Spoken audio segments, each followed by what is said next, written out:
saying tonight. Today's Conservation Commission meeting for Thursday, February 9th, 2023, taking place in the Wacoit Meeting Room, Mashpee Town Hall, 16 Great Neck Road North.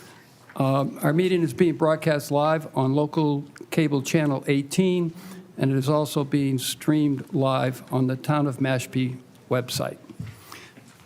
Before we begin, if you would please join me in a pledge of allegiance to the flag.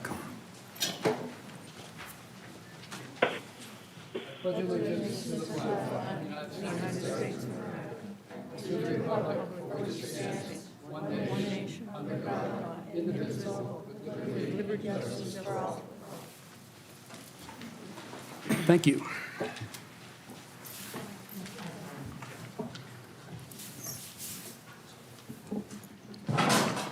I'd like to take a moment in silence for all of the victims of the recent earthquake tragedies in Turkey and Syria, including the loss of several American lives.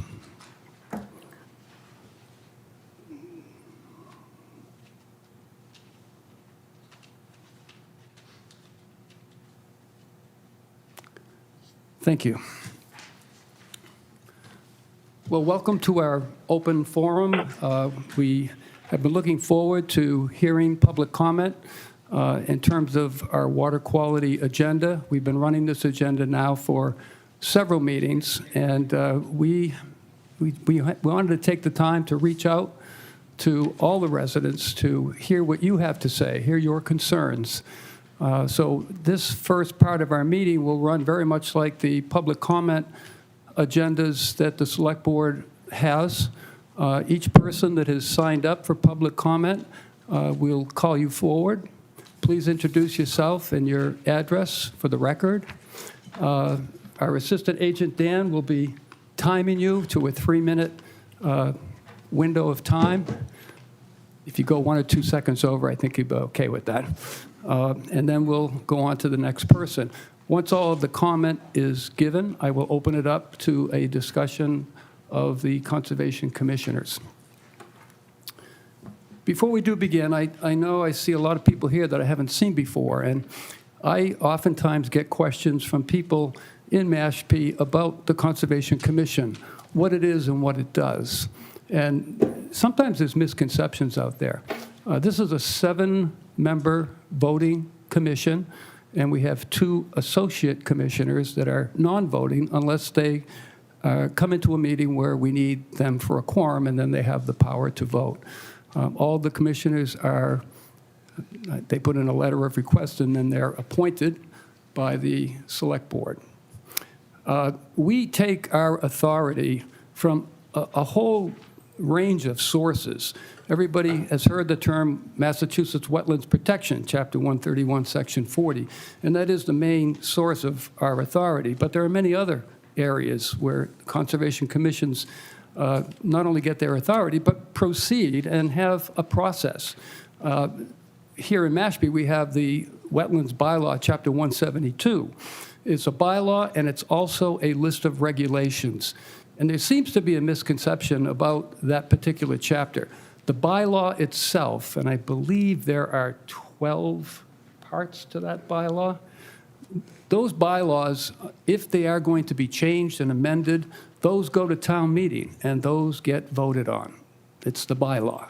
The regulations do not have to go to town meeting. They come under what's called Massachusetts Home Rule Authority, where this commission, under a subcommittee, a bylaw review subcommittee, will review those regulations, and if they feel as though they need to be updated and changed, they will make those recommendations to the full commission. It will then go to a public hearing, a public comment, comes back, the commission will look at it and vote on it. Then it has to go before town council to be reviewed, and at some point, if everything in there is good, then it becomes law. Recently, in fact, on Friday, I saw an article in the paper, and people are starting to say that, oh, they're going to change regulations to circumvent the voters in Mashpee. There can't be anything further from the truth. What we're looking at is, and we all know this, we have some serious issues in Mashpee that need to be addressed. I look at the regulations, and the average life on those regulations is like 15-plus years. If you have rules that are 15 years old and you're trying to apply those to the situations that you currently have, they just might not work. And so that's why we do look at them. And recently, we've updated and changed Regulation 12, which is mitigation. We've also done Regulation 27 on docks, piers, and floats. Tonight, we're going to be talking about Regulation 5, which is the fees that people pay to come here, and also Regulation 30, which is a nutrient loading regulation. So we take our job seriously. All these commissioners have these big, thick binders. I know I was coming in tonight, and somebody said, "Can I carry that for you?" I said, "Oh, no, you can't touch that." And it's a tough job. There's a lot going on here. But that's a little bit about us, and we'd certainly like to hear from you. So if I could get the list, Brian, could you grab? Right here. Oh, you have it already. Yeah, perfect. One step ahead of me. So I'm going to open this up and listen to what you folks have come to share with us. The first person I will call up is Nicole Corbett. Is Nicole here? Yes, she is. Good afternoon. Good afternoon. I just have a couple of We slides. just want to make sure that when everybody comes up, you're speaking clearly into the mic. Just Yeah. when we have a hybrid meeting, it's hard for people on Zoom to hear unless you're talking right into the mic. Understood. I just have a flyer I want to hand out to you guys. I tell the stories kind of through pictures, so. Sure. Great. Yeah. Thanks so much.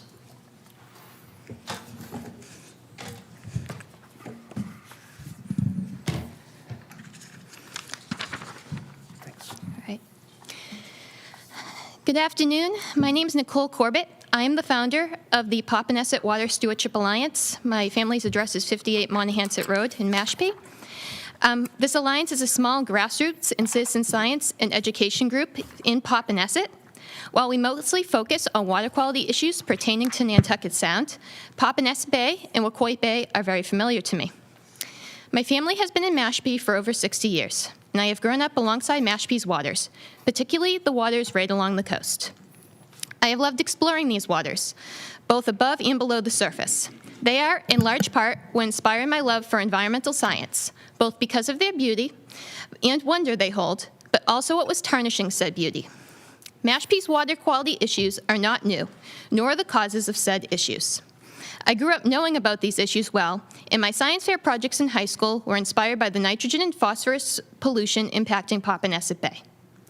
The media coverage of these issues also is not new. When I was in graduate school, after writing a few papers for my classes about Popponesset, two of my professors handed me copies of the Boston Globe, where an article had been published about a battle over an oyster farm in one of the most polluted bays in Massachusetts, asking if this was the place that I had detailed. I went to graduate school at UMass Boston. Popponesset Bay was gaining a reputation many miles away. Since then, many articles have come out detailing the plight of Popponesset Bay and the Mashpee River and other water bodies in Mashpee. It's totally gone. Water quality reaches all-time lows. And algal blooms causing habitat degradation in Popponesset Bay are some of the articles that have graced headlines over the past few years. A toxic stew on Cape Cod is the latest of these headlines. Take a boat ride around Popponesset Bay, and one can see and smell a lot of what is detailed in the New York Times article. The area around Popponesset Island persistently smells like sulfur, a result of the hydrogen sulfide released from decomposing algal blooms just off the island. Last summer, the Barnstable Clean Water Coalition and I took a ride around Popponesset Bay to see if we could get some benthic photos and seaweed samples. What we encountered was several feet of black sludge on the north and west sides of Popponesset Island, right in front of the yards of several homes. The sludge all was decomposing macroalgae, and it was so thick, our nets and cameras were getting stuck. On top of the sludge was another 2 feet or so of Gracilaria tigvahiae, and that's the image right at the bottom of your picture, flyer. This is a seaweed species that blooms exclusively in eutrophied waters, another good indicator that the area is environmentally dead. Other areas of the bay, heading away from the island, have little to no beneficial algae or seaweed species, but they're rather dominated by nuisance natives and invasive species that thrive in nutrient-rich, warm waters. Go ahead. Go ahead. Okay. One body of water that has not received as much attention is Nantucket Sound. Under the pretense of the solution to pollution is dilution, Nantucket Sound is considered an uncompromised body of water. For the past 15 years, Papaneset Bay, a beach, has been experiencing persistent macroalgae or seaweed blooms all year long. These blooms consist exclusively of invasive species that studies have shown thrive in high nutrient runoff and warm waters, thrive in areas of high nutrient runoff and warming temperatures. These blooms decompose along the shoreline and create nearshore water conditions that are similar to those of the worst areas of Papaneset Bay. I'm asking that the health of Mashpee's waters be put on the forefront of priorities for this town. The conditions are getting worse, and in some cases are approaching a tipping point that may not be easy to reverse. Last year, Mashpee adopted a new town seal with the Mashpee River running right down the center, which represented a connection to the town's environment and the natural resources. To me, this seal also represents a commitment and a promise by the town to protect these resources, to be stewards of the environment and our waters. I am hoping, going forward, we can uphold this commitment. Thank you for your time. Thank you so much. Appreciate it. Thank you. And then some of the images, the other two on the top of that are from Papaneset Beach, right on the spit side. But Great. thank you. Great. Thank you. Terrific. We all want to make comment, but the chairman's told us if we do, he's going to send us out into the corridor. Go out in the corridor, So we're Marge. holding room for you. Our next speaker is Marge Heck.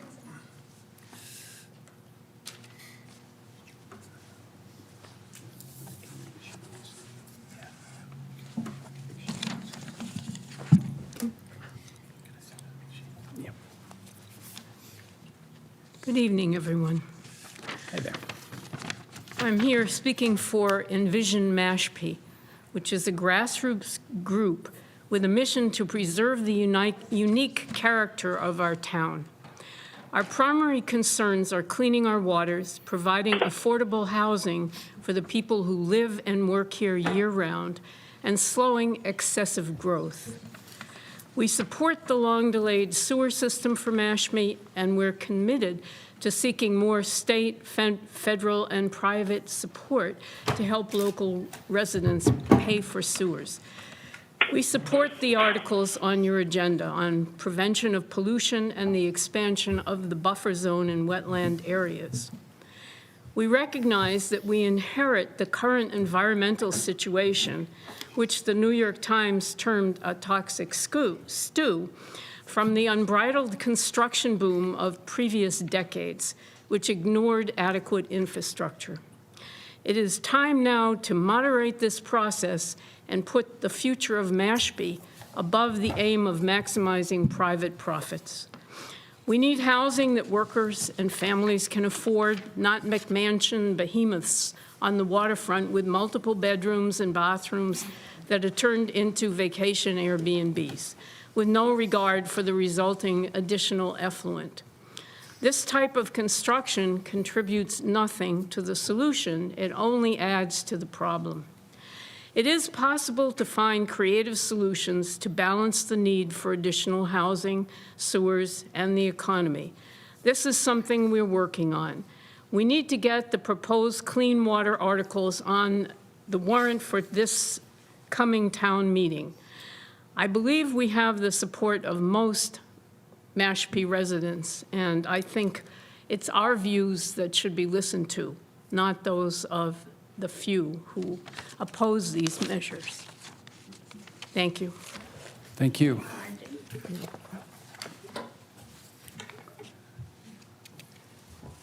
Our next speaker is Ken Marsters.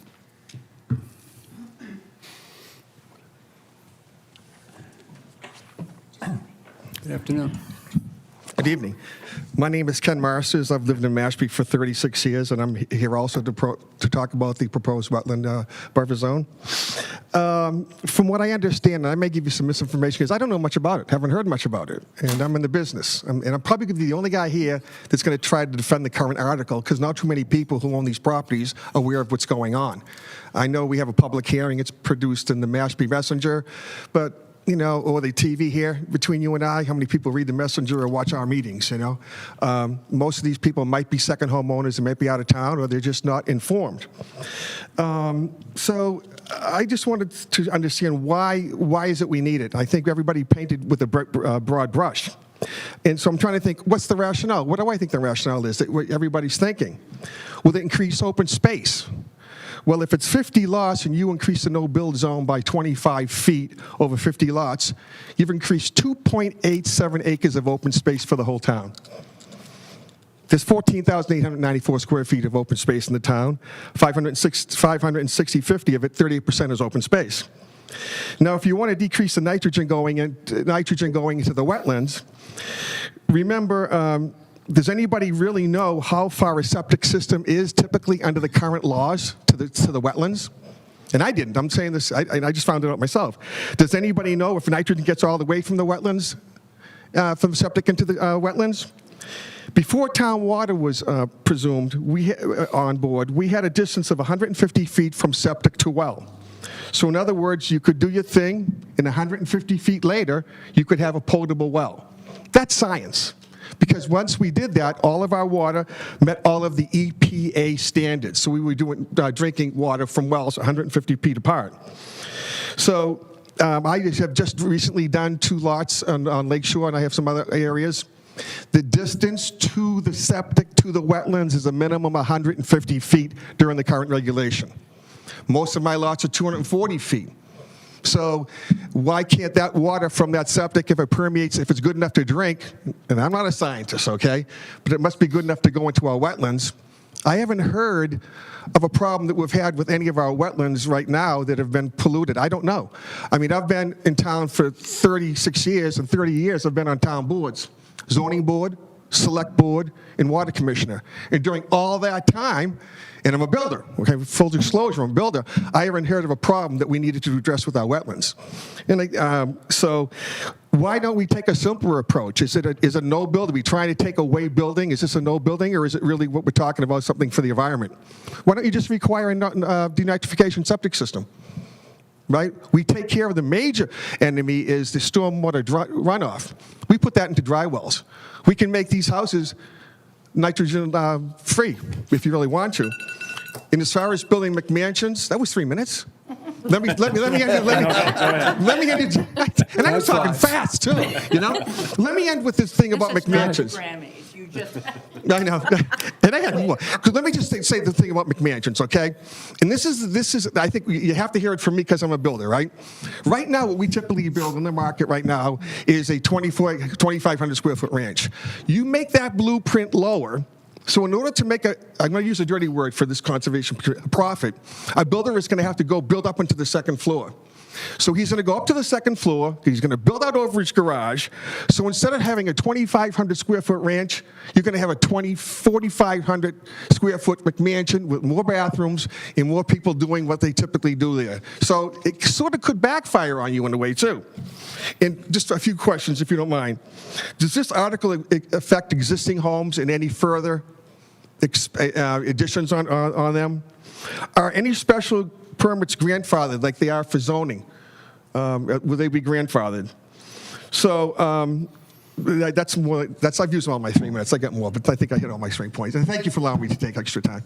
You're welcome. Thank Appreciate you. it. Thank you all. Thanks for Thank coming. you. Thank you. Mr. Chairman, we're saving all questions at the end, right? Yes. Our next speaker is Irene Chekanich. Did I pronounce that right? Chekovich. Not too bad. Sorry.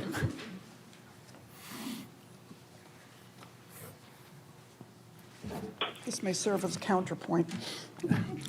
Irene Chekovich, Sunset Strip. First, I want to thank you for holding this public hearing, and I also want to thank each of you for your time and service on this very important committee. Based on a report written by consultants hired by the town of Mashpee to address the degrading water quality within Santuit Pond, where many of their findings could be applied to all waterways, we know that, 1, ideally and at a minimum, fertilizer use should be restricted within 300 feet of the water. 2, adequate vegetated buffers are critical in helping to reduce fertilizers and other pollutants from entering our waterways. 3, stormwater runoff into our waters should be minimized or eliminated wherever this is occurring. These findings appear in the AICM report published in July 2010, over 12 years ago. And sadly, fertilizer restrictions close to our waterways have still not been increased. We are only just now discussing an increase in vegetated buffers alongside our waterways, and some or all of the sites identified in that report for stormwater management improvements have yet to be corrected. There is a myth being promoted by some town leaders that sewers alone will fix our waters, so no action beyond sewering is needed. However, for those who are listening to the experts and reading report findings, we know that that's just not true. So assuming, as I do, that the AICM experts knew what they were talking about, and assuming that today's consultants, Fuss and O'Neill, are equally knowledgeable about what they are also recommending, the exact same recommendations, and knowing that over the last 12 years, all of our waterways have declined, my question is a simple one. To you and all town leaders and department heads and the voters, I am here tonight to ask one question. What on earth are we waiting for? As the commission charged with the protection of our community's natural resources, at least according to the town's website, you are in a unique position to help. Whatever you can do to proactively support, endorse, and promote initiatives that would further reduce or prohibit fertilizer use, increase the size of vegetated buffers by our waterways, and encourage the remediation of areas where stormwater runoff is threatening our waters, I sincerely hope that you will do so. Thank you very much for the opportunity to speak this evening and for whatever additional actions you can take in the future to help heal our waters. Thank you. Thank you. Thank you. Appreciate it. Our next speaker, Special points for those that don't use up all their time. we're going to put it in the bank. Our next speaker is Don McDonald. Here to listen. Okay, thank you. Next on the list is Raul Luzardi.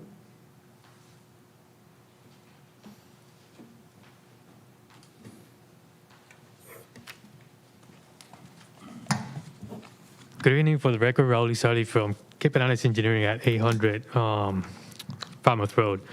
This is the first time I'm looking at the draft and reading it over. A couple of weeks ago, I just had some comments, and I don't know that this draft kind of addressed them, but I just want to make sure that we're either all clear or understand what the draft or the eventual changes are going to be. So my two questions will be, these buffer zone expansions, they are going to be expansions to wetlands as defined by Mashpee, not strictly wetlands defined by DEP, Wetland Protection Act. And kind of a follow-up on that one, there is going to be a 75-foot natural buffer strip to land subject to coastal storm flowage, which is just the flood zone, the A zones, the V zones. Are we applying a 75-foot natural vegetative buffer strip to a flood zone? Just some clarifications on that, because based on what I just read, it looks like there will be. Thanks. Thank you. Thank you. Our next speaker is Susan Dangle.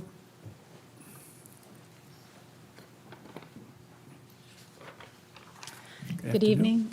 Susan Dangle, 762 Cotuit Road. Thank you so much for this opportunity, and it's great to see so many people here concerned about our waters.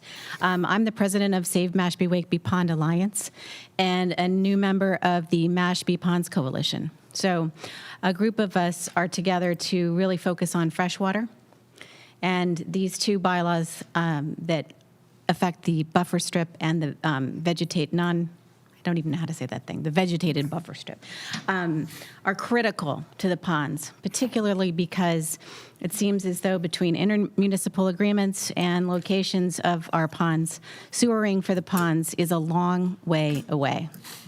There's really, it's really going to fall on the people to take personal responsibility on their own properties, but also to restrict development, further development on them, and protect as much as we can the nutrients. I echo exactly what Irene said. I couldn't have said another thing. But I did go to the Sewer Commission this morning, or this afternoon, and I spoke about communication.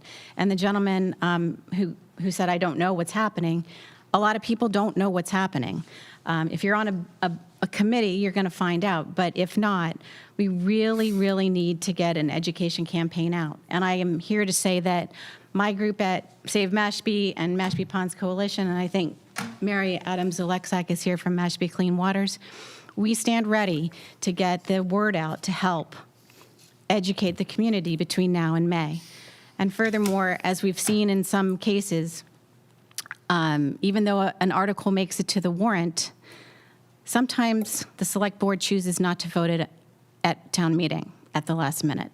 So as a result, our groups have put forth 3, a horsepower regulation for Santuit Pond, and citizens petitions for Chapter 172, the 100 to 150 feet, and the 172-7-A-1. So they are in. We submitted them today. I'm proud to say that those will stand in support of what you're going to put forth, and in case they get pulled off the warrant, ours are going to be there. Thank you very much. Good strategy. Thank you. Thank you. Thank you. Our next speaker is Mary Adams-Alexak.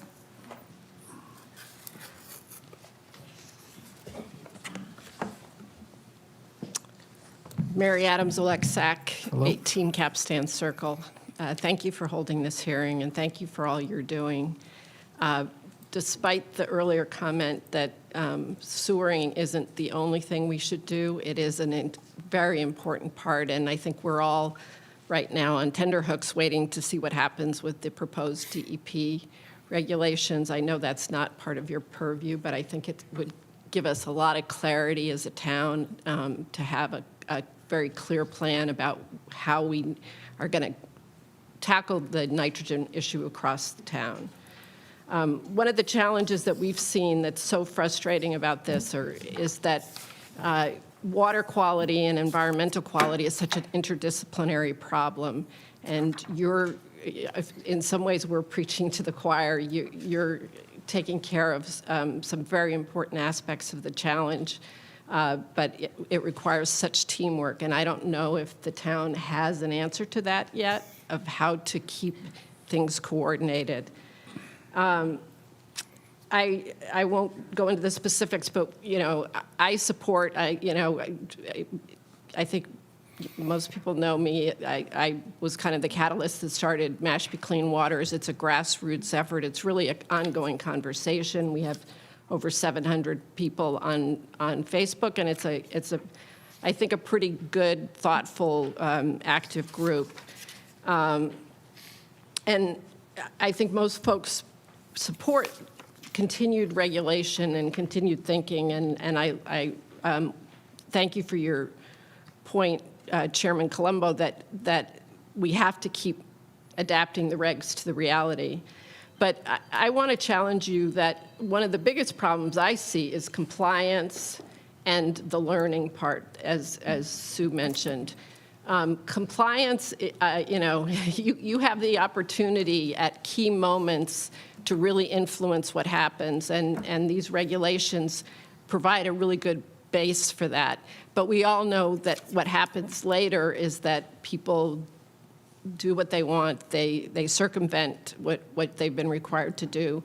And part of it is out of perhaps arrogance, but some of it's out of ignorance. And so one of the things that we're continuing to challenge ourselves, Sue mentioned it, I mean, Sue found this amazing program that we're going to try to replicate to teach citizens to be stewards of the land and the waters.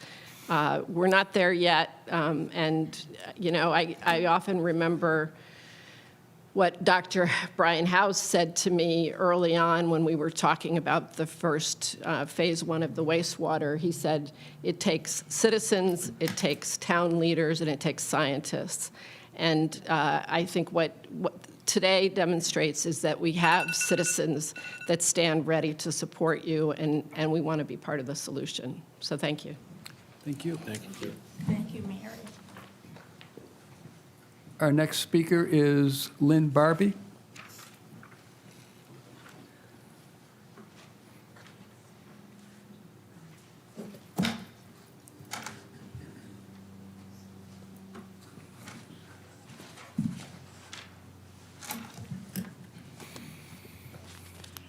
Lynn Barbie, Surf Drive. I was really happy to hear Nicole. I see her pictures on the internet all the time, and they make me cry. And I don't live on Papaneset, but I just want to say that I know there are people in this room who've lived here many, many, many decades. That is not me. But in the time I have lived here, which is a little over a decade, I have seen the changes to our water. And I think the other thing that we're not really factoring in here is the whole question of climate change exacerbating everything. So we can't keep doing what we've been doing, and we can't just make little tiny fixes. We need big fixes. We should do little ones, but we have to do big ones because we are also I'm looking at the picture here of the rising sea levels and the erosion on New Seabury Coastal Bank. We have to add the impact of climate change on all of the things that we're trying to do and do more and better. Thank you. Thank you. Our next speaker is Mary Wagon.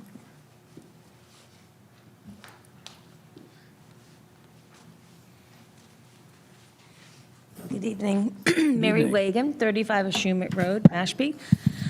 I again commend the Conservation Commission and our conservation staff for continuing to prioritize this important work to clean up the polluted waters of Mashpee. I'm very proud that we're sewering the town, but I encourage you to continue to use every tool in the toolbox to get our waters clean again. I want to thank the chair for explaining the process which is used to amend your regulations. This is the same process used by the planning board. We have rules and regulations regarding the subdivision of land. The way we change them is we have discussion, we write up the change, we hold a public meeting, a public hearing, which is legally put into the newspaper so that everybody has the opportunity to know about it. And then the planning board votes on that. And it's a simple majority of the planning board. Why do we change regulations? Because things change. The last speaker just noted what the huge impact that climate change is going to have on us as time goes on. We need to change things to address that. I'm sure when the first developments went in to Mashpee during the building booms of the 60s, 70s, and 80s, nobody thought we would end up with a toxic stew of water. But now we do. We didn't have adequate infrastructure, and as we install our infrastructure, we have to use, again, every tool in the toolbox going forward. I've read your changes proposed for Regulation 30, Prevention of Pollution. I think they're scientifically based. I like them, and I support your passage of them. I do have a master's in environmental science, so when I'm reading your parts per million, when I'm figuring out how you set those, I can say that they're reasonable and they're logical. And what I like about them the most is that they not only address the need to clean up our waters, they also allow property owners to still develop and improve their property. It's not a building moratorium, right? It's a balanced approach. I do hear that some people say, well, that's going to make Cape Cod not Cape Cod anymore, right? If we don't allow these developments the way they've always been allowed. Well, I have to say that nothing is more Cape Cod than clean water. So again, I thank you for... I think I will. And I, again, thank you for all your leadership on this important matter. Thank you. Thank you so much, Mary.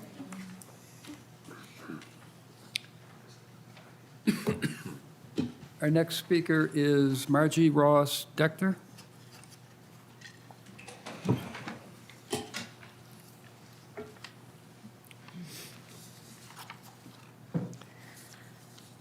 Good evening. Hi, good evening. Hi there. My name is Margie Ross Dector, and I own a home here in Mashpee, and I'm representing the board of Save Pompanesett Bay, on whose board I've served for over 10 years. We first want to thank the Conservation Commission for raising awareness of the critical dangers facing Pompanesett Bay, and we urge you and our community's support to make strides to improve the sustainability of our bay.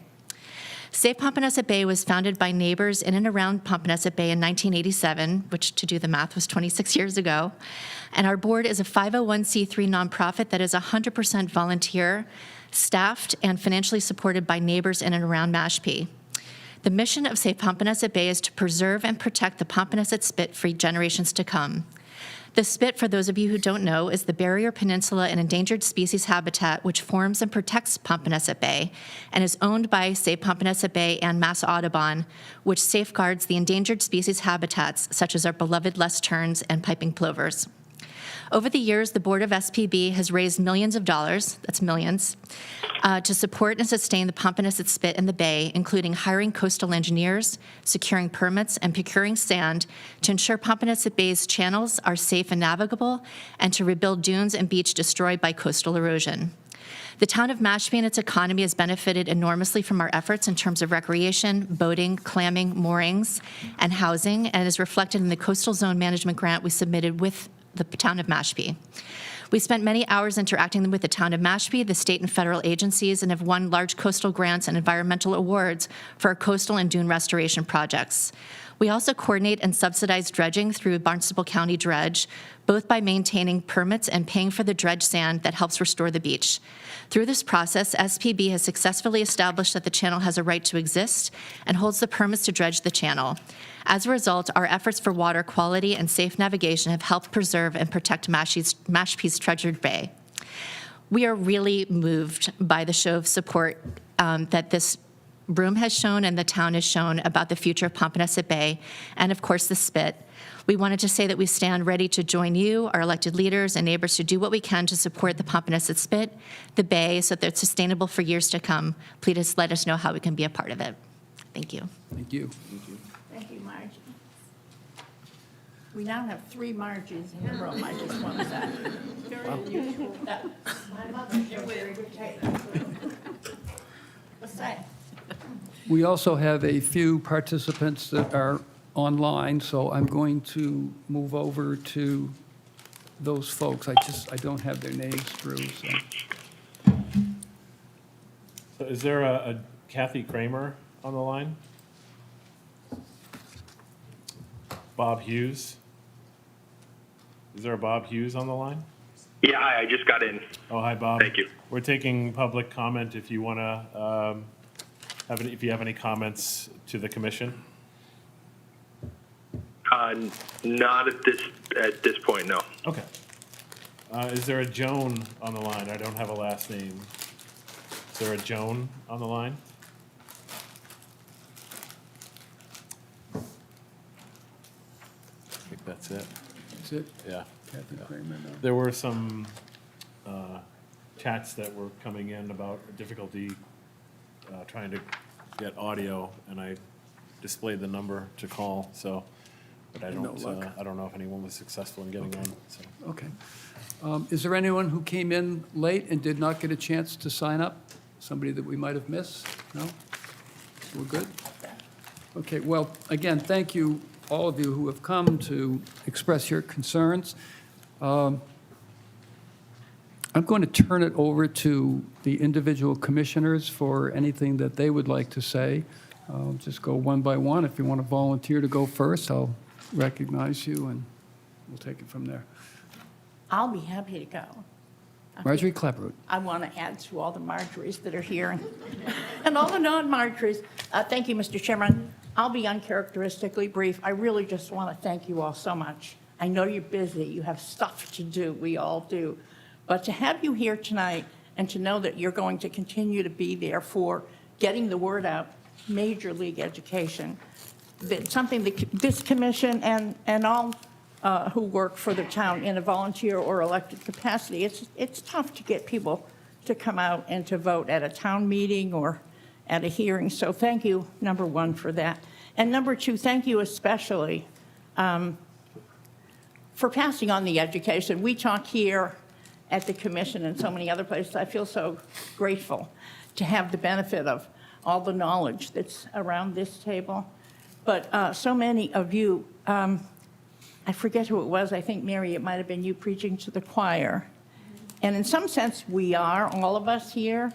But it gives us the opportunity, each one of us, to go out and speak to another 10 people, because it is going to be an engagement. And I've been coming down here forever, and I am going to be here forever, and my grandchildren want to swim and play in the spit and see the piping plovers, and I don't care who makes fun of me for that. I want it all to be clean and there for you and for everyone. So thank you so much for coming, and thank you to all my colleagues for being here, too. Thanks, Marjorie. Anyone else that would like to speak? We're good? Oh, I have more to say. You want me to? No. I'll go. Brian? Yeah, Waninakan, Natasluis Mosquita, Nutomas Masipia, Kanatai Masipia. I said, good evening, my name is Bearhart. I come from Mashpee and I live in Mashpee. Brian Whedon, also not only a commissioner, but also the chairman of the Mashpee Wampanoag tribe. We just attended the USET conference, which is United South and Eastern Tribes. It's for all of the federally recognized tribes within that area, over 30 tribes that are part of the organization. Our tribal youth attended and participated in a group participation, an educational experience called Close Up, where they learned about, how Congress works, the federal government, so on and so forth, and the trust responsibilities that we have. Each tribe got to do an initiative, and our tribal youth did an initiative on water quality. And I really like for them to come and do that presentation and to show you, because that's what they want to do, not only in the tribe, but also in the town. Also at that conference on Tuesday, I had a chance to meet with Senator Warren and introduce her. And I made sure that that was the question that I asked her about her commitment to the water quality issues. And I think that we not only need to hold the state accountable, but the federal government accountable as well. So just wanted to reiterate that, Mashpee and Wampanoag go hand in hand, just as our name, Masipi, means the place of the great waters. And I don't think our waters are so great anymore, and that's sad for our future generations. But it's beautiful to see that our young people are watching and our young people are engaged as well. So I just wanted to reiterate that. And we did have the senator's commitment. So now we have to hold, everyone accountable, and we'll use every, capacity and, powers that be to make sure that, they commit those promises. And that way we're taking care of it for the future generations, because, I have a son and he's 1 year old, and, he can't really swim in these waters nowadays. I remember growing up here as well as everyone else around this room. So thank you for coming, and I appreciate it. Thank you, Brian. Anyone else that would like to speak? I can go. Okay, Alex? Yeah, first, I echo Marjorie and Brian thanking everybody for coming. There are two more specific things that I do want to speak to. When it comes to the buffer zone enhancements, last meeting, it was brought up of how would that work if it's a bylaw and it's not a state reg? That is not unique, and that would not be unique for Mashpee. Other towns have filings that are through the Concom that are only to the bylaw. So that's not a unique situation. Falmouth deals with it. They classify wetlands differently than the state does. So they have filings at times that are only bylaw filings, and they charge it differently. We could create our own form that people fill out, that we have flexibility there. So that's not unique, and it was, I think, pitched a little bit that might be like, oh, us going out on a limb. It's not. We can do that. The other thing, I think, it was mentioned last meeting that we do have it within our purview to say no fertilizer on your lawn. And we can say that as a condition when people come in front of us, and that is a no-cost condition. It's not going to cost the homeowner to stop fertilizing their lawn, and it's something we can do, and that I would encourage us to do for filings, to keep fertilizer out. It's not necessary. If you don't have, if you want a green, luscious space, plant native plants. You don't need a lawn, so Or that's AstroTurf. right. Very green. No. I'm being funny. I'm sorry. I couldn't help it. But yeah, I think we can encourage native plantings. And that's what I have to say. Thank you. Anyone else? Well, then I will sum up by, again, thanking people that came here tonight. Thank you. This is really not just a one-night engagement that we're having. We've talked several times at many of our meetings about reaching out to the community, to the people, to educate people as to who we are, what we do, and the importance of our role as stewards of Mashpee's environment. There was a speaker that came up tonight, Ken Marsters, who said, you know, I wasn't aware of this. And I've heard this many, many times. And if you're not watching Mashpee TV, and some people don't, I do. I watch all the meetings that I can't physically come to. If you're not reading the papers, well, then you're kind of not plugged in. And the word has to get out. And somebody mentioned tonight, I'm so glad that these groups are here that can help us to reach out to the citizens, residents here of Mashpee. We do need an all-out effort to communicate to everyone what we do and the importance of what we're trying to do. This is not something that we're here to, you know, make a regulatory take of one kind or another. We're here to help the environment. And I haven't been here for decades either. Somebody said I've only been here for 1 decade, not like a lot of people in the room. And I've seen such a tremendous degradation of water quality in this town, the short period of time that I've been here. We are in a serious situation. And we look at these regulations that we have, and they have to be changed. They have to be adapted and upgraded to meet the challenges of today. So we're going to continue that process even tonight. We're going to be talking about articles and regulations that we've been working on. You're all welcome to stay and continue along with us in this meeting. We'll start some of our hearings for construction proposals that have come before the commission at 6. But we have about 10 minutes or so that we could take some pre and post items. I did a couple of things just to add on to the public discussion too. Because I did hear some questions that were asked of the commission during the public comment. One of them, Ken Marsters had asked about, does the draft article for the expansion of the buffer zone impact existing homes? And what about grandfathering of existing conditions? So we have hard copies of the regulatory language up on the desk there, and you can take a look at it. It does address those questions. They're not in, yeah, right up there. There's 2 sets, 172-2 and 172-7A1. So you can take a look at those. They're still in draft form, and I think it'll answer those questions that you have. Alex had already, I think, addressed this question. Raul has already that yes, there will be bylaw only filings, and we do have templates to work off of to create our own bylaw forms when it comes to the expanded buffer zone. So just to answer those specific questions. Mr. Chairman, could I just add one more thing before, while everyone is still here? We have 8 minutes. What'd you say, I have 8 minutes? Well, you don't. That's just such a risky thing for you to say. For people in the room that know me, they know why that is. No, I just want to pick up on the education piece and the outreach, because someone had mentioned ways in which to convey to neighbors and to others different issues. Some of the things we're going to talk about tonight we're doing internally with your input. Some will be going to town meeting.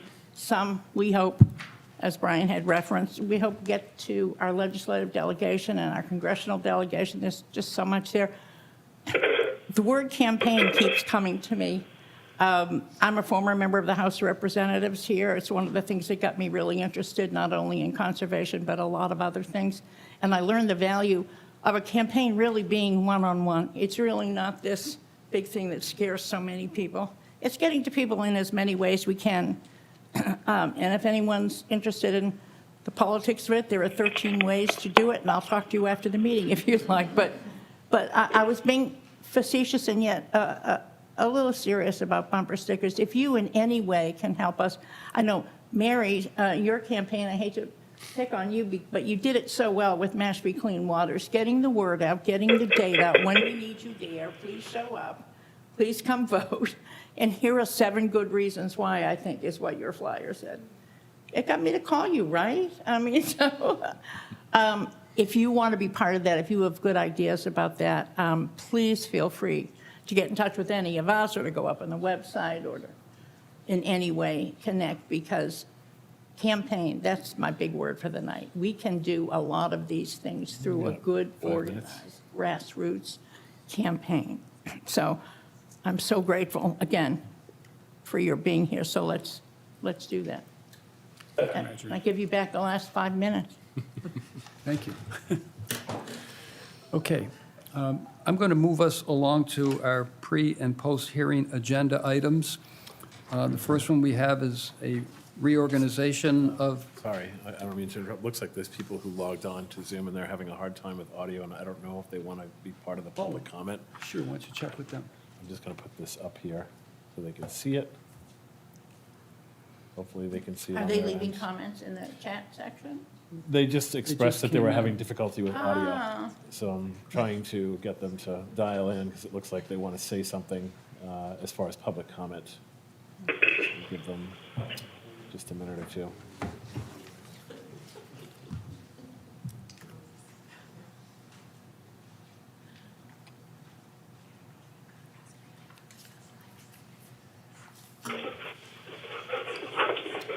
Hi, it's RNJ Adler. Can you hear us?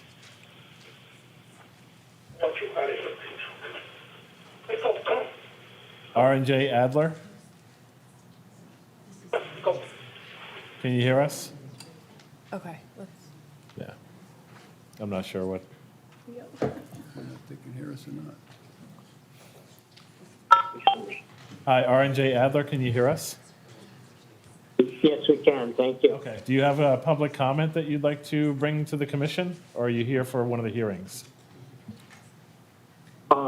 We were going to listen in on the Mashpee Conservation meeting. Right. I assume the first slide is the one that you have up there now, talking about these issues. That's correct. Yeah, we were just wrapping up the public comment period, which started at 5 p.m. and goes till 6 p.m. Oh, I see. No, we hadn't been aware that this was part of the public comment period or the end of the public comment period. Is that right? Is that right? Yeah. Do you wish to make a comment to the commission, just in regards to? We just want to. No, we don't. This is our first listen-in. Okay. We have not attended or known of this meeting until this afternoon. Okay.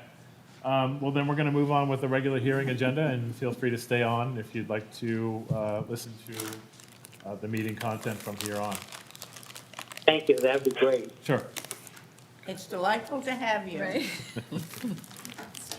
Okay, so we can wrap that up. Yeah. Move on. Okay, so the first item on our pre and post list is reorganization of officer for the Conservation Commission. Since I assumed the chair, we've been operating without a vice chair, and I've been really hoping to get that filled. Not that I want to take a night off, but it's always nice to have a backup. So I would accept some nominations from the floor of any individuals that would be interested in filling that slot. Mr. Chairman, I'd like to nominate Alex. Alex, so do you accept that nomination, Alex? I nominate you. Well, you can both be nominated, and we can just vote. The enthusiasm is There overwhelming. may be others, Alex. too. Brian. Yeah, I'll accept that. Okay. Are there any other nominations? Mr. Chairman, I do want to nominate Brian. You do want to I name? do, All right, so now we have 2 members of the commission that are nominated. Let's all nominate each other. Are there any other nominations? Can we go for 3? Mr. Chairman? Yes. I'd like to respectfully decline. Okay, so we're back to 1.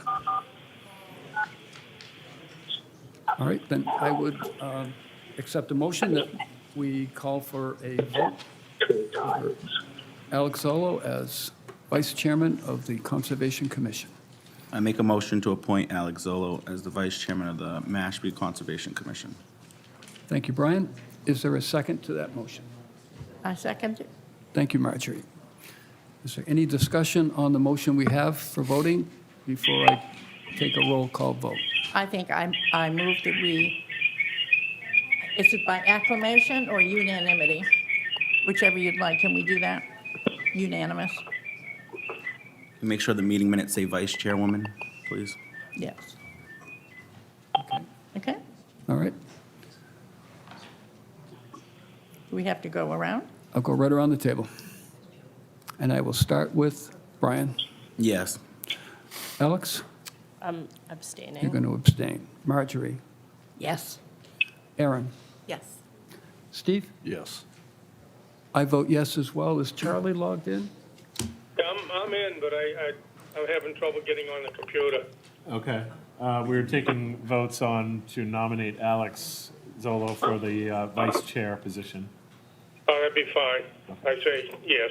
Okay, thank you. Yay. Okay, so that motion carries unanimously. Congratulations. Congratulations. And condolences. Nice. So then our administration would be myself as the chairman, Alex as vice chair, and Brian remains clerk. Perfect. Okay.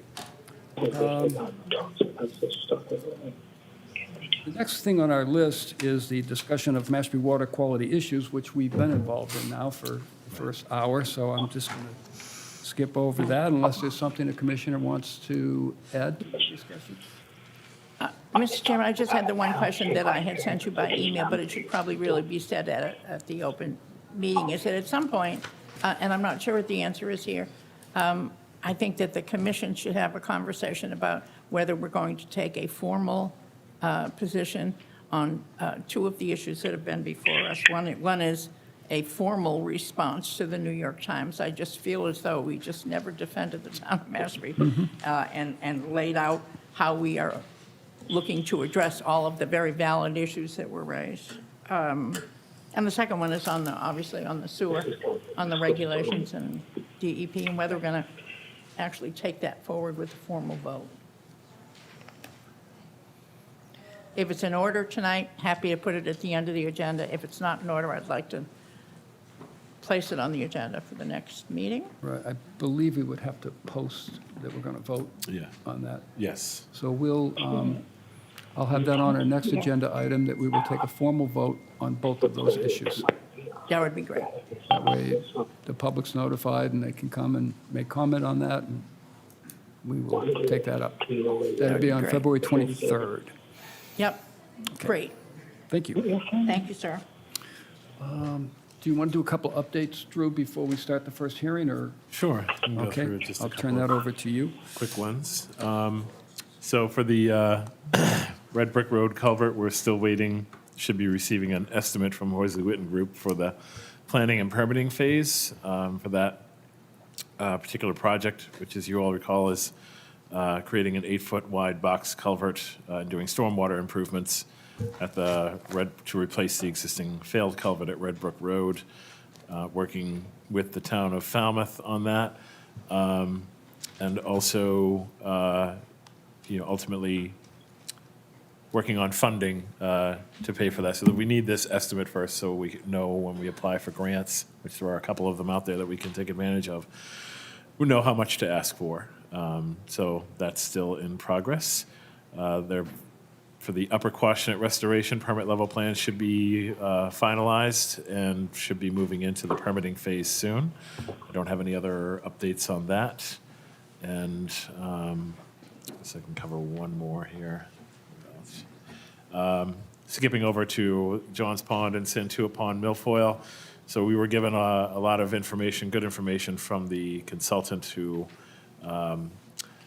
helped us to eradicate milfoil on Johns Pond, about what to do about Santuit Pond, and I'll be working with Department of Natural Resources and contacting some groups associated, Friends of Santuit Pond, and just kind of disseminating information out about what the overall approach is there. It's going to cost more money than we have budgeted for, but we want to get kind of public feedback on that first, so we're still working on that, rolling that out.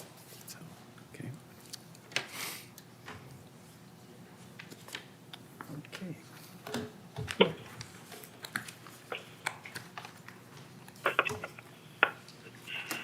I'm going to call the first hearing that we have scheduled for tonight.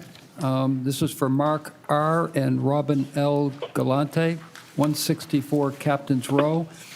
It is a proposed two-story addition to an existing dwelling. The representative is J. E. Landers Cawley, and this is continued from October 27th of 22 and 11/10/22. It's an amended order of conditions. And Jack Landers is on Zoom. so He's on Zoom. Yeah. Okay. Mr. Chairman, I need to recuse myself because Mark and Robert Gallant are clients of mine. Okay. So I'll step out of the room. Sure. Thank you, Steve. Jack, can you hear us? 1, 2, 3, 4. Jack, can you hear us? I don't think he can hear us. It's a good thing I got this typed out. Yeah. There you Copy and paste it into the chat too, because it's backwards for them. go. Yeah.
Contact number?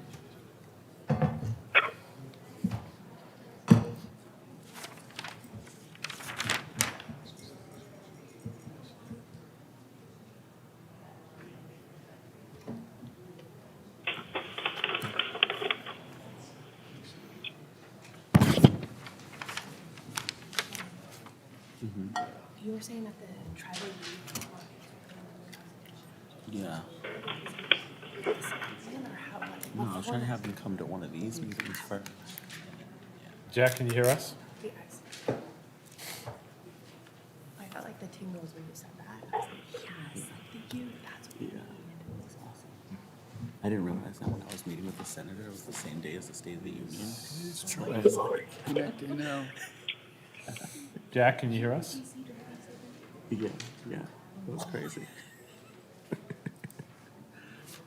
Yeah, it was bad. Stacy was calling me while I was down there. She calls us to remind us. I was like, yeah, I'm in DC, but yeah. I talked to me last night too, so I'm like, yeah, it doesn't stop.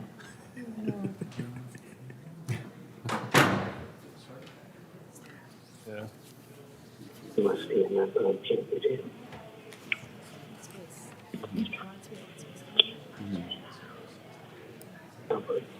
Please come up with the phone number. Okay, we can talk. Yeah.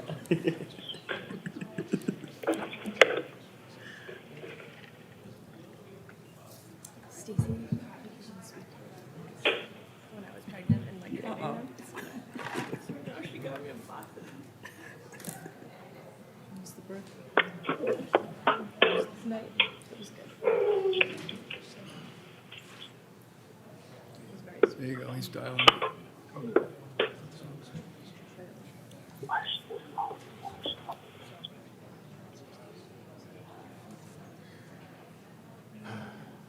what's wrong. Jack, can you hear us? I can hear you now. All right, great. Okay. I apologize for any delay. No worries. Okay, I think we're ready.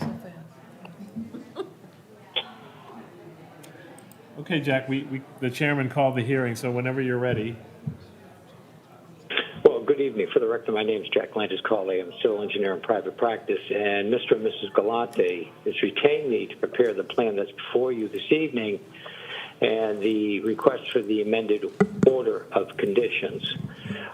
Drew said he could share the screen to show you what it is we propose.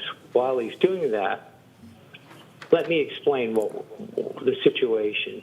In the first notice of intent in order of conditions, my client wished to literally pick up the house, take it off the lot, move it diagonally across the street, and then rebuild in almost precisely the same footprint the proposed house. Well, 1 year goes by, the prices are escalating, and he simply cannot afford building the house, his dream house. So, having realized that, he took 2 huge steps back, and he proposed an addition as attached to the, if you're standing in the road facing the house, the left side. Can you share the screen, Drew? I am sharing it right now. Okay, well, I don't see it. But I can do this from memory. Okay. So standing in the road facing the house, we have an addition. That addition is approximately 700 square feet inside. And I might add to the commission, the staff asked me today to analyze the lot to make sure that we don't exceed the 5,000 square feet that an applicant is entitled to given certain circumstances. And I can answer it this way. We are not altering permanent alteration, that is more than 4,500 square feet. That includes the existing house, the proposed addition of about 700 feet, the 1,440 square feet of existing driveway, a concrete pad, which is about 120 square feet, and then an area that's altered right by the water, which I don't know how to describe it as maybe a sandy area where people come traverse from the upland to the water, which is another 120 square feet. So when you add those all together, the grand total is 4,500 square feet. In the upper left-hand corner of the plan, we actually show some tables. Those tables don't clarify precisely what I just said.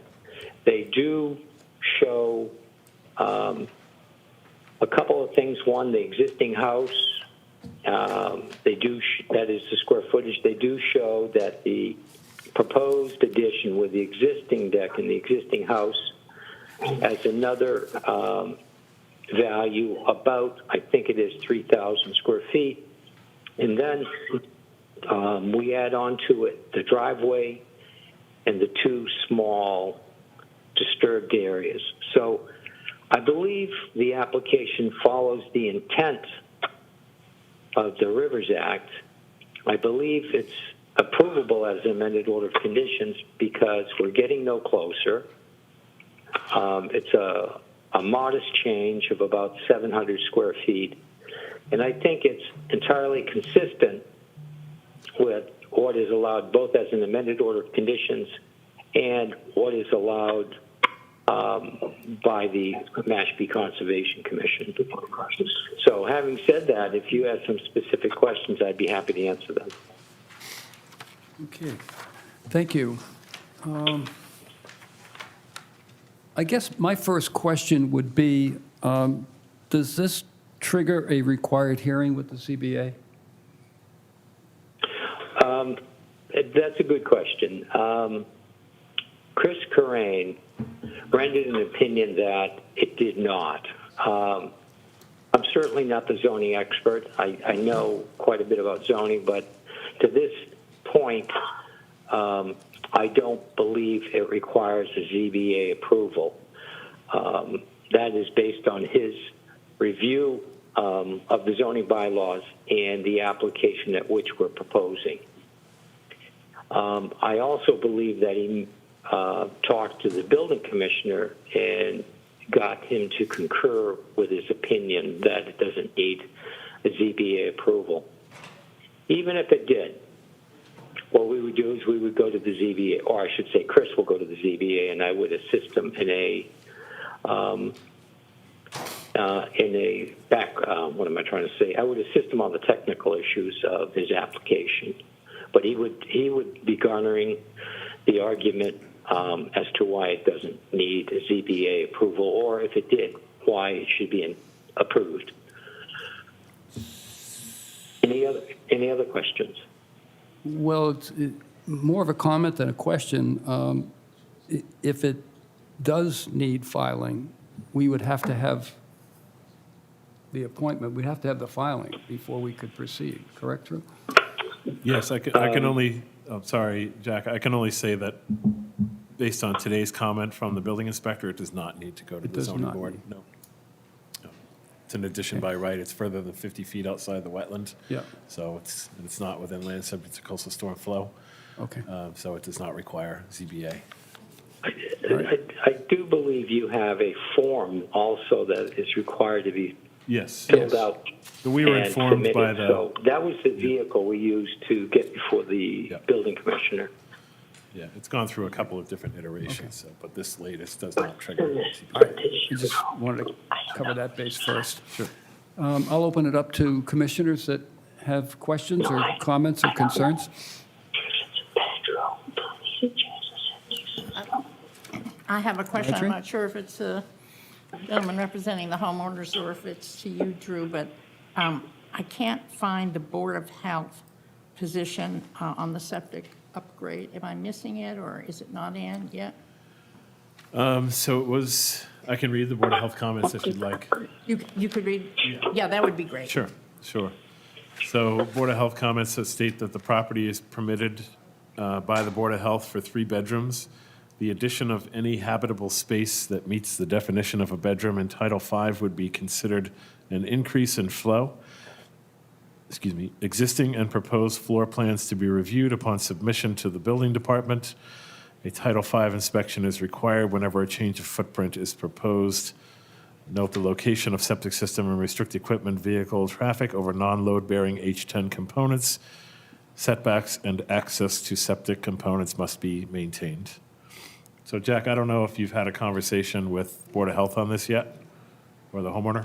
I didn't. The designer did, and he was told that the number of bedrooms shall not increase. Okay. That is our intent. If someone thinks otherwise, it's incorrect, and I can certainly get that affirmation from both the owner and the designer. Okay. But our intent was to keep the same number of bedrooms. Okay. So is that sufficient for this commission to pass it forward, or, I mean, because it sort of leaves the issue of septic a little squeegee, doesn't it? Yeah, I mean, ultimately, the septic load and any increase in flow and inspections of the interior are Board of Health purview.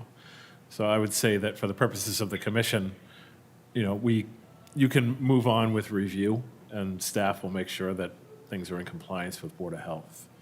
So is that something we need to add as a condition, or is it understood that It's just understood that they'll have Board of to Health square has to come things back away and say with this Board of is Health. okay and the septic's okay? Correct. And if there's any change, if it is an increase in living space, in the opinion of the Board of Health, then it'll probably have to come back to this commission if there's a change in the septic system. So, but all of that gets sorted out. I don't, just in my opinion, I don't think it should hold up your deliberations for this evening for this, because it's really Board of Health jurisdiction. Always seems so gray when we overlap with the Board of Health, just as a point of order. Sure. Because isn't it under our purview, either implicit or explicit? to make a determination on the septic. I mean, it's what we're talking about, it's what we're talking about. We're waiting for the DEP to come down on issues of sewers, Right. septics, et cetera. It seems a little absurd to just ignore it, set it aside. Well, I don't think it's being ignored. I mean, Board of Health is I supplied don't mean that in a their- pejorative No, way. No, I understand, but, I mean, Board of Health is aware of this project by virtue of them commenting on it for the purposes of tonight's meeting. So it's not going to be ignored. It'll get sorted out one way or another. I don't think that I guess, the unknown entity of increase in living space. Yeah. It's your call. If you want to continue it to wait for Board of Health comments, or if you want to rely on Board of Health to follow up with the property owner, that's your call. I don't know what else to suggest, really. It's your call as a commission if you want to wait for Board of Health to have more detailed comments in regard to this, or if you're satisfied with the comments that they'll review upon submission to the building department. So I have a comment. Go ahead, Alex. I think it seems to me that we're going to need to require mitigation plantings for the proposed addition within riverfront jurisdiction.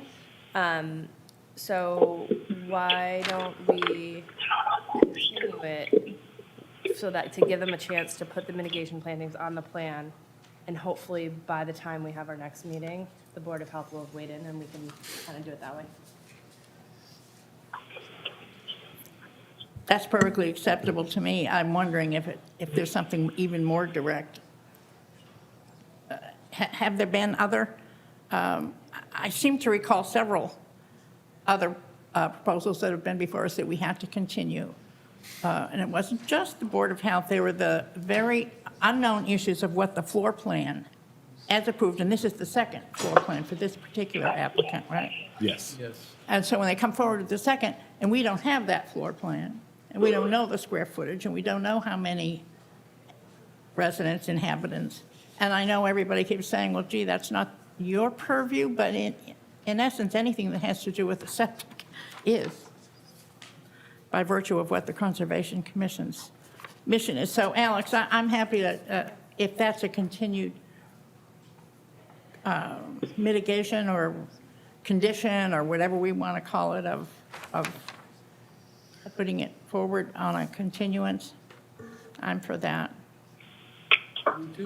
We do have a floor plan for this proposal. Well, if I could add something at this moment, if we were to increase the number of bedrooms, which is not the case, Hold we on, would have to Jack. redesign the septic system. We'd have to go to the Board of Health. In fact, we'd have to come back to the Conservation Commission and tell them we're increasing the soil absorption system to accommodate additional flow. The way it's been explained to me is the Galantes simply need more elbow space, so to speak, because they want to reside there a longer time during the year, and they just don't think the structure they have now suits them for any long-term residence at the property, hence the reason why they were going to build another house at one point. They're not trying to hide anything. I think that the board can, in good faith, close the hearing and approve it as presented, and quite frankly, our office would never attempt to do anything other than be 100% truthful about what they're proposing. Let me just say for the record, I'm not accusing, nor do I have any. I apologize if you got the impression that I think that you're misrepresenting this. That's not my intent at all. I'm talking about the lack of information. I see now that I'm missing the floor plan, so I apologize. You did submit the floor plan. And if this is the floor plan with the adjusted square footage, 2,400 and change, and the number of baths, it's going to go to the Board of Health. I will defer to my colleagues here. Is anyone else concerned or? I mean, it's interesting that the new storage room is this bigger than an existing bedroom. Just throwing that out there. Yeah. Well, I mean, these are the thorny gray issues, are they not? Yeah. I just wanted to raise it. under the heading of due diligence. Mr. Chairman? Yes. I would be fine with us making it a condition. I think when I try to look at, the documents we have before us, one that I like to have in front of me is the one with the agent's comments. And when we try to frame motions, making sure that we're looking at the recommendations from the agent. And it does say in this one that the Board of Health review, but there was also recommendations for mitigation. So I think that anytime we talk about continuing a hearing or anything else like that, we should obviously, talk to the owners and the representatives. But I do think that, it is in our purview to make those conditions and things like that if we so choose. So I just want to reiterate that. I mean, I'm fine with continuing it, but I'm also fine with making them conditions. It's fine with you with the agent's condition and the reference to the Board of Health and Correct. Just like with the building department, like we've done before. We've done it before where mitigation plans will come back to, Drew as the agent, and then they'll proceed, after that. Or if we want to see them again, obviously continue, so. I guess my comment is, do we have the proposed mitigation on this proposal? I don't see it. No, it was a suggestion that I put forward because this expansion of the addition is taking place within the 50 to 100 foot. Right. It's outside the 50 foot. So it'll be a 1-to-1 mitigation based on our mitigation regulation 12 and the mitigation chart. So when you're expanding structure over previously disturbed areas within the 50 to 100 foot setback to wetlands, it requires a 1-to-1 ratio of mitigation. So the plan should be amended to include that mitigation somewhere over existing lawn as close to the salt marsh as possible. Well, perhaps the thing to do, if I may, is ask for the continuance, come up with a mitigation plan, and at the same time, be certain that the staff has the up-to-date architectural plans for the addition, which would depict that there's no increase in number of bedrooms. Okay. That would serve us and my client well, and I think it might expedite the plans in the hearing before the board. Can I ask a question? Aaron, sure, go ahead. The maple that's going to be removed, it's 32 feet tall, is that right? And then they're proposing to add these two The 4-inch maples. Right. Just wondering, you know how there'll be like you have to have a plan where you would maintain the plantings for a number of years. Do we have something similar to make sure these two maples take hold, and can that be part of it or addressed? Well, we Can make that as a condition? we could condition a Yeah, something. 3-year just to make sure contract of monitoring to make sure that the mitigation survives. It's a big tree to lose, so I'd like It to is a see big tree. that they take hold and flourish. So, Mr. Chairman, Yes. I did hear from the applicants that they would like for a continuance. So the question is to Drew, what would that date be in that time? So this, 23rd. this would be for February 23rd at 6:18 PM. 6:18 PM. All right, Mr. Chairman, if I could, I'd like to make a motion for the matter of Mark R. and Robert L. Gallant at 164 Captain's Row to be continued to February 23rd at 6:18 PM. I'll second. Okay, thank you, Alex. So the motion is made and second. Is there any further discussion on the motion before I call for a vote to continue? And I'm under the impression that we would have the mitigation plan and hopefully something from the Board of Health by the 23rd. Yes. Those are the two issues those that are we're... the two. And if the mitigation plan can show where the trees are going also. The 1-to-1 ratio. Well, yes, I think any And and the all trees. mitigation should be on the plan. Exactly. And I heard, I don't think we need this in writing, but I heard the representative for the homeowners say that they would submit more detailed, either the floor plan or the specs of the home so that we could see clearly where the bedroom Okay. Yes. are located and how many at the end of the day they're proposing to put in. Okay. All right? So those are the three areas the of three. interest that we... Is that okay with you, Brian? Yeah. Okay, I just wanted to get it clear what we're looking for on this continuance. Okay, then I will take a roll call vote. Brian? Yes. Thank you. Alex? Yes. Thank you. Marjorie? Yes. Aaron? Yes. Charlie? Yes. Thank you, Charlie. I vote yes as well. Thank you for Motion that. carries. Thank you, Jack. Well, thank you for your time. Have a good evening. You too. Thank you very much.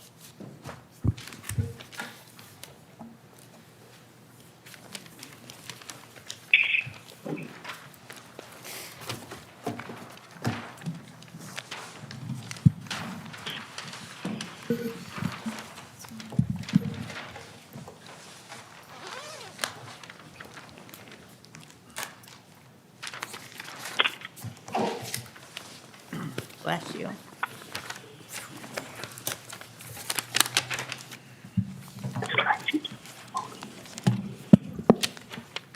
Now calling the 603 hearing. This is for Brendan P. Giblin, 90 Pompanesett Island Road. It is a proposed demolition of an existing dwelling and appurtenances, bless you, construction and maintenance of new single-family dwelling, garage with pile-supported guest suite above, in-ground swimming pool, fencing, pool cover enclosure, new patios, landscaping, hardscaping, and a Title V IA septic upgrade. Representative is Cape and Islands Engineering. This is continued from January 12th and January 26th of this year. It is a notice of intent. Good evening. Good evening. Mark Tibbs, civil engineer with Cape and Islands Engineering, and Nick Crawford from Crawford Land Management. I'd like to just drop something off to Drew first before I start. Sure.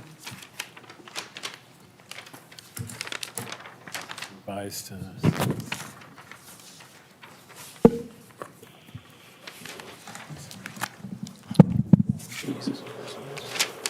Revised mitigation, not engineering. Okay. Mitigation aspect. All right.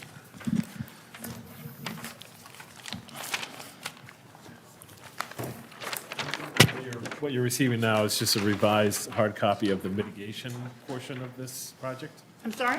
What you're about to receive now is a revised plan of the mitigation portion Oh. of this project, but not the engineered portion. The engineered plan is the same that you have in your Thank you binders. so much.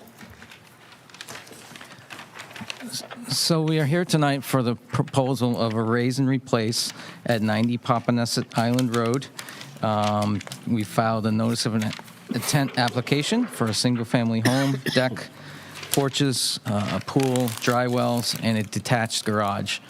I'm just going to go through a quick timeline of the documents you have in your folder through the existing conditions and proposed conditions. So we were first scheduled for January 12 to come to our first hearing. We did receive some comments from Drew on the 11th. So in order to review Drew's comments, we requested a continuance of the 12th hearing.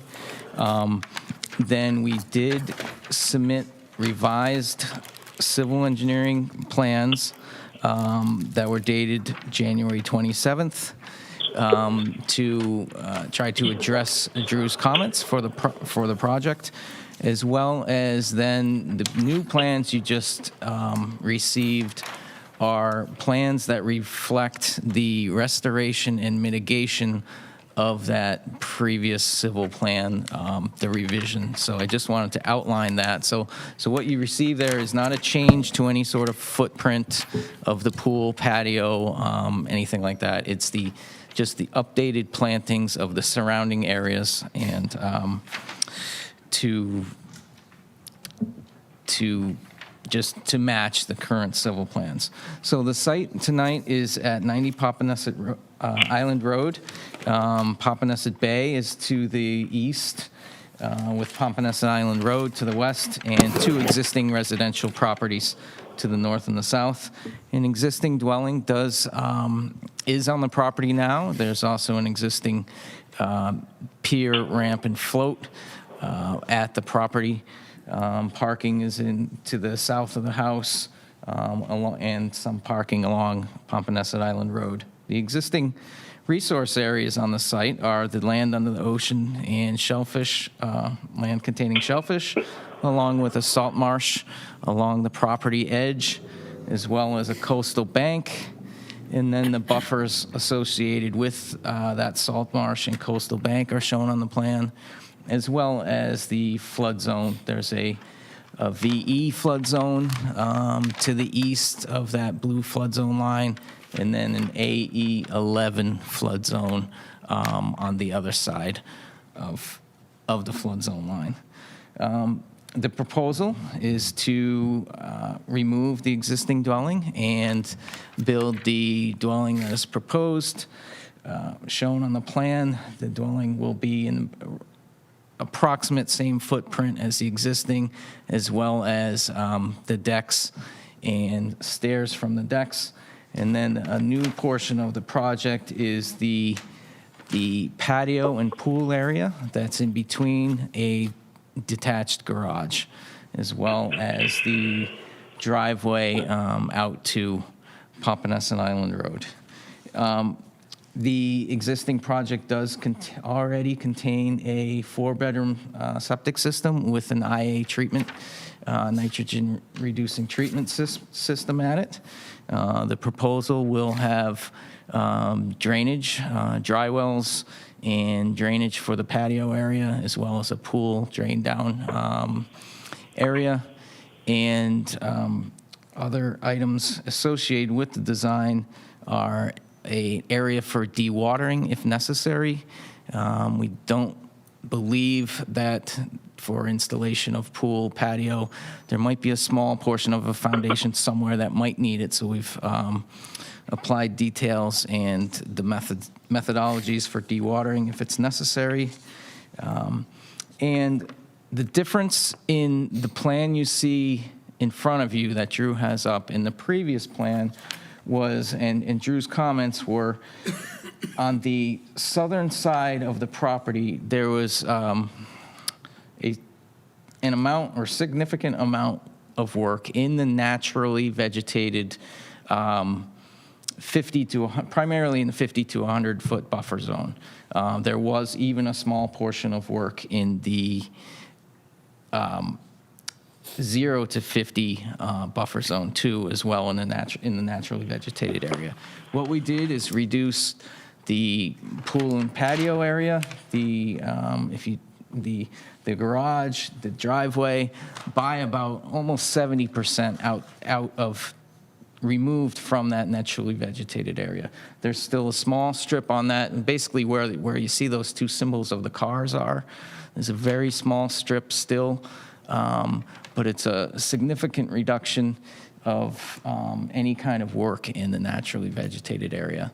And so ultimately, that changed, reduced required mitigation from over 2,500 square feet down to about 2,000 square feet.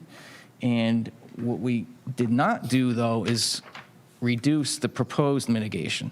All that green area, darker green area on this project, as well as the brown area, is mitigation. And then once we get into the Crawford Land Management Plan, you'll also see we're also restoring areas on site beyond the mitigation. So this proposal has created the natural buffer strip in the 0 to 50. The existing conditions, about 48% of that natural buffer strip was only remaining. So 52% of it was disturbed by just historic lawn and work in that area. So we're all the way up to almost 80% of that natural buffer area restored. So we feel that this proposal tonight does provide a net environmental benefit through, and I sat through the initial discussions tonight. I think 3 of the key things that came up through that was limiting fertilizer. Lawn is basically reduced just to that lighter green strip around the house for access around the house. Mitigation plantings and buffer restorations are right up to that, but we do want the homeowner to you just at least be able to get around the house. Runoff, all the roof runoff will be contained. The pool and patio area will have runoff associated with it. And then we greatly increase the vegetated buffer for that plan. I'm going to hand it over to Nick just to describe some of the Crawford Land Management Plan. Good evening, everyone. Nick Crawford from Crawford Land Management. So, as Mark said, if you look at the diagram up in the upper right-hand corner of the plan, the entire blue area is currently not naturally vegetated and kind of Cape Cod lawn. So that is that greatly increases the naturally vegetated buffer to both the coastal bank and the salt marsh. In addition to that, the areas that are shown in the stipple will have invasive species management performed. On site right now, it's predominantly Asiatic bittersweet and black locust. There isn't a ton of it, but it would be great to be able to get it while it's still kind of in its early stages. There's no, the proposed work doesn't there's no taking of any naturalized areas in the 0 to 50. And as Mark said, the red portions on the plan are the two small areas where we do go past the existing edge of vegetation. In addition to that, the lighter blue or kind of purple area on that diagram is an area that will also be restored that's outside the 100-foot buffer. So, all those things will, all of those things will result in a healthier plant community and a graded vegetative buffer to the resource areas that we're trying to protect. And just some rough numbers, I'll just hit the highlights. There'll be an increase, there'll be an additional 354 native woody shrubs added per the mitigation areas. That doesn't include 430 square feet of native black huckleberry sod that will also be installed. There's also 1,100 native perennials, grasses, and sedges that will go in these areas. In addition to that, we are proposing 17 trees of both tupelo and serviceberry to replace the minor amount of tree removal required to perform the work. Then there's also an additional 69 native woody shrubs that are just part of the restoration area that are outside of the required mitigation. So, the vegetated areas on site are going to be increased, they're going to be enhanced, and existing naturalized areas are going to be supplementally planted to make them more robust. And that's about it. If you have any questions, let me know. Thank you.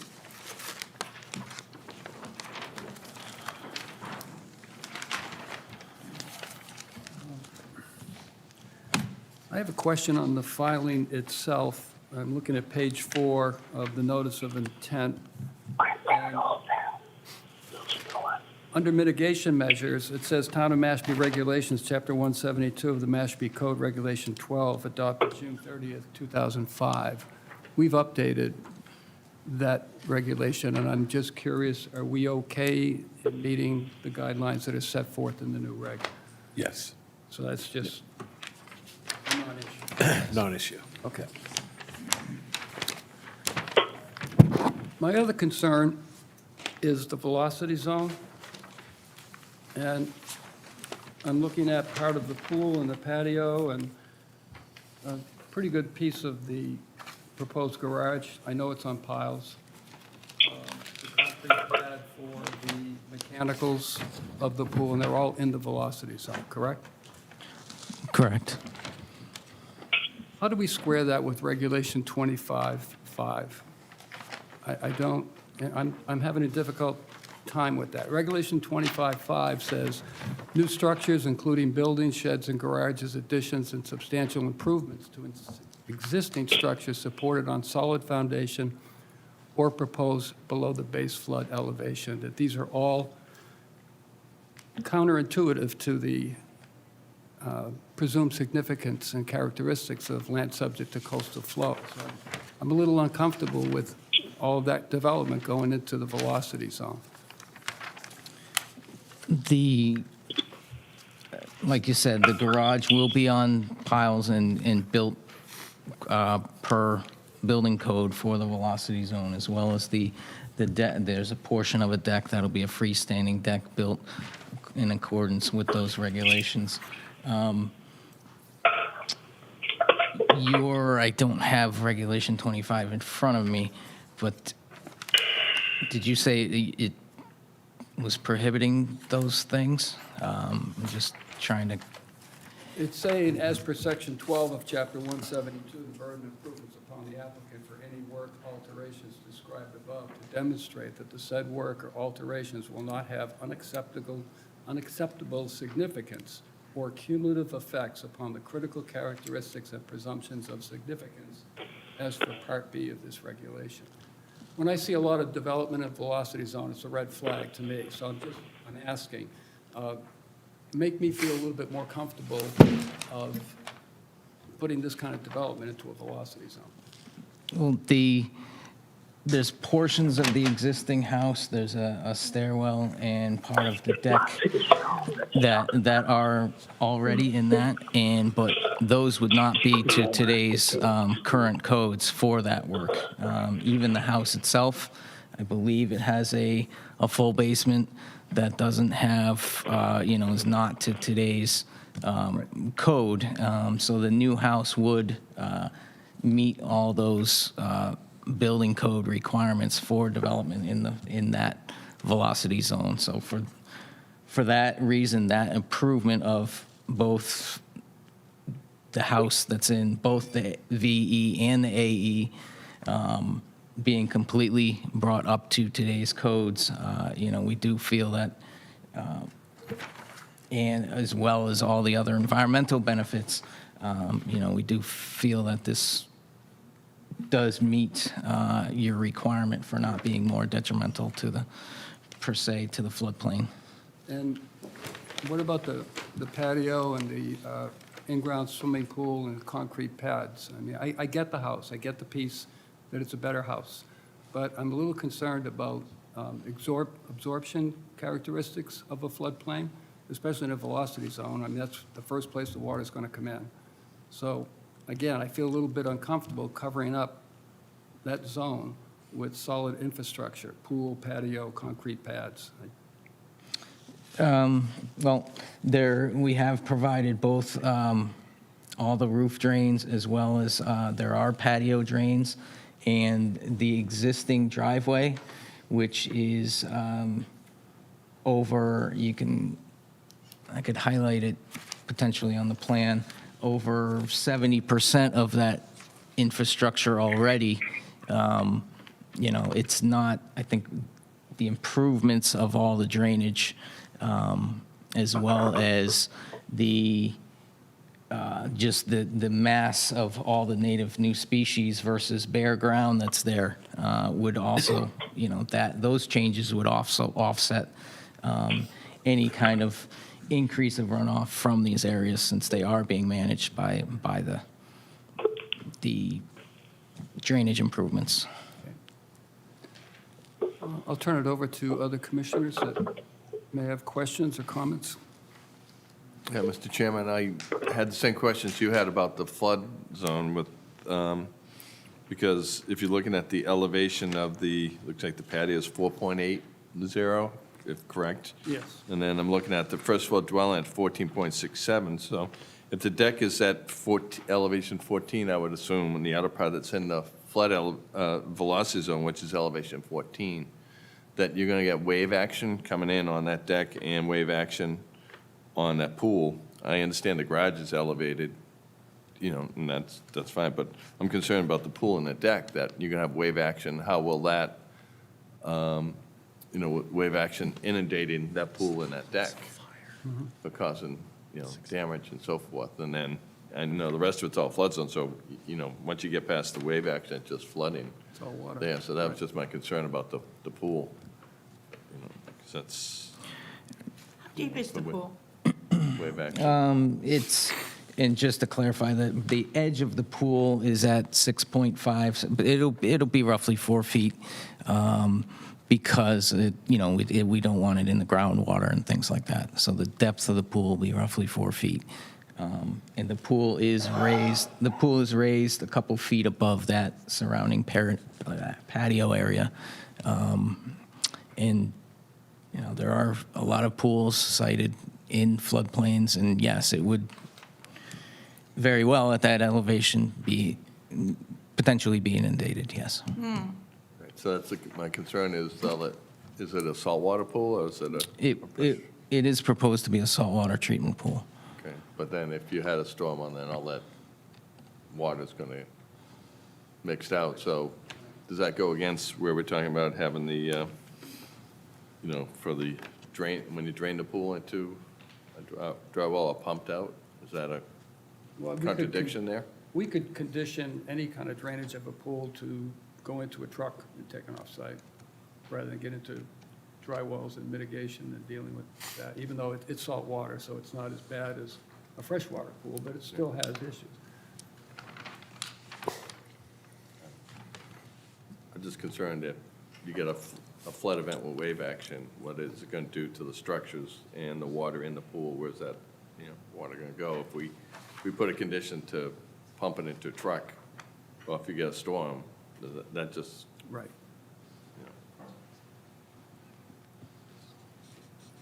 Other concerns or questions? Can I just follow up on Steve's point? We recently made that a condition for another property. When the condition is to, on the drainage from the pool, to truck it out, is there a time limit on that, or is that ad infinitum, that it goes onto the property? I believe it was an order in the order of conditions, when the certificate of compliance is issued, you could have that as an ongoing. It's in It would be an perpetuity? in perpetuity condition, yes. Yeah. Okay. Yeah. But I hear your point, Steve, that if it's one of our bad ones. Yeah. The other question, what's the elevation of the pool equipment, mechanicals? The mechanicals would be at a minimum of the 6.5 where that pool elevation is. So all the pool equipment is below the flood elevation? Correct. I think that goes against code. It could be, there will be areas in the garage that it could be conditioned to be raised if necessary. Yeah, I know the building code says all mechanical and electrical equipment to be raised above the flood elevation or sealed to meet it, so that'll be another concern, yeah. Yeah. Well, there really isn't a location for that pad on this. It's just an arrow that's pointing to an open area. Correct.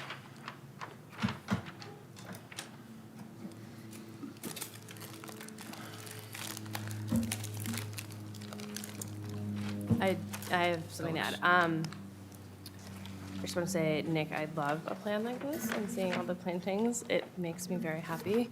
But I do have a specific question to the plantings. Where is the view from here? Are they going to come back asking for a view corridor or to like prune things later on? So the idea behind the replanting plan was, we could certainly show a corridor on the plan, but the idea behind the planting plan itself is that all the native species that are being replanted and where they're positioned on the site can reach full growth potential without impeding the view. Okay. So right now, the main view is kind of under the pitch pines to the left of the mown path, and then over the mown path out to the coastal dune. Okay. And then for the issue of the pool, it feels really hard to say yes to a pool in the velocity zone. Is there any way the pool can be bumped to where the fire pit area is, so that it's moved out of the velocity zone? Yeah, the pool is considered a structure according to, for zoning setbacks, and the 40-foot, basically, if you connect the line from the southerly corner of the garage to the corner of the pool to the corner of the house, you know, there's an arc there that's basically the 40-foot setback I see. to the road. I mean, could they have a fancy spa? Or just like a jacuzzi where it's like half the size? I think that's where we're all kind of hung up is improving a pool. Okay. Because all the plantings are great, but it's kind of hard.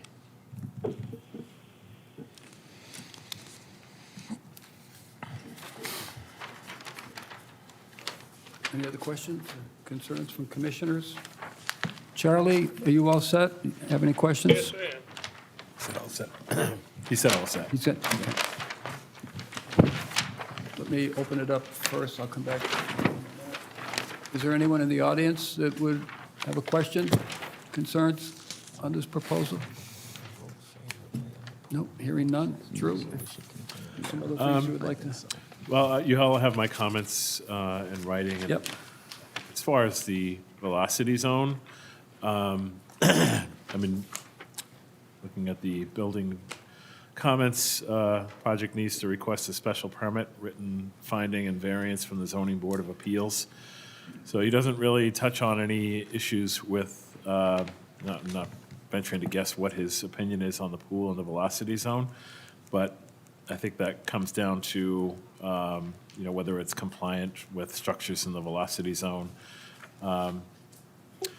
I know that for the purposes of the commission trying to deliberate over whether or not to approve a pool that's partially within the velocity zone and looking at, you know, previously approved projects and existing conditions all around Pompanesett Island in particular, there's a lot of structures in the velocity zone. So if you're looking at a storm surge that's going to, you know, come in and impact this pool patio area, I think you're looking at a lot more impact around, you know, the entire area for a storm surge of that size. So just to put it out there, not saying it's good or bad, it's just something to take into consideration. I like the mitigation plan. I think that adds a lot more flood storage capacity than the current situation and buffer zone, which is really diminished. The plan helps to increase the buffer zone and make it much more robust. So I think that based on what they're proposing and the existing conditions and enhancing the buffer zone, that it's a good trade-off. I don't see any adverse impacts as a result of what's being proposed.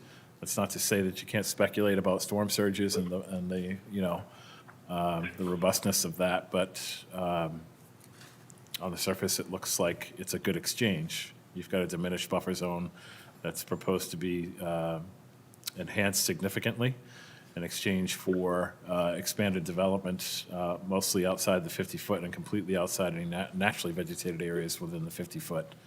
And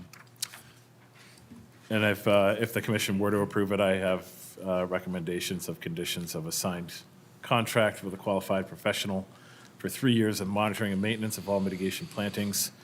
All lawn areas must fall under Reg 31 standards, and at no time shall pool water be emptied into any wetland resource area. Pool water must be, if its full drawdown, must be done by a pump truck. Board of Health comments, rodent inspection required with abatement if necessary. Septic design plans to be reviewed upon submission to the Board of Health. Floor plans to be reviewed upon submission to the building department. And I believe this is an IA system, Mark, is that correct? Correct. Okay. No other comments?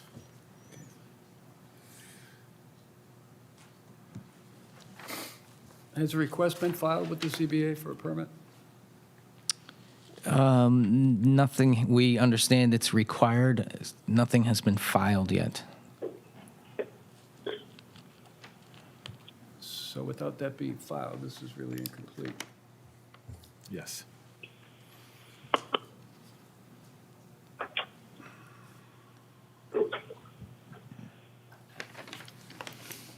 Mark, do you have any idea as to when the permit will be requested and filed so we could get a date from the ZBA for a hearing? We could probably meet the next filing deadline. I do know discussions have started with, I think we were going to use Attorney Chris Crane for that filing. So I believe we could, you're asking that the application be filed, not necessarily in a hearing approved. It has to be applied for Okay. under our regs in Correct. order for the commission to close the hearing. Okay. Yeah, I mean, I think we would request a continuance to the next available hearing and do our best to get it Hopefully filed. that gets taken care of. Mr. Chairman?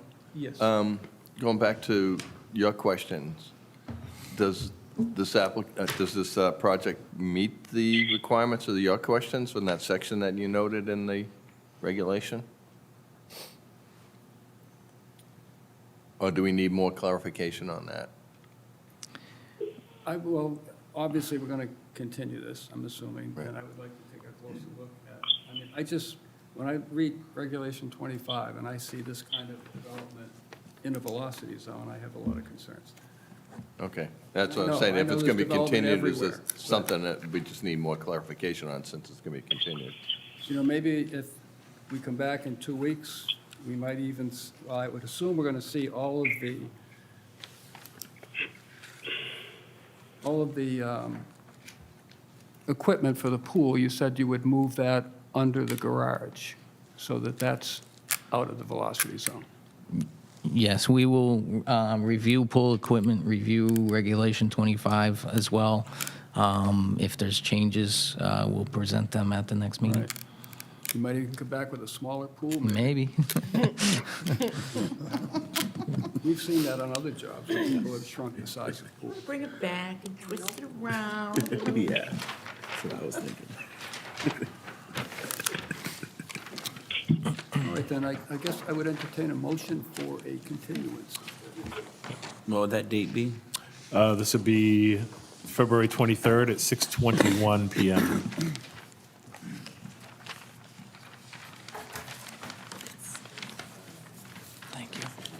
Then, Mr. Chairman, I'd like to move that we continue the issue for Brandon P. Giblin at 90 Pompanesett Island Road to February 23rd at 6:21. Thank you, Brian. Is there a second to that? Yeah, second? Couple of them. Thank you. Any further discussion on the motion before I call for a vote? Hearing none. Brian? Yes. Alex? Yes. Marjorie? Yes, sir. Aaron? Yes. Yes. And Charlie? Yes.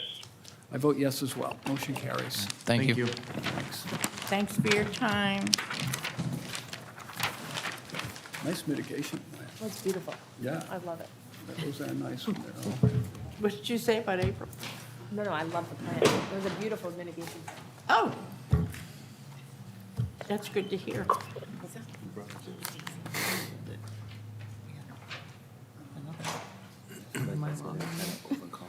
Stacy loves us. Yeah. Sorry. I drove by that house. Yeah. It's the way it is. I didn't want to say it because it's inappropriate. It's the way it is. It's one of those houses I want just for myself. Yeah, my family can stay home. I'll just go there. It's like a grandma's house. Buried my Right. agenda here somewhere. The perfect grandma's house. I'd say to my kids, look, I'm gonna put a guest suite over the garage. Clean it up. Change it.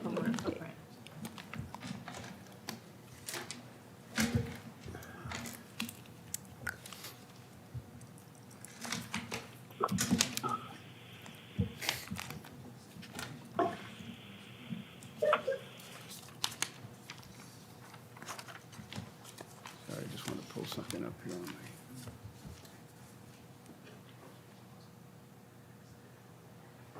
Now calling the 6:06 hearing for Paul J. and Catherine M. Thurston, 25 Menempsha Road. This is for a proposed construction of an in-ground pool, hardscaping and landscaping representative is Flaherty and Stefani Incorporated. This is continued from 12/8/22 and 1/12/23. And there's been a request to continue this to February 23rd. There is a motion. I for just that. want to comment. Yes, This is the third continuance? this would be the fourth. Mike, just to get closer to the mic. Is this the third or fourth continuance? The fourth. This is the fourth, I Right. believe. And Yeah. we 'cause it was typically supposed to- continue 3 times? Yes. And then what's supposed to happen after the third? Your discretion if you want to deny the application as presented. But nobody, I mean, yeah, it's your discretion. Have they given a reason for the continuance? They are trying to find someone to redelineate the wetlands, because that's what they were informed as far as comments from me and comments from consultant as well, noting that the last time the wetlands were delineated, it was several years ago, and they should be redelineated. Yeah. And I believe, from what I heard from the applicant, is that he hasn't secured that service yet. He's trying to. Okay. But, so that's really, So they came before us with insufficient, and the initial application had insufficient wetlands delineation markers.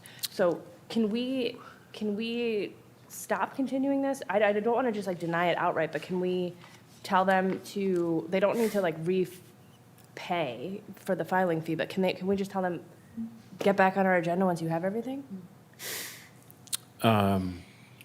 This is. I'm not sure I follow. Can we, so I don't want to deny this, but can we say, okay, we're done with this, putting it on our agenda for the next meeting? If they don't even have anybody contracted, why are we talking about it, like spending time talking about it at every meeting? And like wasting, can we just tell them, come back and get on our agenda once you have all the info you need?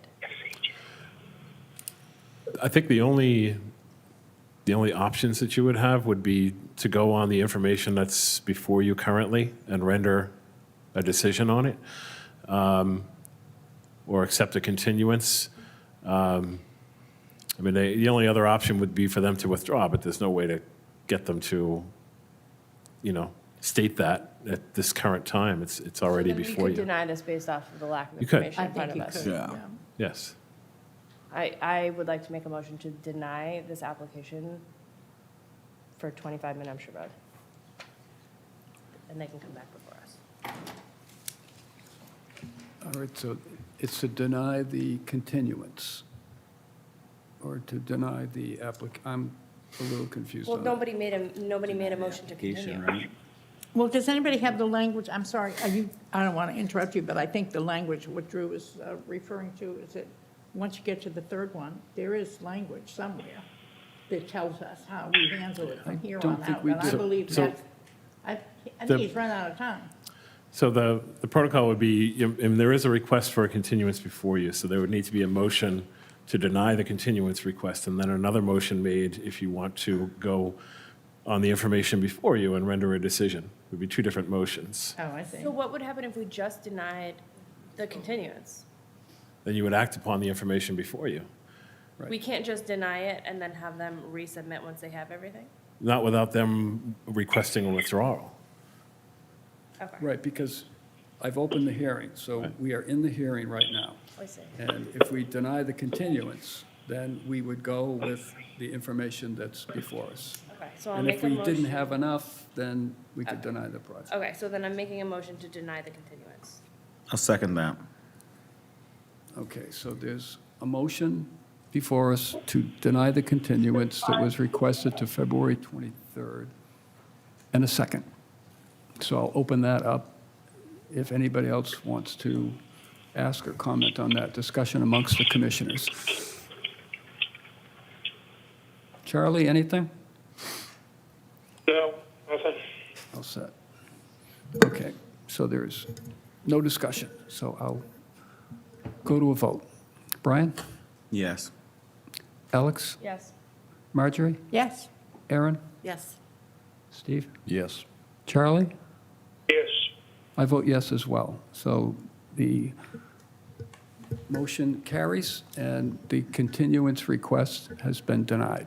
So we are now open for the proposal as presented.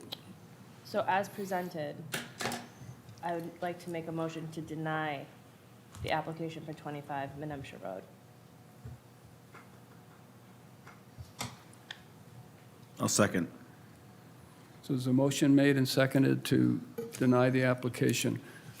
I'll open that up for discussion, and the first thing I would say is, why? Are we going to be specific about Yeah, because it was the application itself? given to us with insufficient information. It was outdated, the wetland wasn't properly delineated, and we don't know when they're gonna come back in front of us. If they had had somebody, if, they're not even here talking to us, they're just wasting our time. Right. And this could be a contentious one anyway. Come back to us when you have all the information, and we'll hear it again, but until then, I feel like they're not taking us seriously, and that's not fair. And the delineation with the absence of, the absence of wetland vegetation in a lot of the area, they're going to have to do hydric soils. So maybe that's Well, the hangup. I don't know what the delay is, but. It's also, I mean, that would render it, in my opinion, incomplete, number one. And number two, to Alex's point, this is the application that I've received the most personal negative information on from abutters. And abutters have standing, and I think he's run out of time. I think if he comes back for a new hearing, has a new application, the abutters will have an opportunity to know then what it is. And Alex's points are well taken. This is a serious issue. He's on water. Right. You know.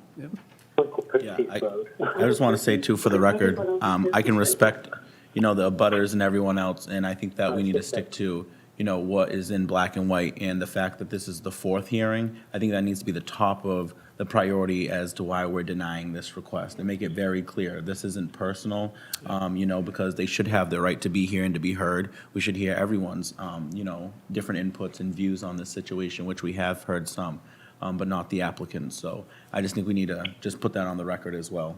That's the reason why I personally, would be denying this request. I would also just recommend that a new motion be made to, if you're going to deny, to denial without prejudice. I've never heard of that, but sure. Make an It amendment. just means it's not personal. Right. It's just you're denying it without prejudice. Is it Why would implied? any of it if- have prejudice? I don't approve Well, things with prejudice. I'm sorry. I don't- It's I mean, I don't- illegal, it's a legalistic sort of parliamentary courtesy, I guess. Yeah, it's Right. courtesy So prejudice more than is anything. implied. Legally I think that's the acceptable. best thing to do Yeah. to protect us. Yeah.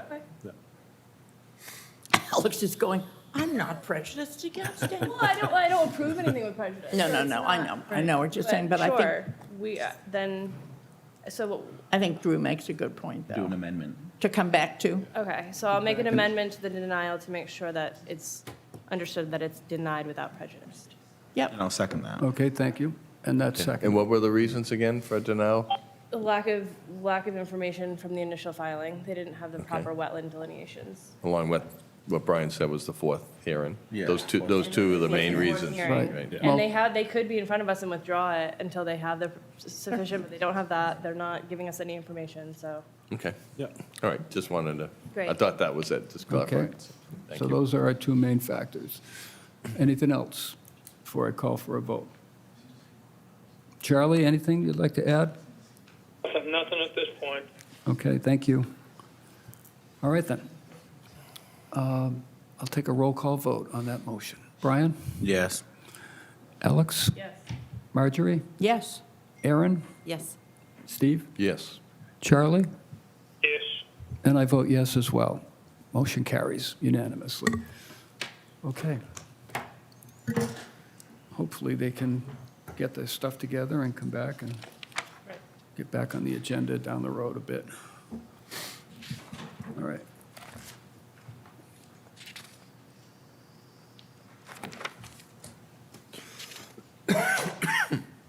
I'm now calling the 609 hearing for Rose M. and Sabino A. DeVito of 132 Uncle Percy's Road.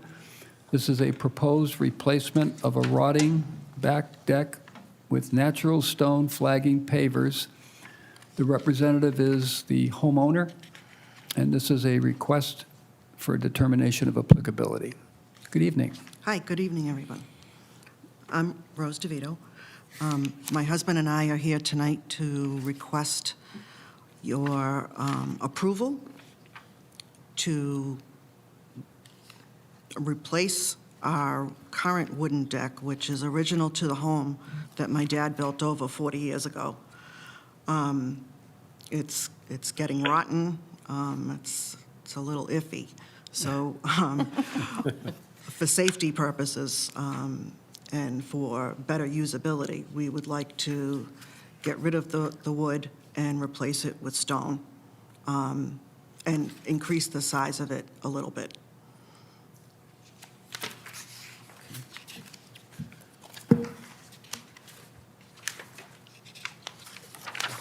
I think 40 years is a nice long time for your father's you. work. Thank you. Yes. 40 years. You did a good job. Yeah. So it's the deck on the lower level, the ground level deck, is not the two that are on the building itself? Correct, There's- yeah. There's no work being proposed for that? That's right. Okay. And do you have the Yeah, size it's of like the a new? sketch plan. So the current deck is 11 by 14. Yes. I'm sorry about my That's okay, I my see it, drawing. 11 by 14, yep. And the And to that, proposed? we're going to add an additional about 176 square feet. So it's only going to come out like 4 more feet from the current deck. And to the right, in front of the basement stairway, Yep. that's going to be filled in with stone pavers as well.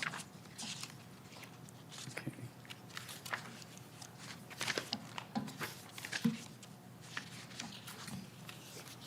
So the proposed deck and the current measures out at 24 feet, 4 inches, correct? The proposed will be 24 feet. Yep.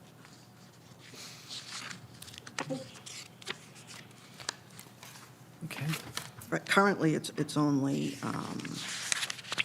14. So it's going to come out an additional 10 feet to line up with the basement stairway. Okay.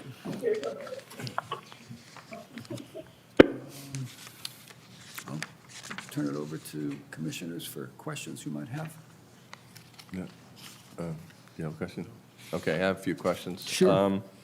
One is, looking at the site plan doesn't match up with the shape of the building. So, and then the other question is, it looks like according to the GIS map, this looks like there's a wetland behind there, Drew? That, based on this? Correct. So is there a flood zone out there, or where's the buffer zones? So this is in the, probably the 90 to 100-foot setback from BBW associated with Dean's Pond, but it is within the 100-year floodplain entirely. Okay. Yeah. So, yeah, because I couldn't tell from this old site plan. that- Yeah, yeah. So the other question I had is going back to the photographs of the rear of the house. It looks like there's from the corner of the existing deck down, if that's a 2x8 or 2x10, looks like there's, 16, 18 inches at the corner deck, and then on the other deck, it looks like there's more. So it looks like that whole grade is sloping off. So if you're proposing a patio, that goes over to that two-tiered deck with a grade drop of at least 24 inches, you're gonna need a retaining wall there to hold in that patio. It's not all flat grade. Right. So, the two questions I have are, one, okay, yeah, is it in the buffer zone? We know it's in the flood zone. And then said, do we need retaining walls there? So now we're adding structure into the,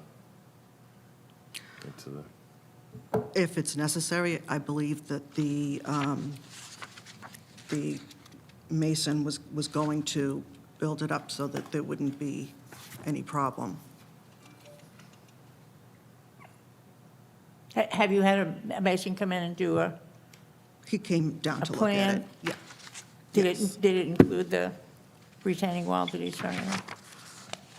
I mean, he said that he would do.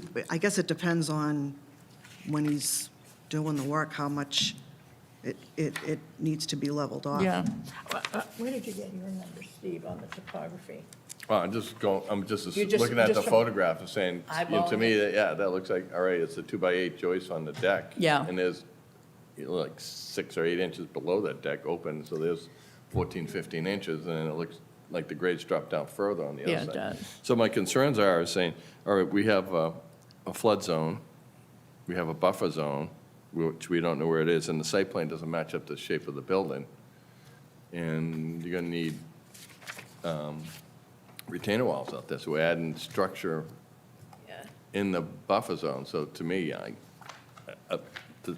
this would be an NOI versus an RDA, because there's all these unanswered questions. I understand the deck, needs to be replaced or things like that, so. I think, it's gonna be on the ground, right? Yes. So if the deck is being removed, you would step out and step down. There might need to be, a little bit of a retaining wall along that outer edge. Yeah, if you're just gonna replace the deck in the same footprint without expanding it, I would say that would probably fit the requirements of the RDA, I should say, versus expanding and putting in retaining walls. That's my concern. Yeah, I think, I hear you, totally. The thing, I just had a patio done at my house with a retaining wall, and it didn't actually disturb anything really outside of that area when they were able to do it. They just pushed in the fill, and then they were able to put the pavers on top of it. So I do think it could be an RDA if no vegetation is being removed. No vegetation is going to be removed. It's just in that space. No trees, no bushes. Right. You can't even call it grass. Right, it's It's moss. dirt, basically. But we're adding structure into the buffer zones, we don't know where the buffer zones are from the Well- edge of the BVW. They use GIS, and I actually went out, because I've been to the site a few times to measure. It's in the outer 90 to 100-foot buffer zone from the BVW. So the reason I suggested an RDA is because when you've got such a minor scope project that's outside the 50-foot setback, and this is, you can see from the images of the site, this is stepping in front of the deck area, looking out towards Dean's Pond. Fully vegetated. If their property doesn't go to the pond, it's intercepted by PBA property. So taking into consideration the minor scope of the project overall, mostly going over existing deck and then existing lawn, it's setback from the wetlands being within the 90 to 100-foot setback. Yes, it's within land subject to coastal storm flow, but it would seem, just from my evaluation of the project, that it's not adversely impacting anything as far as the wetland resource areas, the BVW. Flood zone, there could be some, points made about the flood zone, but again, the lot, as far as the square footage of the lot, it's already contains enough naturally vegetated areas to meet Reg 25 standards. So all those issues combined are why I recommend an RDA instead of a notice, because it really is a very small, minor scope project, and I didn't see any aspect of it that could be construed as having an adverse impact on any of those resource areas. Could you slide that up a little bit so I can see the sky view of the property? So, there it is, okay.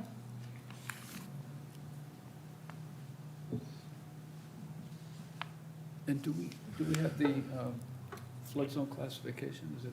It's the 100-year, not the velocity, Okay. the AE. Yep. AE. Yes. Yep. 13, 14, or 11? I think it was 11. It's 11. 11. Yeah, yeah.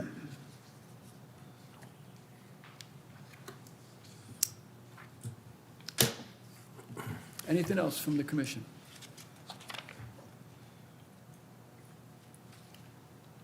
Anyone that's in the audience that would like to comment or question? Any closing comments, Drew? No other comments. Okay. All right, then, I would entertain a motion on the proposal. I'll make a motion for a negative determination for 132 Uncle Percy's Road. Thank you, Alex. Second to that motion? Second. I'll second it. I think, Brian Can beat you have, to it. Marge has. right, Marge can have it. ladies' choice. Yeah. Oh, I don't want to be in your debt. You take it. I'll accept Marjorie for the minutes. Yeah. How gallant. Thank you so much. Thank you, both of you. Any discussion on the motion that we have for a negative determination? Hearing none, I will take a roll call vote. Brian? Yes. Alex? Yes.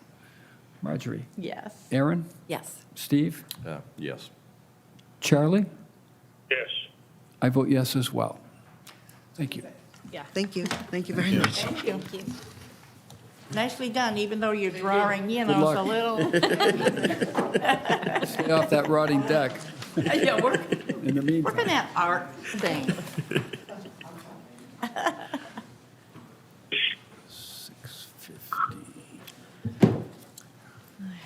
Before you call the next hearing, Drew, what would be the time for that continuance for this one? Oh, for which one? The next one? Oh. So this would be for 409? 6:21, you said? 621 was the last one. 6:12 is the next one. No, I think it's for 223 at 6:24 PM. Right, because they're 3 minutes apiece? Can you, just, which one are we talking about? So before he calls the next hearing, I Yeah. said, I see the notes, it's supposed to be continued, so I'm asking what the time would be. You're talking about 21 Metacomet? Yes. Okay. The Yes. time is 6 PM on Okay. March 9th. Oh, okay, never mind. On Okay. March 9th? Yes. Okay. Okay.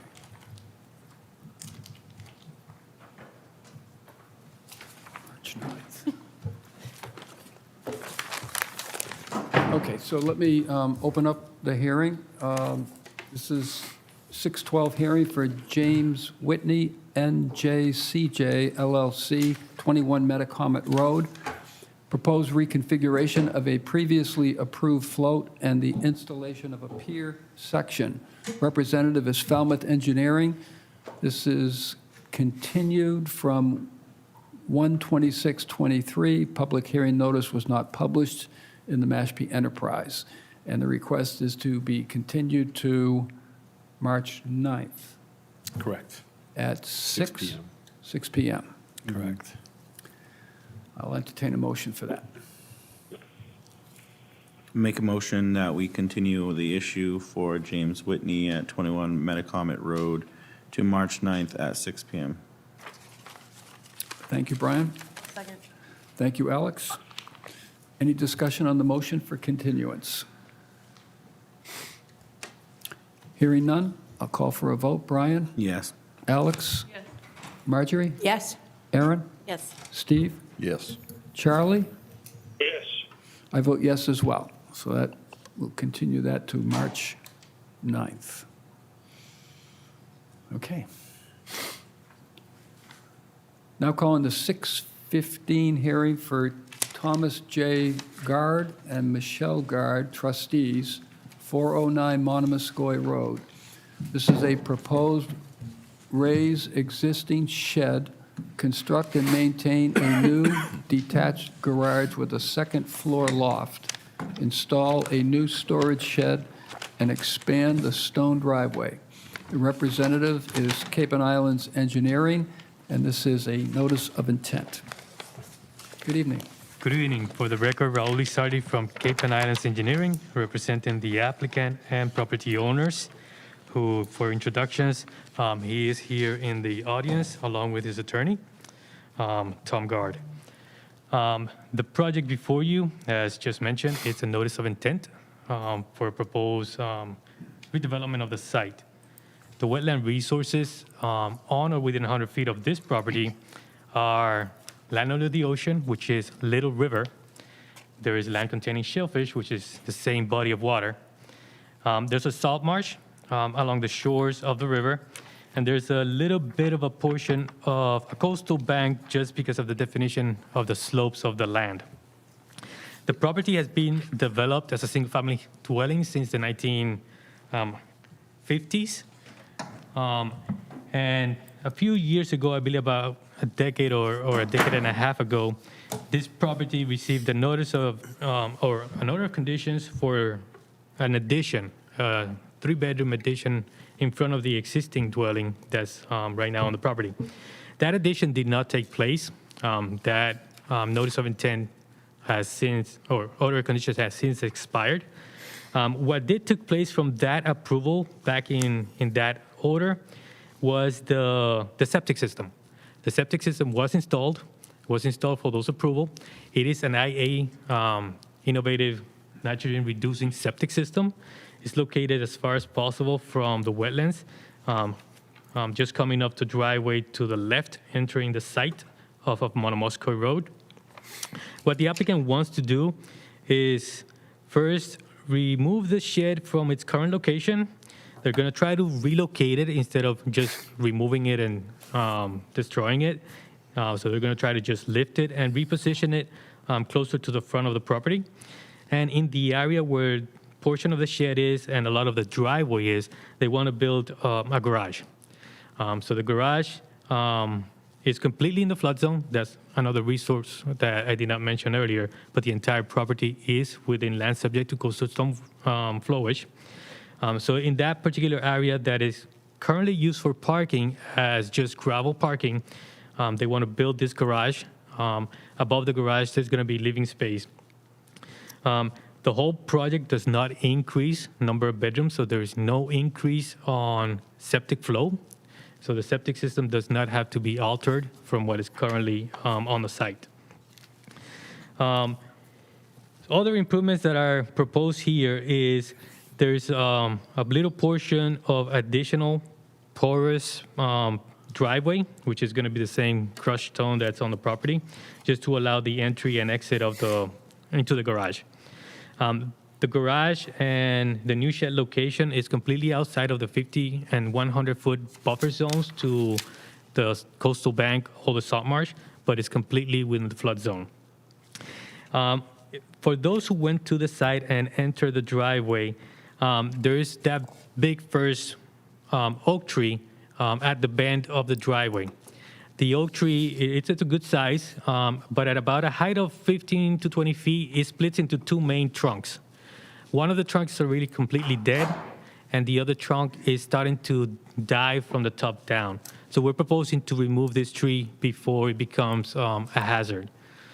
There's no other proposed trees removal. There is some limbing that we are proposing to one of the trees that's near the septic tanks, and where we're proposing the turnaround coming out of the driveway. But the tree is proposed to remain. Just we have to clear the lower limbs so that the cars can maneuver around. So that's the project that we have for this project. And just to be upfront, the following 2 projects are the same applicants. So I'll take any questions, try to answer them if I can. Thank you. Can I ask a question? Sure. On the finished space above the proposed freestanding garage, is there a bath? There is going to be bathrooms, yes. So you'll be adding, and how many baths are in the existing dwelling? I don't have that number. There's 2 bathrooms in the existing dwelling. Two full? Yes, ma'am. 2 full. So, and that doesn't affect at all the septic? Right. So the septic flow is based on occupancy. Right. So Title V goes about 2 persons per bedroom, which is in today's way of living is too much. But yeah, so it's 2 persons per dwelling. So 2 persons per bedroom. So you can have a house with 3 bedrooms and 10 bathrooms. The amount of faucets or toilets does not change the daily flow for the septic. It's based on the use by people.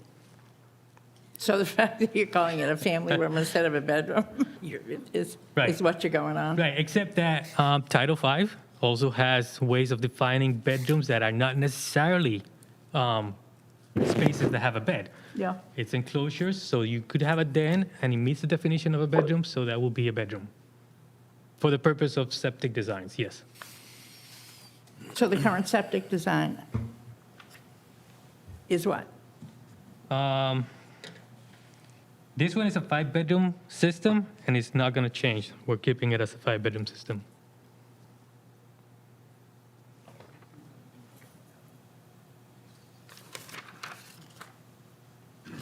And what's the GPD on that row? I'm sorry? What's the gallons per day on that system? 550. 550. Yes. And how old is the system? It is a Title V system with an AI system. I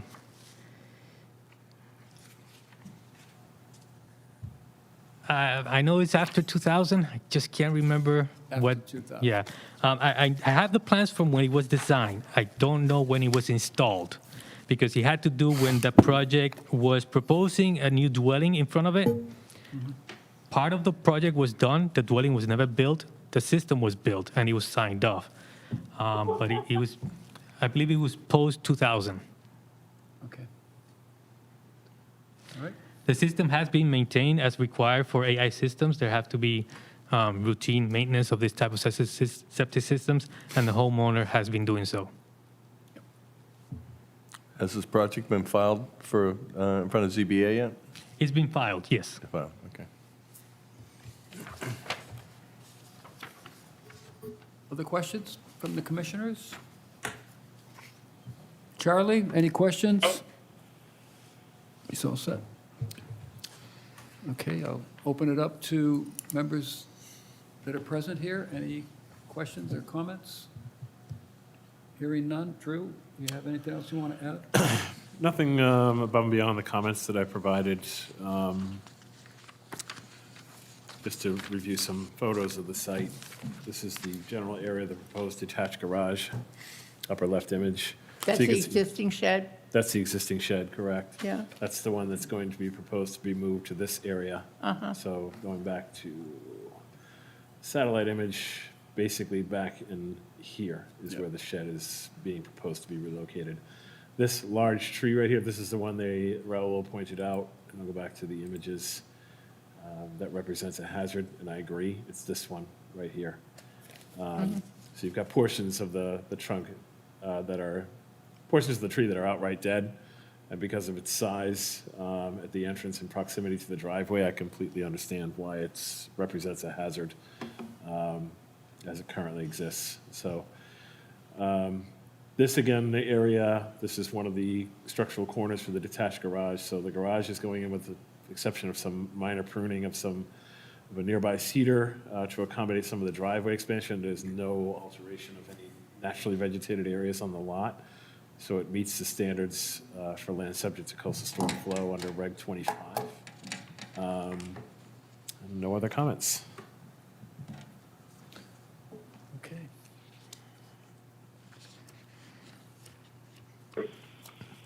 Thank you. I'll open it up to the commissioners I'll entertain a motion, if there is one.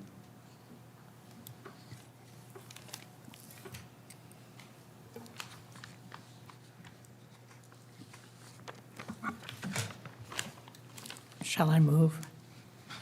Mr. Chairman, I'm happy to make a motion for Thomas Gard, Shell Gard at 409 Monomoskoye.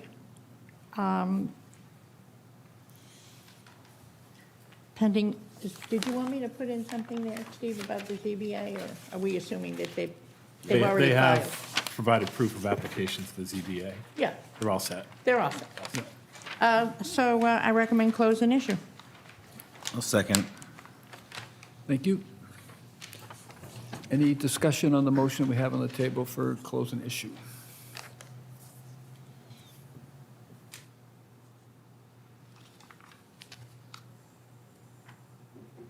You good, Alex?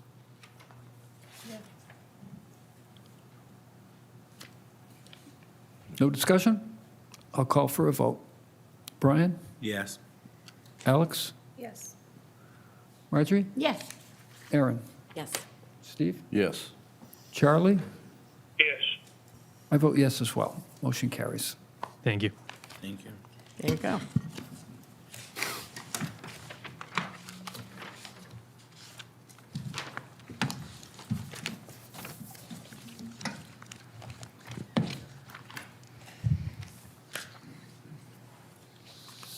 618.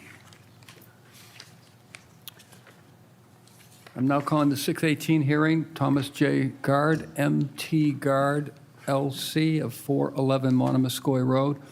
Proposed raise of existing dwelling with all appurtenances, construct and maintain a new dwelling with garage under, detached garage/workshop with a second floor loft, storage shed, proposed mitigation plantings, and new nitrogen-reducing Title V septic system. Representative is Cape and Islands Engineering, and this is a notice of intent. Good evening, Raul Lizardi from Cape and Islands Engineering, representing the applicant, who again is in the audience with us tonight. Yes, so this project, the applicant just purchased the property last year. It went up for sale, and he was concerned that somebody else could do something else with the property, so decided to purchase the property and prevent someone else doing something on the site. Now, the existing site, similar to the project just presented, it's an existing dwelling that was built in the 50s, but it is very small, and it's in rather disrepair. So any kind of improvement to that particular structure would render a 50% increase in value of the structure, so we will definitely require complete new reconstruction. Because it is in the flood zone, we have to meet flood zone requirements for this particular project. So the house is the existing house is almost entirely in the 50 to 100 buffer zone to the salt marsh that I mentioned earlier. But we also have everything on the property within land subject to coastal stone flowways, so we have to raise the structure and lift it so that the finished floor, the living spaces, have to be 1 foot above the flood zone elevation. So that's what we're proposing to do here. Raise the existing structure, raise the existing shed, build a new house that meets flood zone requirement constructions. The first floor is up in elevation 14 as shown on the plan. The bottom of this house is going to be open. It's going to be a slab on grade at elevation 6, which is roughly the elevations of the grade of the ground. On the back of the house, where is the existing septic tanks, there's 2 septic tanks on the back of the house. We're proposing to remove those 2 tanks. The septic system that's serving this existing house is similar to the other project in the front towards Monomoskoye, except that this system is not an AI system. This is just a Title V septic system. There's 2 tanks in the back of the house, leaching field out by Monomoskoye. What we propose to do with the new house and the new garage is to have a new Title V septic system with nitrogen removal enhancement. So we're proposing a fast tank. We have to use a pump chamber after the tank just because of grades and separation to groundwater. So we're pumping to practically the same location of the existing leaching field, except that we're raising the leaching field and raising the grades for the new driveway. The existing grades are coming up by about a foot just to get the separation to groundwater. On the back of the proposed house, we are proposing a 16-foot deep deck. Now that this house is going to be roughly 9 feet above the existing ground, we cannot just walk out of the house on the back of the house and have your yard like currently it does. Right now, it's just a step out and you're in your yard. Right now, on the back of the house, at 9 feet above the ground, what we're proposing to do is a 16-foot deck. Below the deck, it's just going to stay open. So it's not going to be completely impervious, since rainwater can filter through the slats of the decking and get infiltration underneath it. But it is an increase in the area between the 50 to 100-foot buffer zone to the wetlands.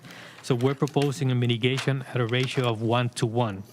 In that area, there's also 1 tree that is also kind of half dead, and we're proposing to remove that 1 tree. Similarly to the project before, we have a proposed shed. This shed location is kind of mirroring the shed that we presented earlier.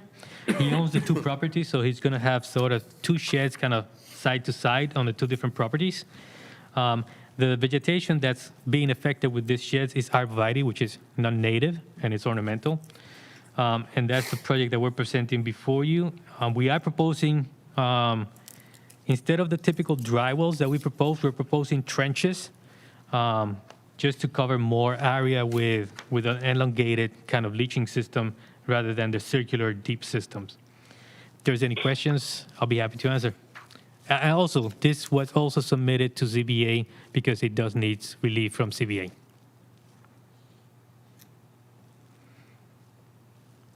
Thank you.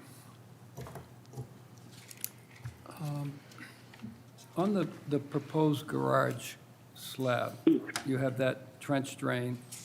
It's 32 feet long, 2 feet wide, 2.5 inches high. And I noticed somewhere on the plan, it shows an overflow. Pretty sure it was on here. Where the downspouts come down and, I don't see it. So yes, there's, Maybe it was on the previous. there's a detail up here.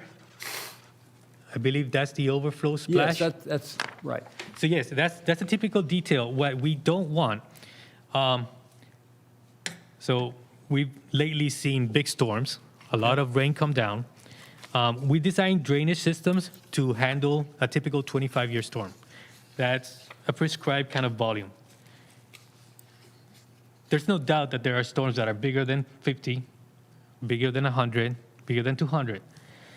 If the volume coming down the downspouts saturates this leaching system, Right. we want it to be able to come back through the downspout, but not make it all the way to your roof. So there is a splash overflow. So if water does make it back up the pipe, it goes to surface. But the initial runoff from that volume that we can handle does make it to the leaching facility. Right. So on that garage, is there a drain on each corner that's coming down with that overflow? So what we're proposing is the leaching trench on the one side, and we'll collect everything to the one side. The downspouts that are coming on the front of the garage will be directed to the one end, and the downspouts on the back of the garage will be directed to the opposite end.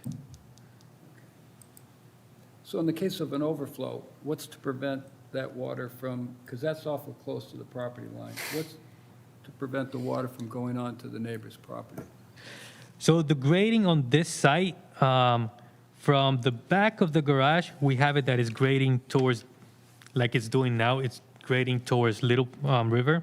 From the front, we have the front of the garage at elevation 7, and we have kind of the middle line, property line that he owns. That will be the low point from the garage over the driveway that we're proposing, and then that middle line where the arborvitae is, that ends up being the low area. So the garage, we have it proposed entering at elevation 7. If you look north of that, we have a 6.5, and keep looking north, we have an elevation contour of elevation 6 around the edge of the arborvitae.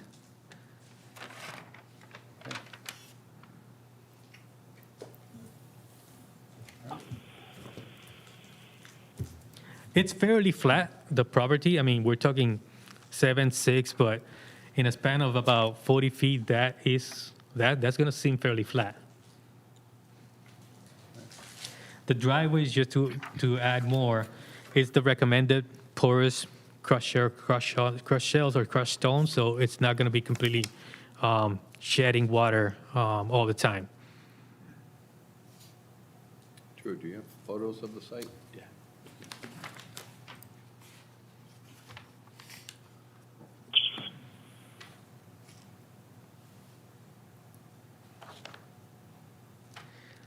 I will also add, like you see in the pictures, there's really no naturally vegetated buffer. The site has been maintained for years. There's a little bit of buffer close to the salt marsh, where we're kind of increasing that little bit of buffer that we have there. See if I can get a picture of that. Yeah, I don't really have a picture of the salt marsh area. But. And the backyard is fairly flat. And there's... I think what's most interesting about the backyard when I was out there the other day is that did you see there's like a rack line in the yard from where the Yes. most recent tide had like come up? Yeah, we're gonna eventually, in a couple of weeks, see a project where in December we had a big storm and the water level was extremely high. And yes, you're gonna see that for many projects that you go see, but it is not the typical rack line that you will see. But around past Christmas, we had a really big storm, and yeah, the ocean was pretty high.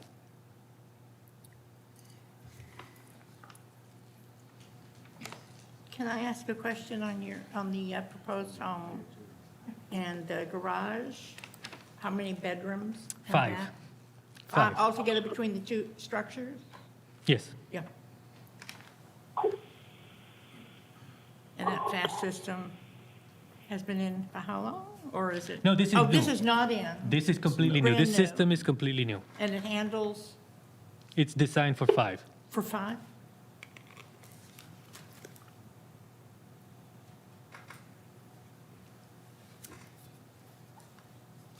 I'm looking at the mitigation, and it's 479 square feet, and you're proposing 480. Right. The required, based on the calculation, is 479. We're proposing 480. Are requirements higher than that now, Drew, with the new mitigation regulation? This is in the buffer, right? The different calculations are if you're increasing in the 0 to 50, there is an incremental mitigation requirement. In the 50 to 100, the calculation is 1-to-1. And that's where we are. Okay.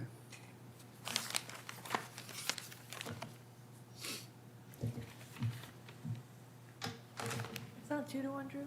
What's that? It's not 2-to-1? in Is there? is what? The mitigation requirement? It's a 1-to-1 ratio It's there? 1-to-1 in the 50 to 100 foot setback, and the 0 to 50, it's incrementally increasing the closer you get to the 0 foot setback, starting at 50. Okay, I Yeah. thought it was more.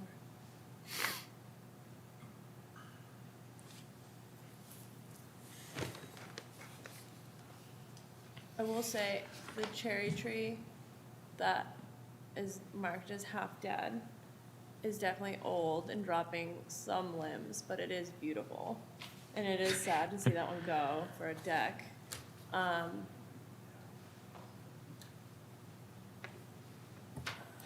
Yeah. It's hard when there's one tree on a property, or maybe 2 on that side. But I would also say this plan doesn't show, and this will come up more with the next hearing, so it's like a little hard, but it doesn't show the cedar tree that's in the buffer next to where the ramp is for the dock. So the existing pier, there is a cedar tree there that is not shown on this plan. And, I mean, it kind of shows the squigglies for the buffer that's there, but there is a cedar tree in there that's not called out. I know there's a good sized cedar about 20 feet north from this pier that we're not proposing to touch. There is a smaller shrub. I don't think it Bayberry. was a cedar. There's a bayberry there too. But yeah, for the next application, we can relocate or replace that bayberry. And we'll get to that in a minute. Yeah, that's coming.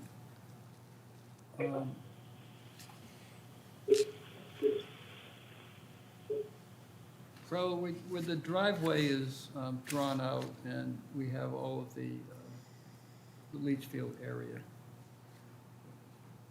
I seem to remember there's a couple of large oak trees that were in that area. Am I mistaken on that? I know where that cap pipe was. And if you come directly across where those green filtration chambers are, aren't there a couple of good-sized oak trees right in there? So on the left side of the driveway, I don't think on the left side of the driveway because the existing septic system is there. So the proposed septic system is fairly in the same vicinity as the existing, and it's kind of following the existing driveway. There are a few 2-inch, if I see correctly, there are some, I believe, some pitch pines. There is a 10-inch, I believe it's oak, to the left of the septic system. There's a 14-inch to the right. I see there's 2 14-inch trees to the right of the driveway coming into the site. Right. Now, there was a stake for the edge of the leach field, and it couldn't have been more than a foot or two away from one of those good-sized oak trees when I was on the site. And I thought, how are you going to get this in here without disturbing the root structure of this tree? Dan, you were there that day as well. Yeah. You know the ones I'm talking about, those 2 good-sized oaks? Yeah, it's, there's one there on the right on the top picture. There's an oak right there, then there's one in front, more in front of it, about 30, 20 yards up or so, with the stake you were talking about. All right. So are those going or staying? So yeah, if I kind of see a 12-inch deciduous tree on the plan where I have a no surface vent. If we go to the plan and you see where I have the no surface vent, just to the left of the surface vent, right there, there's a 12-inch. Maybe that's the one you're referring to. Yeah, that at 2 feet from the field, that will have to go. So that's coming out Yeah. as well. Yeah, at Both that of those point, trees, both of those hardwoods are going? There were 2 good-sized ones, from my memory, that when I was on that site a little while ago.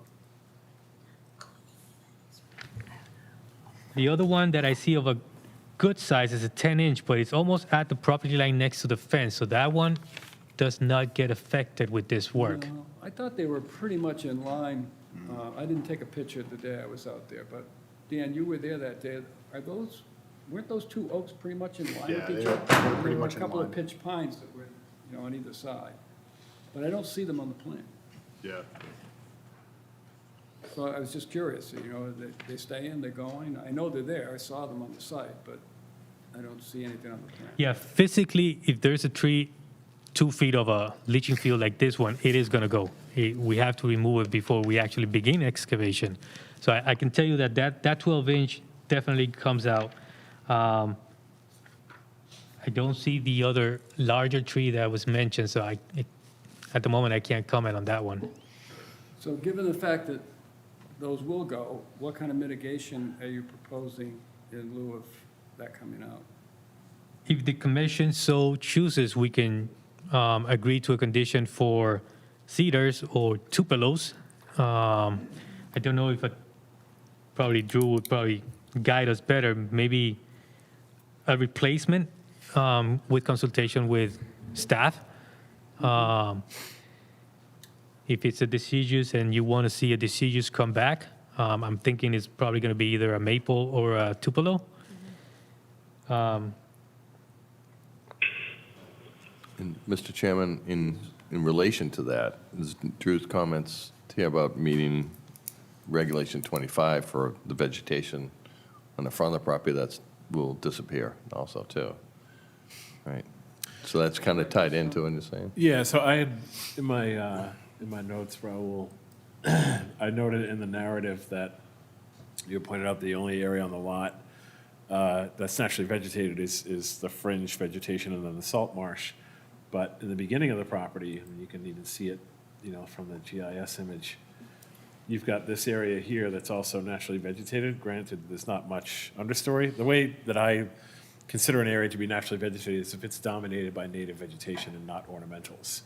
So whether it's lacking understory or not, I do consider that to be a naturally vegetated state. And there are scattered trees, you can see them in the imagery. Here, you've got this area that I would consider to be, in its current state, naturally vegetated, and therefore should count towards that, if these trees are going to be impacted from the leach field, then that, you get into, under Regulation 25, an equal amount of square footage of mitigation for any sort of square footage of alteration into naturally vegetated areas. And I just saw that based on the narrative, this area wasn't counted It or wasn't. considered as naturally vegetated, but in my opinion, I consider it to be. It's not landscaped. It might have been altered a little bit with understory, but it's still a native vegetated area. Maybe altered, but still naturally vegetated. It's not a landscape feature. It's not like garden beds or landscaping or hardscaping. It's naturally vegetated. So I just noticed that as an area, if it's going to be altered by the leach field, that should be taken into consideration as far as mitigation is concerned. So I don't do you- know, it seems unclear as far as how much of that vegetation is actually coming out as a result of the leach field, because you just went over a couple of trees that look like they're going to stay on the plan, and now you're saying they're going. So I think that affects the mitigation that you're offering up, that So- should be increased. This area on the front, the reason I did not calculate them as naturally vegetated is because the area has been mowed. There are standing trees, but the area has been maintained, mowed down. So that's why when we call naturally vegetated buffer strips, it's areas that are natural, native species that are unmanaged. So that's why I did not count this front yard because of that. Now, I'm not quite sure if I'm looking at the picture correctly, but are we looking from Monomoskoye towards the house? Yes, So this is the left side of the driveway. correct. So that amount of vegetation, it's growing on top of the septic system that's there today. It is, I would never consider that portion naturally vegetated buffer strip because that area has the septic system underneath it. Well, let me just to clarify it, Oh, wait. sorry, just to clarify, I mean, Reg 25 uses the term naturally vegetated, not naturally vegetated buffer strip, but just naturally vegetated area. And granted, maybe that needs to be defined moving forward, but the way I see it is if you've got native growth and it's not an ornamental landscaped bed, even if it's mowed, it's still naturally vegetated. It's dominated by native species. That's my interpretation of a naturally vegetated area. And granted, it's not spelled out like that in the reg, but when you've got a domination of native species in an area that's not clearly landscaped, yes, it's mowed, but still, it's not altered to the point where I would consider it to be non-native or a landscape feature.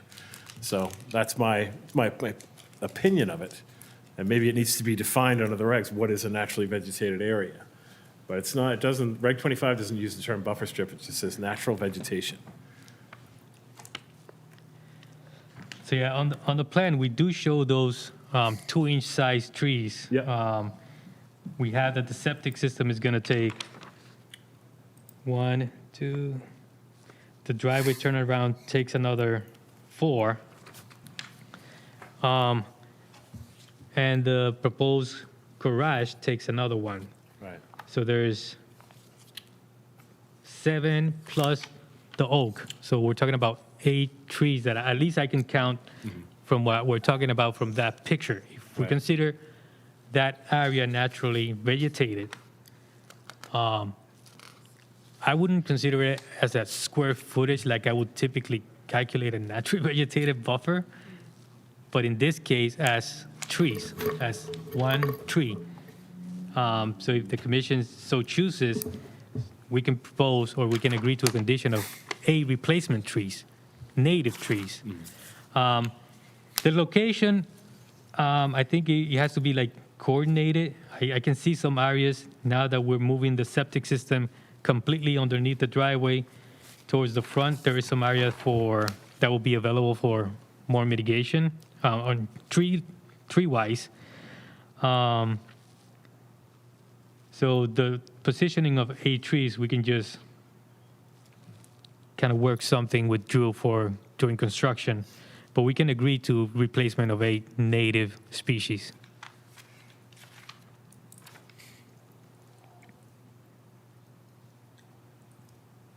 Alex, you have something you wanted to add? Yeah, the trees next to the deck also, I mean, when you're out there looking at where the stake is, it's so close to those trees, like, they're gonna have to be, like, very uplimbed.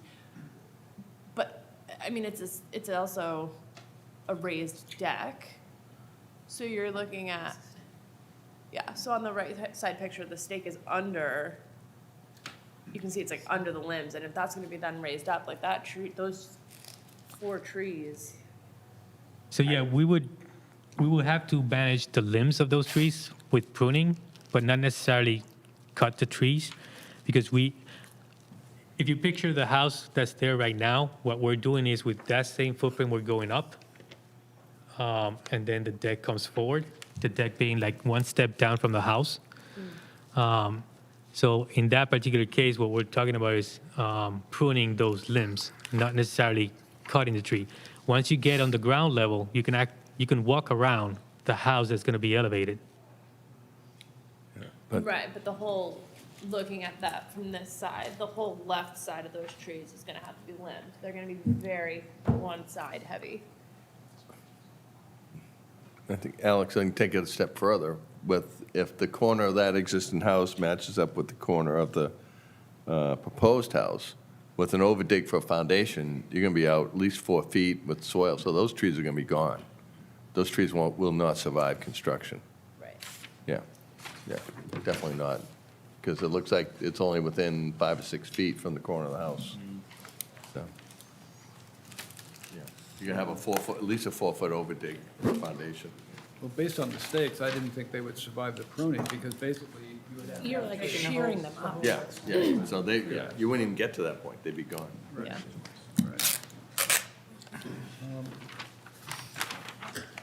Mr. Chairman, Yes. just in the interest of time, if the board would be comfortable, or the applicant would be comfortable with a continuance or requiring that be a condition for revised and updated mitigation plan to be submitted.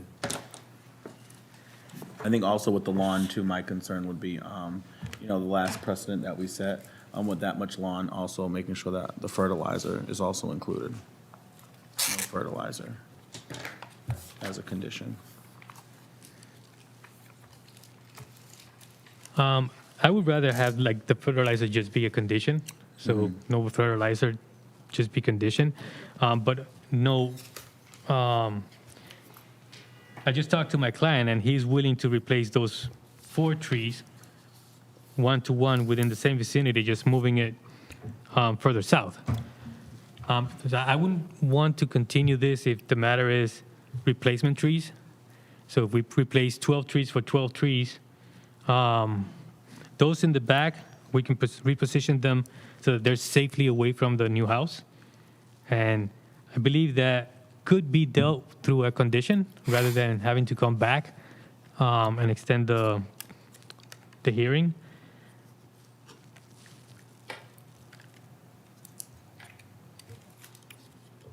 I think that's reasonable. I mean, I would leave it to the board's discretion, like we've done before. I mean, if Drew's fine with the mitigation plan, I would be fine with it. Yeah, it's an easy enough That's thing just to how I work feel. out with the applicant, in my opinion. To have them submit a mitigation plan that. Yeah. That you can. That we can work with them to implement. Work with them, yeah. verify. Yep. Okay. Yeah, because that would address all your concerns on the front of the property along with, on the water side of the property. Too, yeah. Okay. Yep. And you're saying that these trees that you're going to replace are south of the location? So you're coming over towards the neighbor's property line with those trees? So yeah, those 4 right there that we have on the pictures, those are the ones that are close to the house and The close to the 6-inch new ones, deck. right. So those are the ones that we're proposing to move kind of southwest, just to give proper distance from the new decks or whatever's. Well, these ones will not be relocated. These ones will be removed. We'll replace them. Right. So the ones that are coming up will be a good safe distance from the construction. Yeah.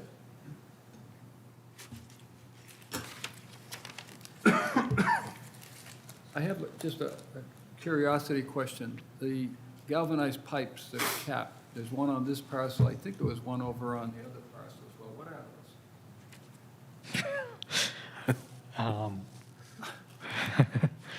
I mean, have it on the plan. One of my thoughts was, is there a tank or something underground that, I don't know. What is the galvanized pipe with the cap? It is a cap pipe. The owner knows. The owner knows. The owner? If I may. Yes, I'm just curious. They were shallow wells at some point for the previous owners, and I think at some point there was no water to the property, so that one of those wells, or two of those wells, they actually left, they would hand pump water, but at some point, the water quality was, and of course, they got water to the property, so Right. they're essentially, they're just there because they were there. Right. We'll address those, but they won't be used for anything at this point. They'll be removed. They'll be removed. And was there one on 409 as well? No. Because I saw a second one. They were, could see it on there's the- two of them, maybe one down behind the house? I think There's a septic vent. there's one there, and I think there's three on 411. There's one by the street, one by the shed, and one in that picture that you just saw. I think there's three. Okay. And they used to just hand pump it out, but they haven't done that for,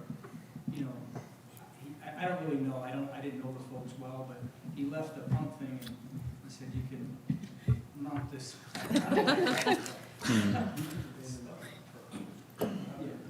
Okay. Yeah. A question for Drew, I guess. If we do move forward with the conditions, with the revised mitigation plan, would you also recommend a condition for monitoring and maintenance of that, or? Yes. Okay. Yes, How many yeah. years? I would say a 2-year monitoring and maintenance Okay. agreement. Recommend a 2-year.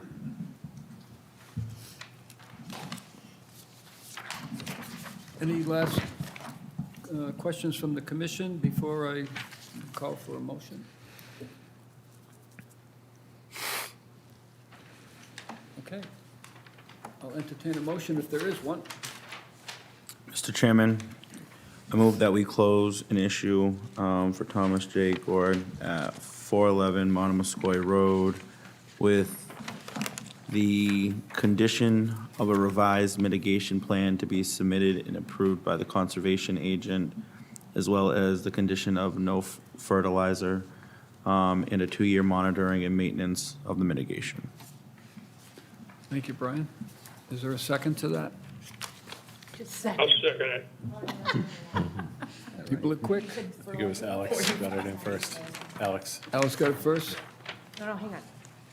I said with the lawn, no? Did I say You with just the add lawn? with the lawn, real quick. With the lawn. Yeah. Okay. He meant fertilizer on the lawn, Yep. not just in general. Sure. Okay. Do a That's to second? meet Regulation 31 standards? Yes. Okay. And Alex has the second for the minutes, correct? Yes. Okay. Any discussion on the motion we have on the table? All set, Charlie? Yes. Okay. All right, I'll do a roll call vote. Brian? Yes. Alex? Yeah. Marjorie? Yes. Aaron? Yes. Steve? Yes. And Charlie? Yes. I vote yes as well. Motion carries. Thank you.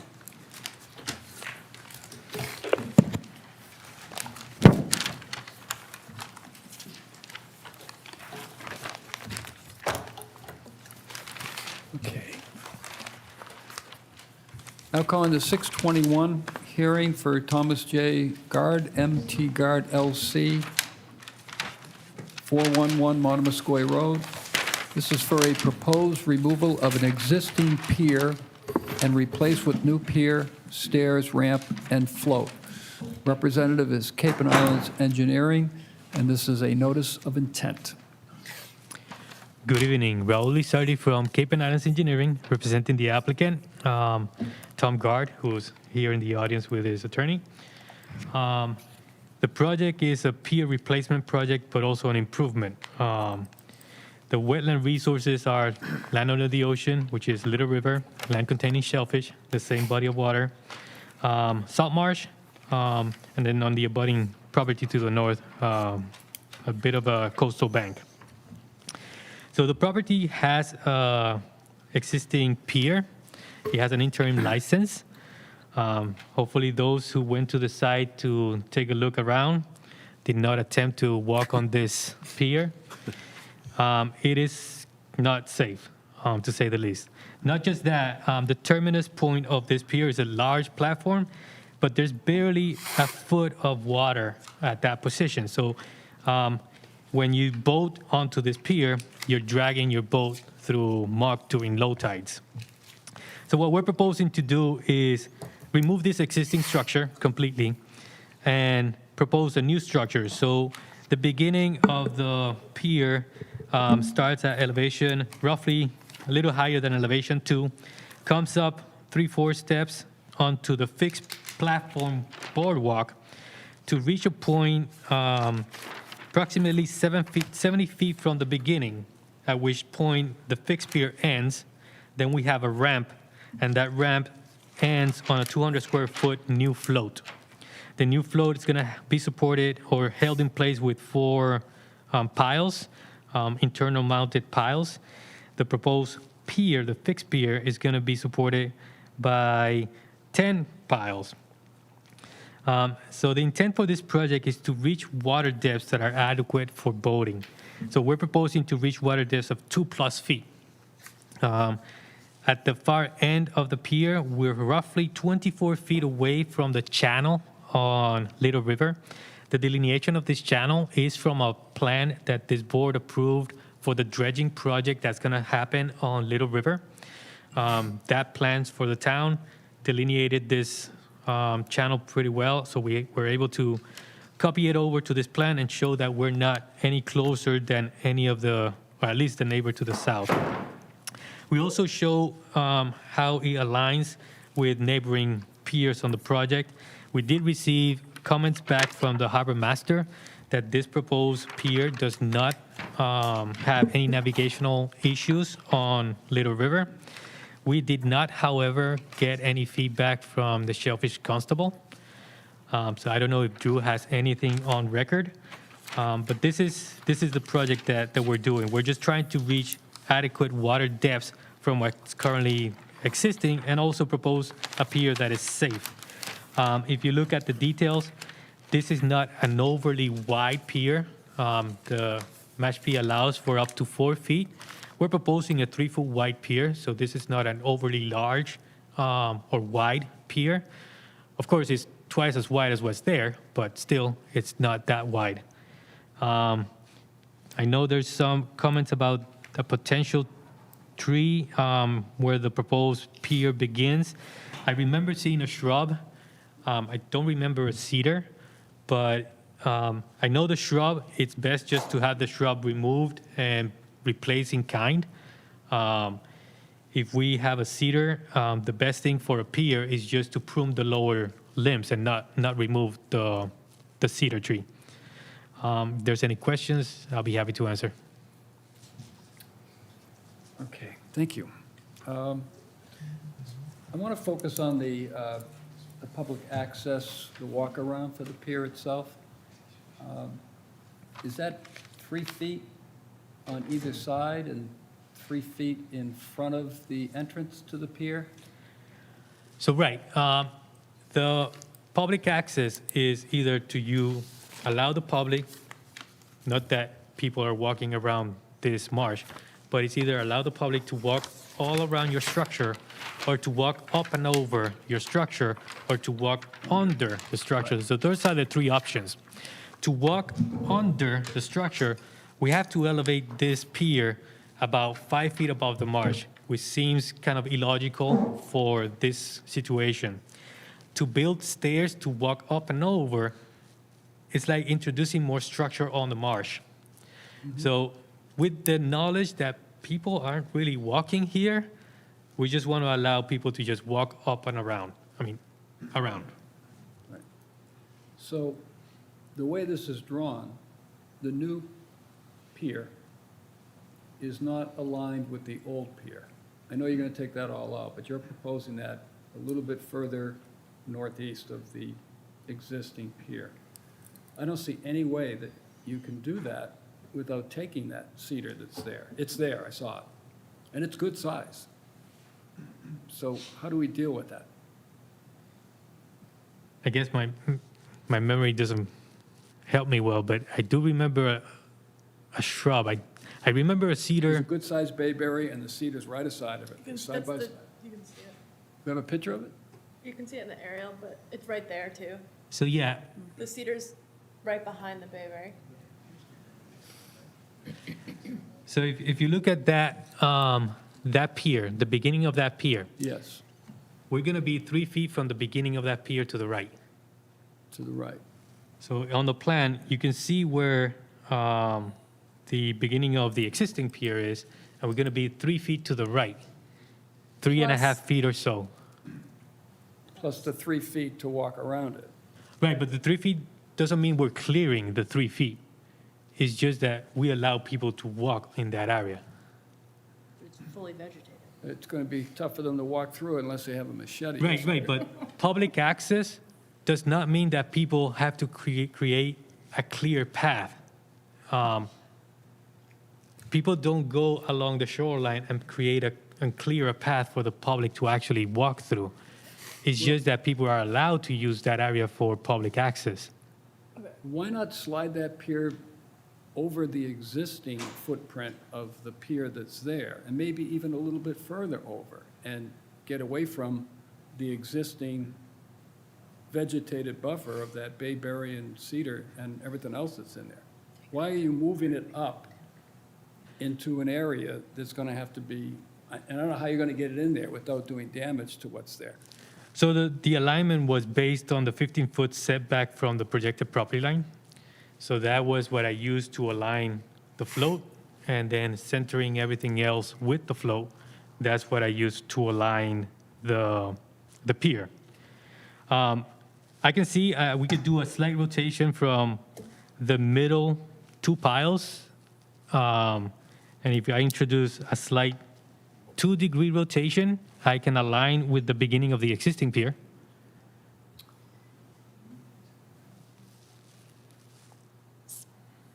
Mr. Chairman, if I may. Go ahead. Raul, the way this is shown on the plan,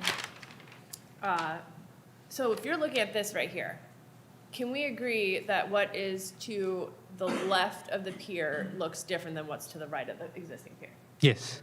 On the plan, if you're looking at this, it looks like it's the same with the way it's drawn, right? With the squiggles that you have representing.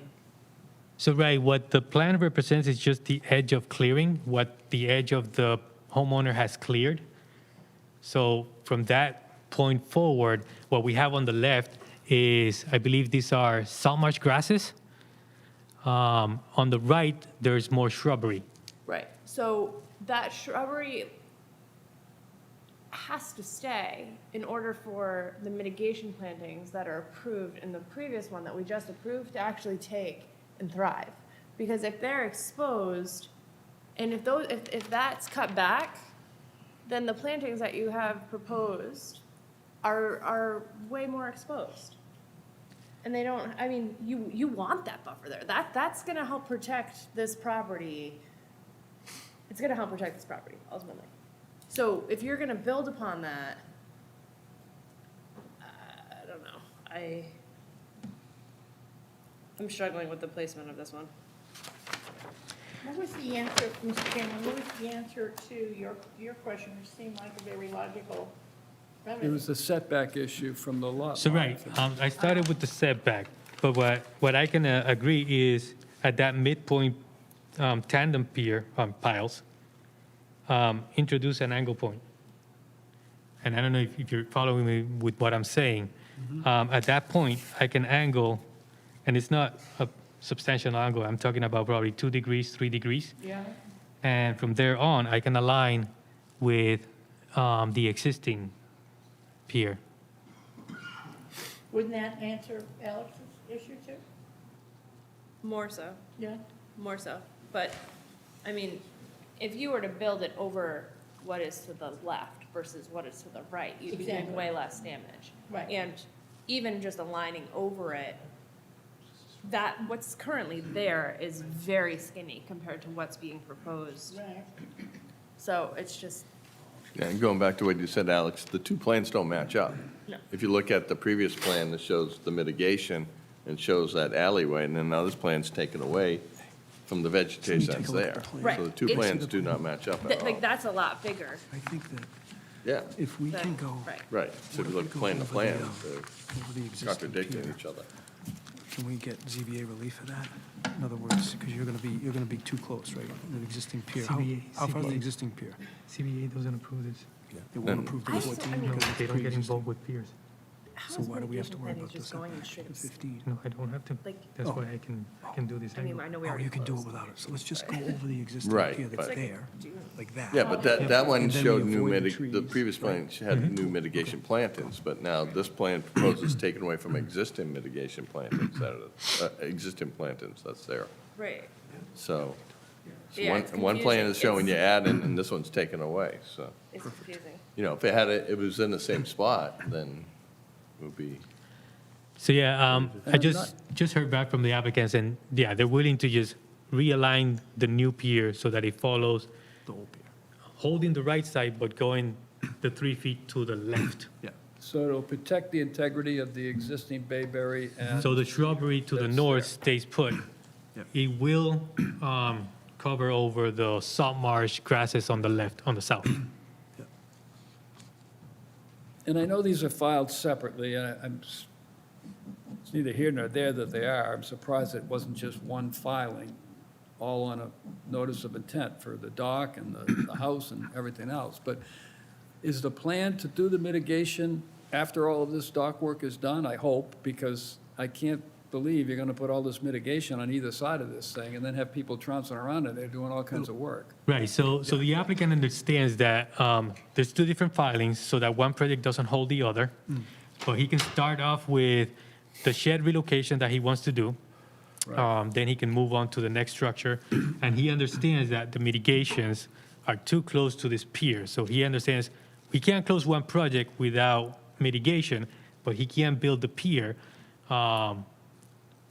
after the mitigation. He should build the pier before the mitigation. So he has to work with the time with the different projects so that he doesn't affect one or the other. He knows that if the mitigations are put in and the pier gets installed and damages the mitigation, he will not get a COC.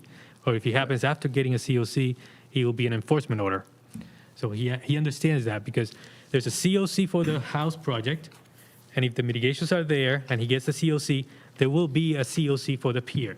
So if the COC for the pier sees that the mitigation plantings were damaged, then he won't get that COC and gets an enforcement order to replace those plantings. So he will have to work with those permits to make sure that he conforms to all these conditions.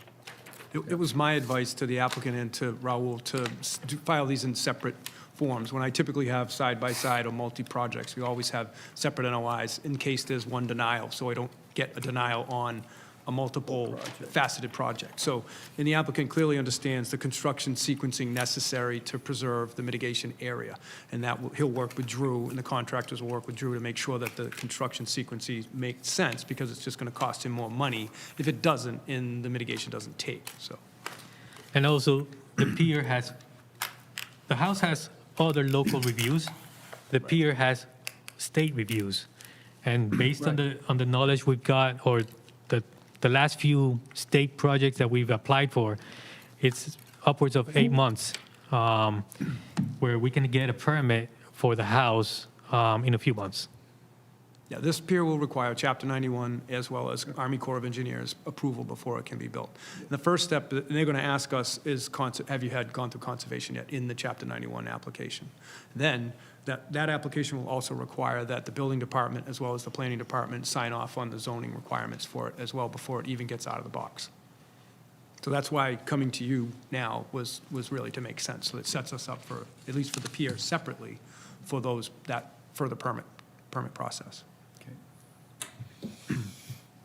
Any other questions from Commissioner? I do have one. Is there any, I assume that the method for installing these pylons is coming in from Little River on a barge with the crane, but is there any mitigation for any damage to the salt marsh or the land during construction, or, after construction? So the requirement, the typical condition for pile installation is that the barge doesn't sit on the marsh, but the barge has to access the site during the 2 hours before and 2 hours after the high tides. So those are the sections, once he sets himself, he drives those piles in. not on the marsh, but from the water side. Right, so even at, based on your cross-section here, where you have, 2.1 feet at low tide, even at, high tide, you might be, 4 feet, that barge might be sitting on the mud? No. So when the barge comes and starts to set up, the barge is not floating. The barge sets itself its own piles, and it becomes a fixed structure. Okay, So the tide comes and goes, and he's not floating. Unless it's one of those small barges that is floating, but the barges that I've worked with and seen doing this type of work, they fix themselves with Spuds. yeah, the piles Called themselves. spuds, and they lock them in so the barge doesn't ground out. okay, Because you don't want the barge moving around while you're driving these piles. right. So, and then I think it's a typical special condition that is in the Mashpee piers permits, that it happens 2 hours before and 2 hours after. Has to be a high tide. Yeah, at high Yeah, tide. There is, the Shellfish Constable did get back today with a mitigation fee of $6,082.56. It's the calculated amount based on multiple species of shellfish in this area. So that is the recommended shellfish mitigation fee from the Shellfish Constable. That's acceptable. Thank you. I also wanted to point out that being able to extend the pier out a little bit into the navigable waterway will allow us to have a float system that doesn't ground to the substrate, which is a really valuable change to the shellfish and the wildlife that live in the substrate. So anytime we have, as you're concerned about the barge that's putting in the pilings, point well taken, this float has been sitting on the ground at low tide for years, I guess. So now it's time, the new owner is really willing to get that into some deeper water so that you're not dragging boats through the substrate, you're not allowing that float to ground in the substrate every low tide. It'll help wildlife, fish, shellfish, and to be able to circulate along the coast. In the walkway, I think that Raul had mentioned about, so Chapter 91 requires us, as you know well, to allow for public access across below the mean high water mark, right? Fishing, fouling, and navigation.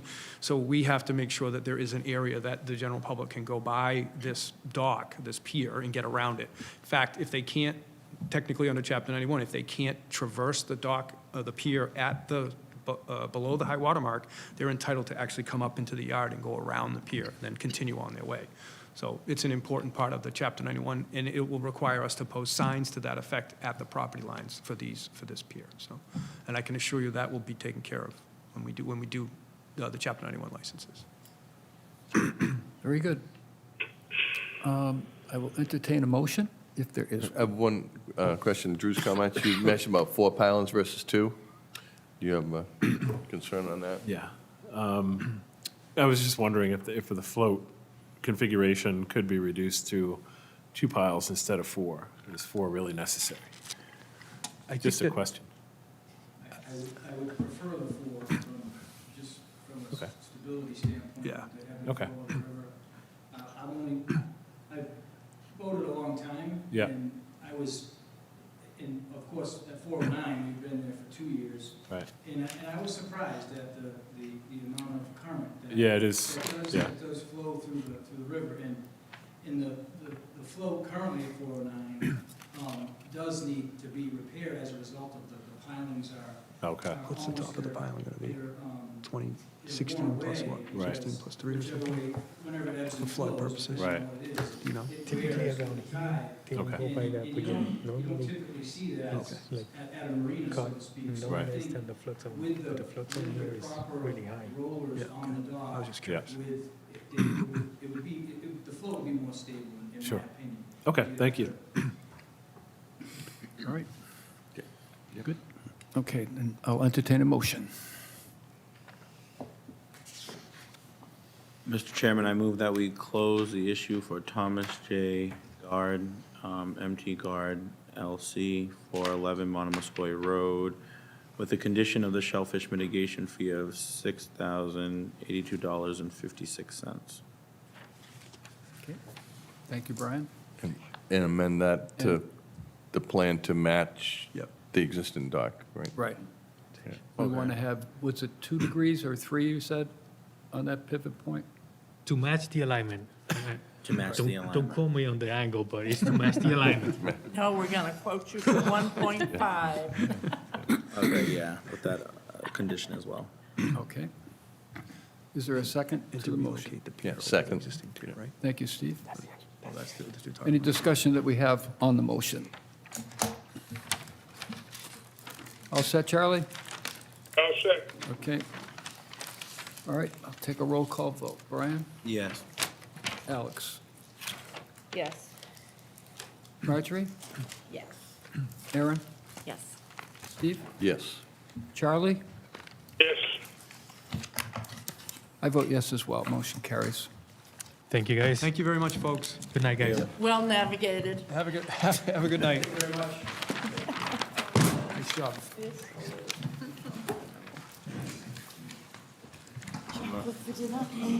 Because of you, I'm going to eat another piece of candy.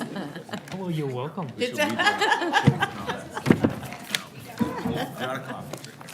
The longer it goes, the more piece of candy I'm going to need. I know. Feeling good? Candy here, candy here. Okay. Are we on Quaker Run Road? Yes. X-Man up. That's right. Dan's taking over. Go ahead, Dan. I guess so, on I'm going to cue. look at you. You're so huge. Are they bigger today than for a former week? So we'll open the 624. Diane Wells, trustee, 28 Quaker Run Road. Okay, this is a proposed construction and maintenance of a single-family dwelling, including a garage, deck, patio, in-ground pool, all associated utilities. Title V, septic system, landscaping, hardscaping, pier, ramp, and float. Representative, Cape and Islands Engineering, a notice of intent. Good evening. Good evening, Mark Dibb again with Cape and Islands Engineering. Here tonight, we filed a notice of intent application for Diane Wells at 28 Quaker Run Road in Mashpee. Similar to my last one, I'm just going to give a quick timeline update and then go through existing conditions and proposed conditions. So we did originally were set for January 12th hearing. At that time, we hadn't received Shellfish and Harbor Master comments, so we did continue, and we were actually on for the 26th hearing. We did receive the Shellfish letter the day of, and I just wanted to correspond with my client regarding that, and we did have some questions on that letter, so I wanted to work out with staff and meet with staff and to review that letter thoroughly and just make sure we all understood what was happening. So we did request a second continuance. And then we received an updated letter, and we're here tonight to present and go over the project. So it is a new dwelling and pier, ramp, and float on a vacant lot at 28 Quaker Run. It is on Shoestring Bay. There's land under the ocean, land containing shellfish. There's some areas of salt marsh along the coast. And then we have both a DEP coastal bank that's delineated, as well as a Mashpee coastal bank. The proposal is a single-family dwelling, 5-bedroom dwelling. Proposed, the entire project is sited so that the 50-foot buffer would remain undisturbed, with the exception of the path to access the dock and ramp and float. And then the dwelling is sited roughly 120 feet from the salt marsh, about 60 feet from the top of the bank, with the septic system being over 200 feet from the salt marsh, and as far as possible on towards Quaker Run. This project, there's a substantial bank, so all the work associated with the house, the decks, the pool, is significantly above floodplain elevation. There's no work regarding the dwelling in the flood zone. It's cited per the plan that you see there. It has, again, roof drains, septic system, and the house. The pier ramp and float is situated so that similar to Raul's project, the float itself is centered on the property line extensions. It will have stairs leading down the bank. This particular one will be raised. A plan revision that we did make was to raise the lowest part of the structure 6 feet in all areas where it's crossing the salt marsh. That was actually a DMF comment. We were able to implement that change, as well as the public access for this one is a little more standard. We have in excess of 5 feet at mean high water, so it's a simple under the pier for public access. And then, the rest of the plan is it's piles, a ramp, and float. The float is like an 8 by 25 float, 200 square feet. You'll see we've shown the neighboring floats for use of the harbor master to review. He has reviewed it and determined no navigational issues with that.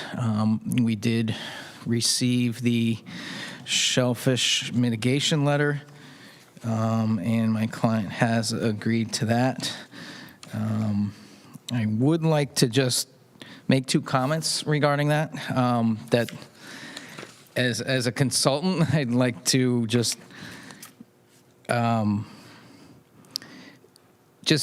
identify two things on this. The natural resource requirement in their formula is based on these, and it's written right in their formula that it's the impact acreage or square footage times the habitat loss times the market value of species shellfish impacted times 20. And I just wanted to make a note that their letter defined the species that were impacted as soft shell clams, I believe, and mussels, and another item. However, the mitigation is reflecting quahogs and 2 species that don't appear to be affected, scallops and oysters.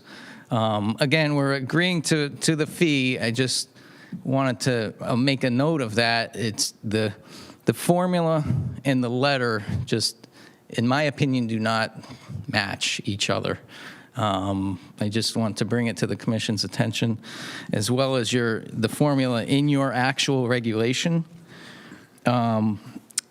has in the DACA regulation, section 6 mitigation has the same formula, and it actually says times 10 shellfish per square feet, where the natural resource regulation is 20. So I met with the Director of Natural Resources and Chris, and we just noted these things. And it's just, again, we agreed to pay the fee, but I just want to, I'd rather see the letter reflect the findings and just be able to, my next project to just manage expectations of my clients and just things like that.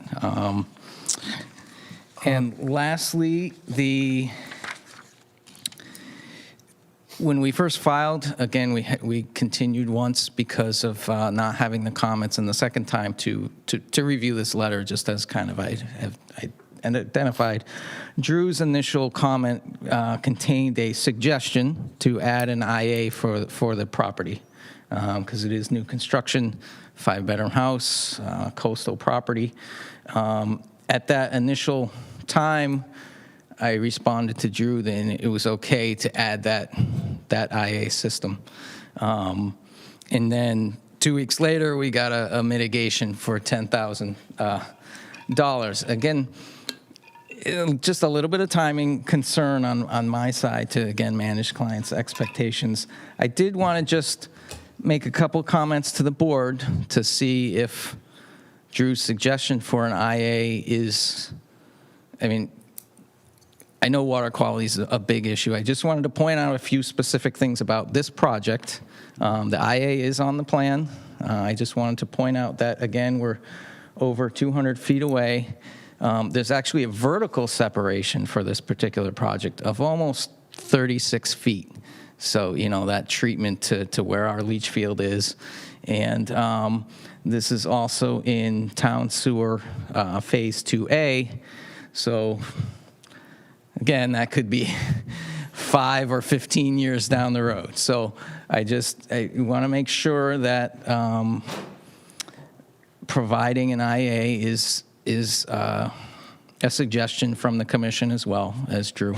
Again, it's on the plan, but I just wanted to make note of this particular project. Is an IA appropriate based on this particular parameters of this project? I agree, they're very important. And you know, when you're elevation 8 or 10, this is elevation 40, and we have in excess of 200 feet to the salt marsh.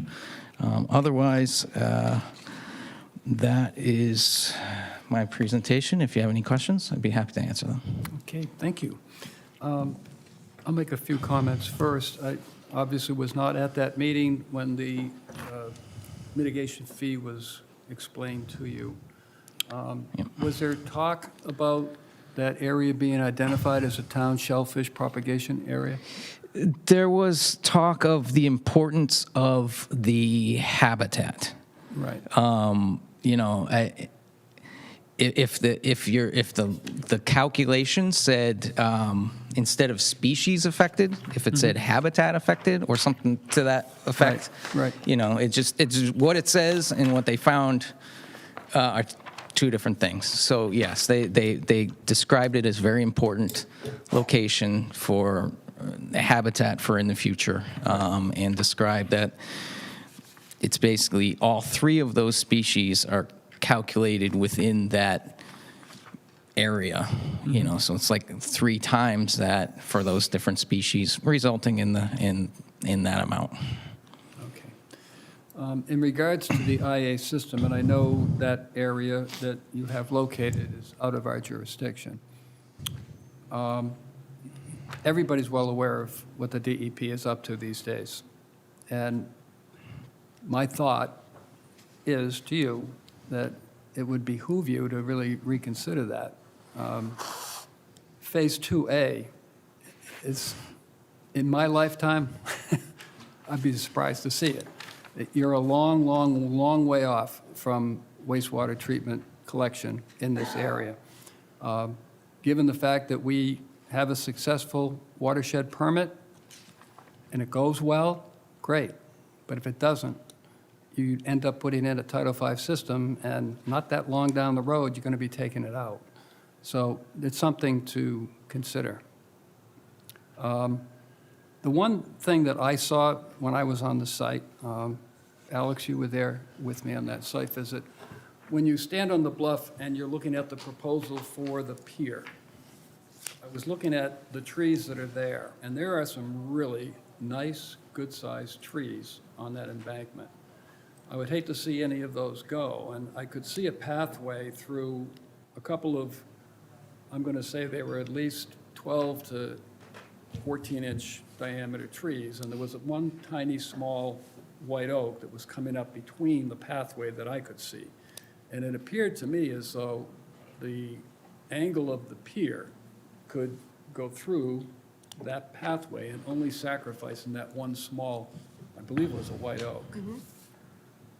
But when I'm looking at the plan, and I had it on my iPad when I was out in the field, it didn't look to me as though it was going to line up that way. So my concern is to preserve those trees that are on that embankment that have, 10, 12, 14, I didn't measure them, but they're good-sized trees. I would hate to see any of those coming down to facilitate this pier proposal, because I think you got plenty of room, unlike the last hearing, that, you know, they have to do a pin and trying to angle it so tight. This is not that tight, so I'm just throwing that out there, that I would not want to see those bigger trees come down. And with that, I'll open it up to other commissioners that have questions, if you're on the site or based on the proposal that we have before us. Can I make a comment? I just wanted to kind of reiterate what you two have just said. I was out there today, and there are the two large trees. I took some pictures. There's a bunch of bird nests. You know, I live looking out over Shoestring Bay, and I've much further, you know, closer up towards Quiniquisette. We're in the condos there. But one of the things we love about it is the bird life and the birds you can hear. So I guess when I hear trees coming down, I think of nests going away. And I think of birds and the sounds and the things that I love about living in this area disappearing. So that's a concern for me, and I just wanted to say that I agree as well. There should be a different plan. Well, there are a lot of trees that will be coming down, obviously, because the house is being proposed. And when I look down the embankment, I see trees that, let's work with them and see if we can't get that ramp. There it is right there. Yep. You see that small, tiny, if you move the cursor a little bit more down, no, over here, there's a little tiny, it's probably about a 4-inch. This one here? No, come on over to the right there. Yep. See that little one right there? If that got clipped out of there, I'm wondering if the ramp, the pier, couldn't get down through those trees without sacrificing any of those trees. I would not want to see, I mean, there's so many options there to get that. Is this a 4-foot wide ramp? Yep. There's a lot of options there. So depending on, and I can't really tell, you know, unless we're right on the site with the surveyor. So for the sake of this, would we condition it to cite the pathway and the steps to take out as few trees as possible? Right. Have one of our agents on the site Yeah. as a follow-up and try to locate that pier to save those mature trees that are there. Okay. That was one of my concerns Same. when I was out there. Other questions and comments?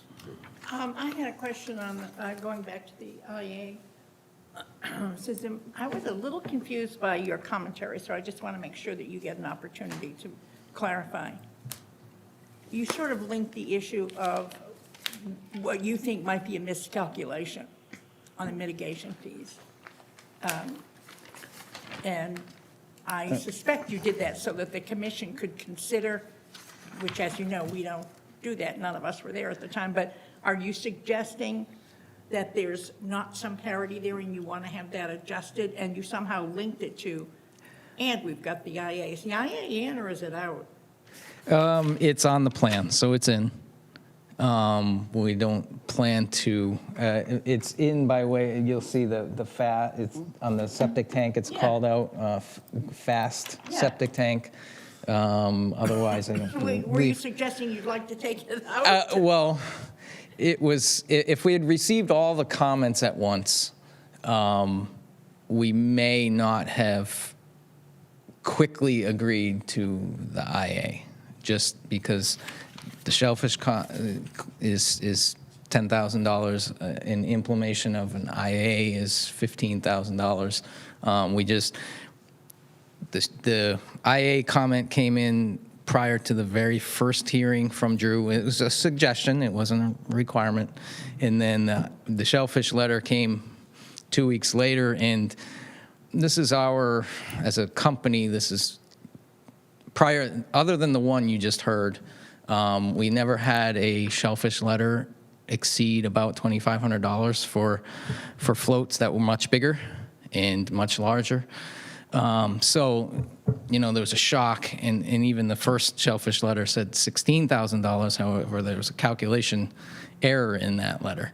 So we just, that's what I'm implying. The timing didn't help my decision to relay information to the client, but we are agreeing to the shellfish mitigation, as well as the IA is on the plan.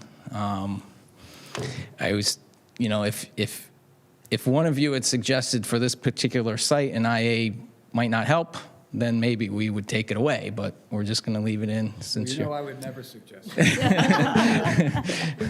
My famous client for has asking for agreed to IAs. both the IA and the mitigation.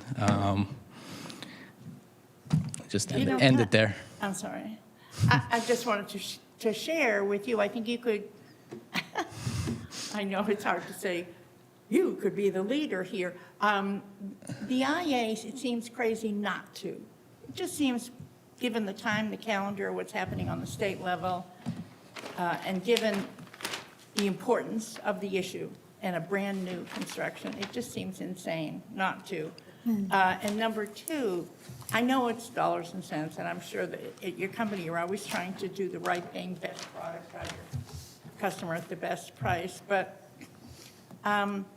if you read the New York Times article, and I don't run my life by the Times articles, but the pictures in there from Mashpee show our agent holding up what is the result of a great deal of pollution and everything that you're very familiar with, right outside the coastal area, and the sludge had killed the mussels. They're gone. So the mitigation fees they're not just to say, oh, you know, a slap on someone's wrist. They're actually our future. Both of those issues, it's just my opinion as a commissioner that both of those issues are the future of Mashpee. We just had a hearing in Mashpee quality of water. And I'm just saying, this is one commissioner. I don't want to go forward, just come from that, telling everybody, we're all doing the right thing here by keeping the waters clean and doing everything we can to move forward with new construction and not require an IA. I just think that, for me, the ultimate hypocrisy, just crazy. And the fees, I'm sorry if you think that you were unfairly, your formula wasn't applied properly. I wouldn't want anyone to unfairly be assessed something that wasn't in some way backed up by their formula. That's what they meant to do. That's what they intended to do. But having said that, I don't think there should be any connection with mitigation issues and how we feel as a commission for any homeowner, for any particularly new construction. I wouldn't sleep well tonight. Well taken. So la-di-da. Yeah. Mark? Yeah, just one, yes, I agree with everything. It just, if we did not accept the shellfish mitigation, there could be grounds to win an appeal if the paperwork does not match the formula. That's all. I'd like to see it just coordinated so that it just adds up. It says species affected. However, it says right in their report, different types of species are affected than the ones. So, it was just almost a suggestion, I guess, just to nail down the formula. And in fact, your regulations actually it was described as a typo, basically, when we did meet to discuss about it. So that was my only, just a solid coordination of the paperwork. That's all. But the bottom line is you and the Shellfish Constable are in agreement. Yes. With the fees I'm looking at the figure here on the screen, $10,520.45. Correct. Okay. All right. Yeah, for those reasons, I think we should move forward. And if there are conditions, I think that the conditions should be included instead of continuing it. Because, he said if he had known that prior to, and they're keeping the IA system in there. Right. So I think that, we should act on this. Okay.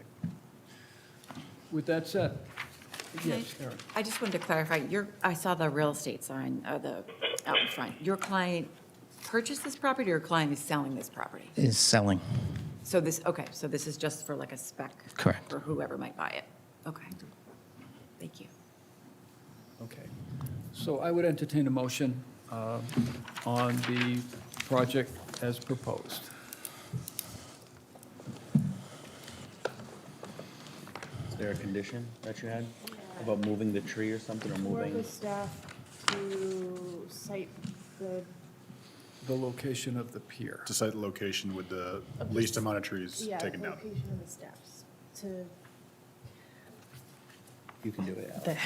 I'll make a motion to close an issue for 28 Quaker Run Road, with the condition to work with the staff to site the steps going down the coastal bank to impact as few trees as possible.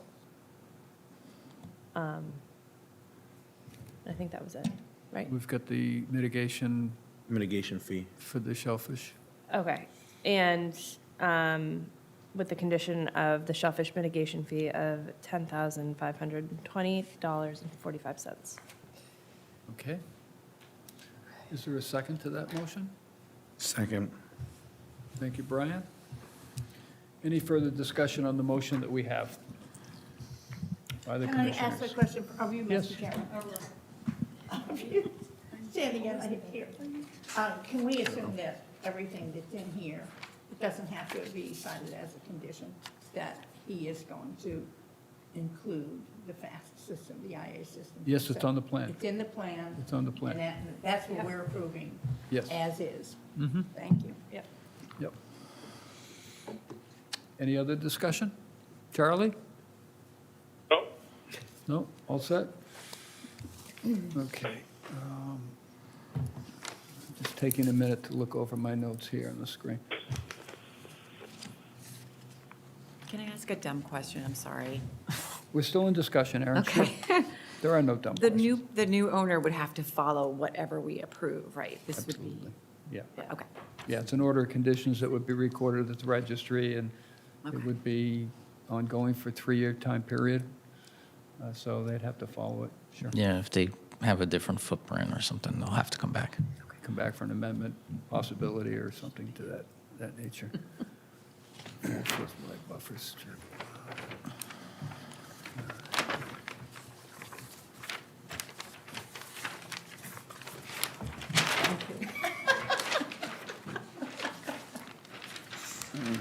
I'm looking at, we're still in discussion. I'm looking at Drew's recommendation, and the project proposes to maintain a 50-foot wide naturally vegetated buffer strip as per regulatory standards on an undeveloped lot. Pathway stairway of 4-foot width through the buffer strip is allowed per regulation 29. So we're in agreement that this is a 4-foot wide pier. Yep. And conservation staff is going to direct which trees stay, which trees can go, the most beneficial route to take down that embankment.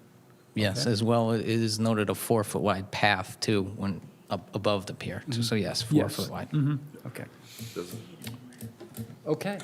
No further discussion? And it may not be a straight line. It depends. Just saying, like on here, like, yeah, it's like ideally, but it may Correct. have to jog a little bit. Right. Okay. Pier can't do a lot of jogging, though. That would have to be. The stairs can though. fairly- Okay. Okay, no further discussion on the motion. I will call for a vote. I'm sorry. Brian? Yes. Thank you. Alex? Yes.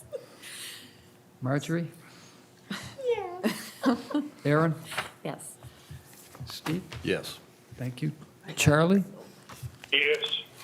Thank you, Charlie. I vote yes as well. Motion carries. Thank you. Thank you.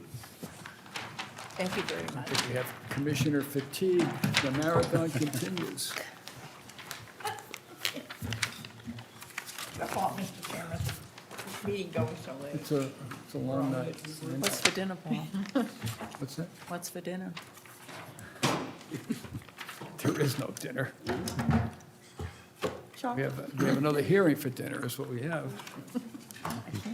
Okay. Now calling the 627 hearing for Daniel D. McMacken and Lauren W. Morris, 14 Grand Vista.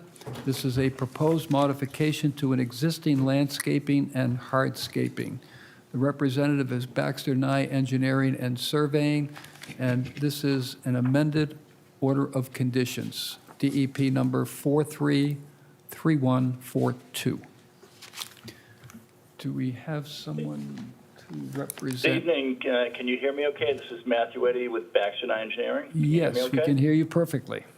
All righty, thank you. Thank you. Well, thank you for hearing me tonight, and I will try to keep this brief. I believe this is fairly straightforward, and I know you've had a long evening.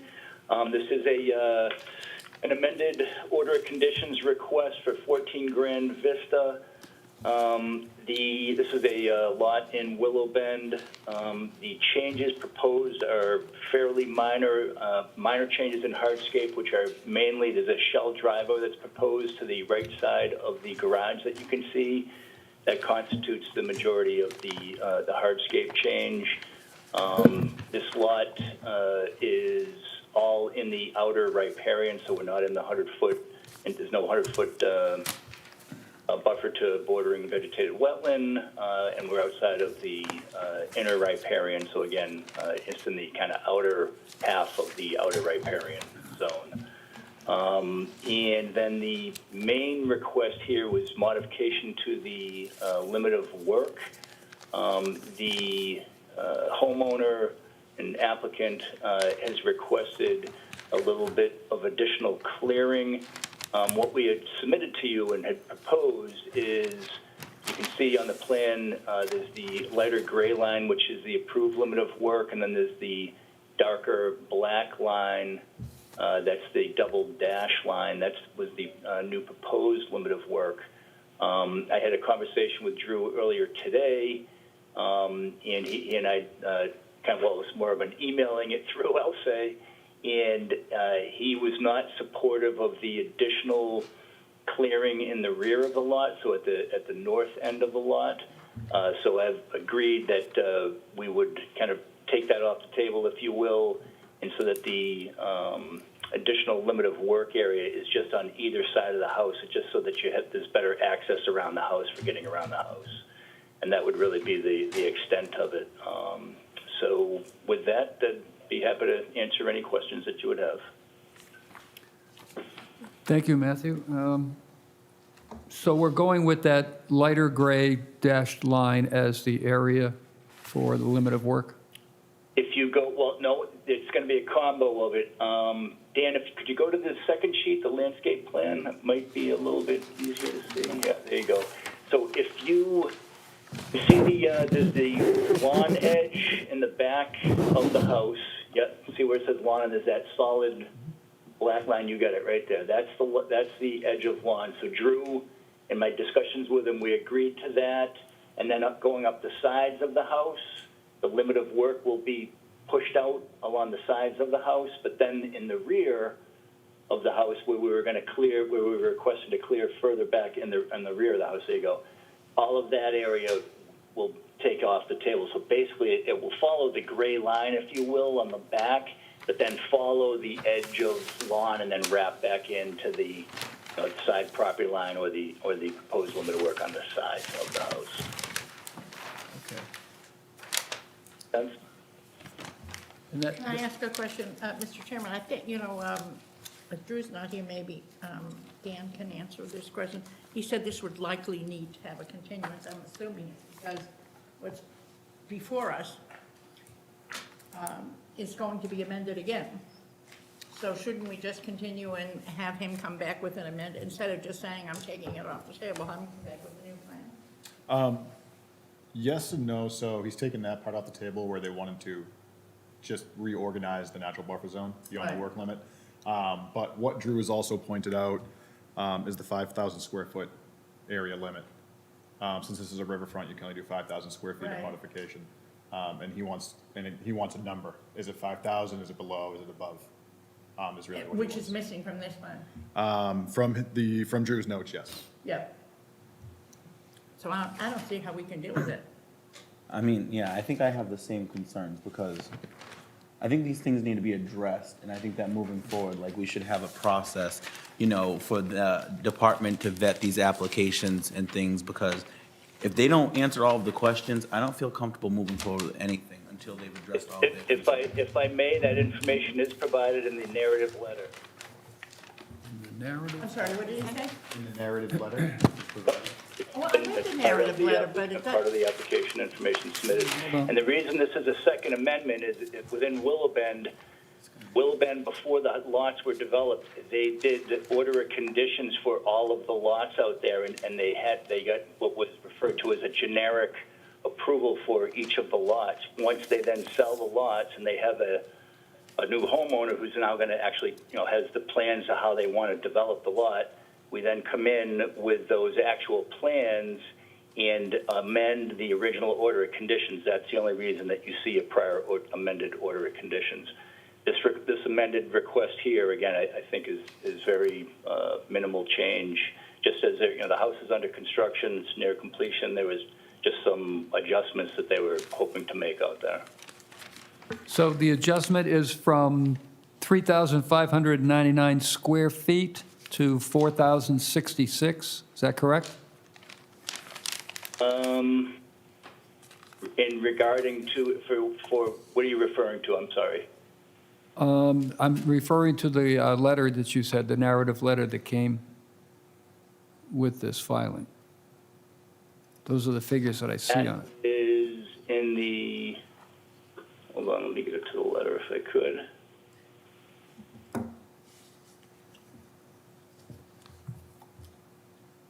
That is the change in hardscape, that's correct, was 3,599 square feet. Previously, it's now at 4,066 square feet. As I had stated, that change, the majority of that is the seashell driveway, and then there's also the stairs that are added on the deck in the rear going down to the lawn. That constitutes the change in the hardscape.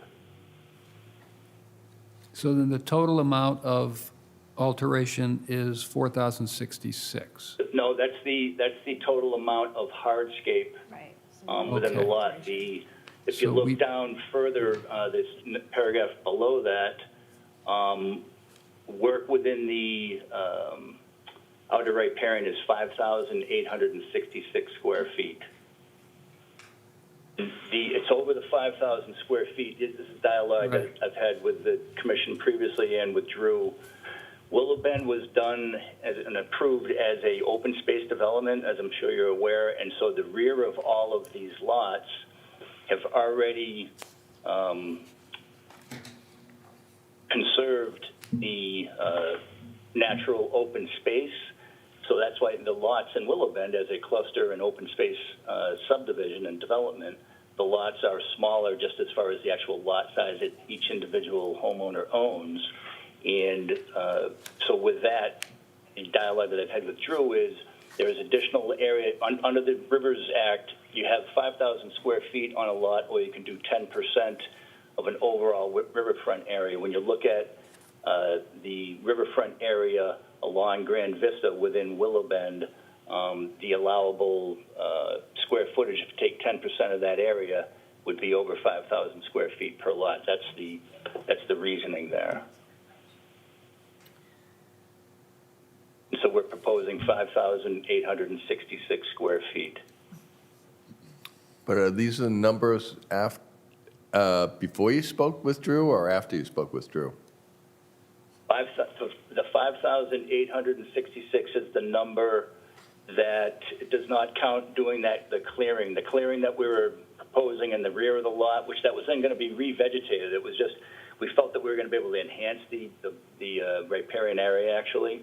But Drew just wasn't comfortable with that. He wasn't supportive of it, so I said I'd take that off the table. So if we just hold that lawn line, which is basically a line, the gray line in the rear, and then just extending it out to the sides, that's the 5,866 square foot number. Okay. But going back to what Brian said is, should we have this plan revised to show, okay, you're going to move that gray line towards the property line on both sides of the house, but then you're going to match the gray line along the lawn on the back? So should this plan be amended before we Yeah, I mean, vote what on I'd propose, if I could, is to just, make that amendment to the plan, the revision to the plan, in consultation with staff. And it would just be a simple modification to just, hold that back line and remove the revegetated area in the rear that we were proposing. Yeah, but does that change the square foot calcs or not? No, it'll be that 5,866 number. So it's still over 5,000. Do we not understand that? I mean, Can we, Dan, what would be the next date and time for the next continuance, if we do move forward with a continuance? It would be February 23rd at 6:24.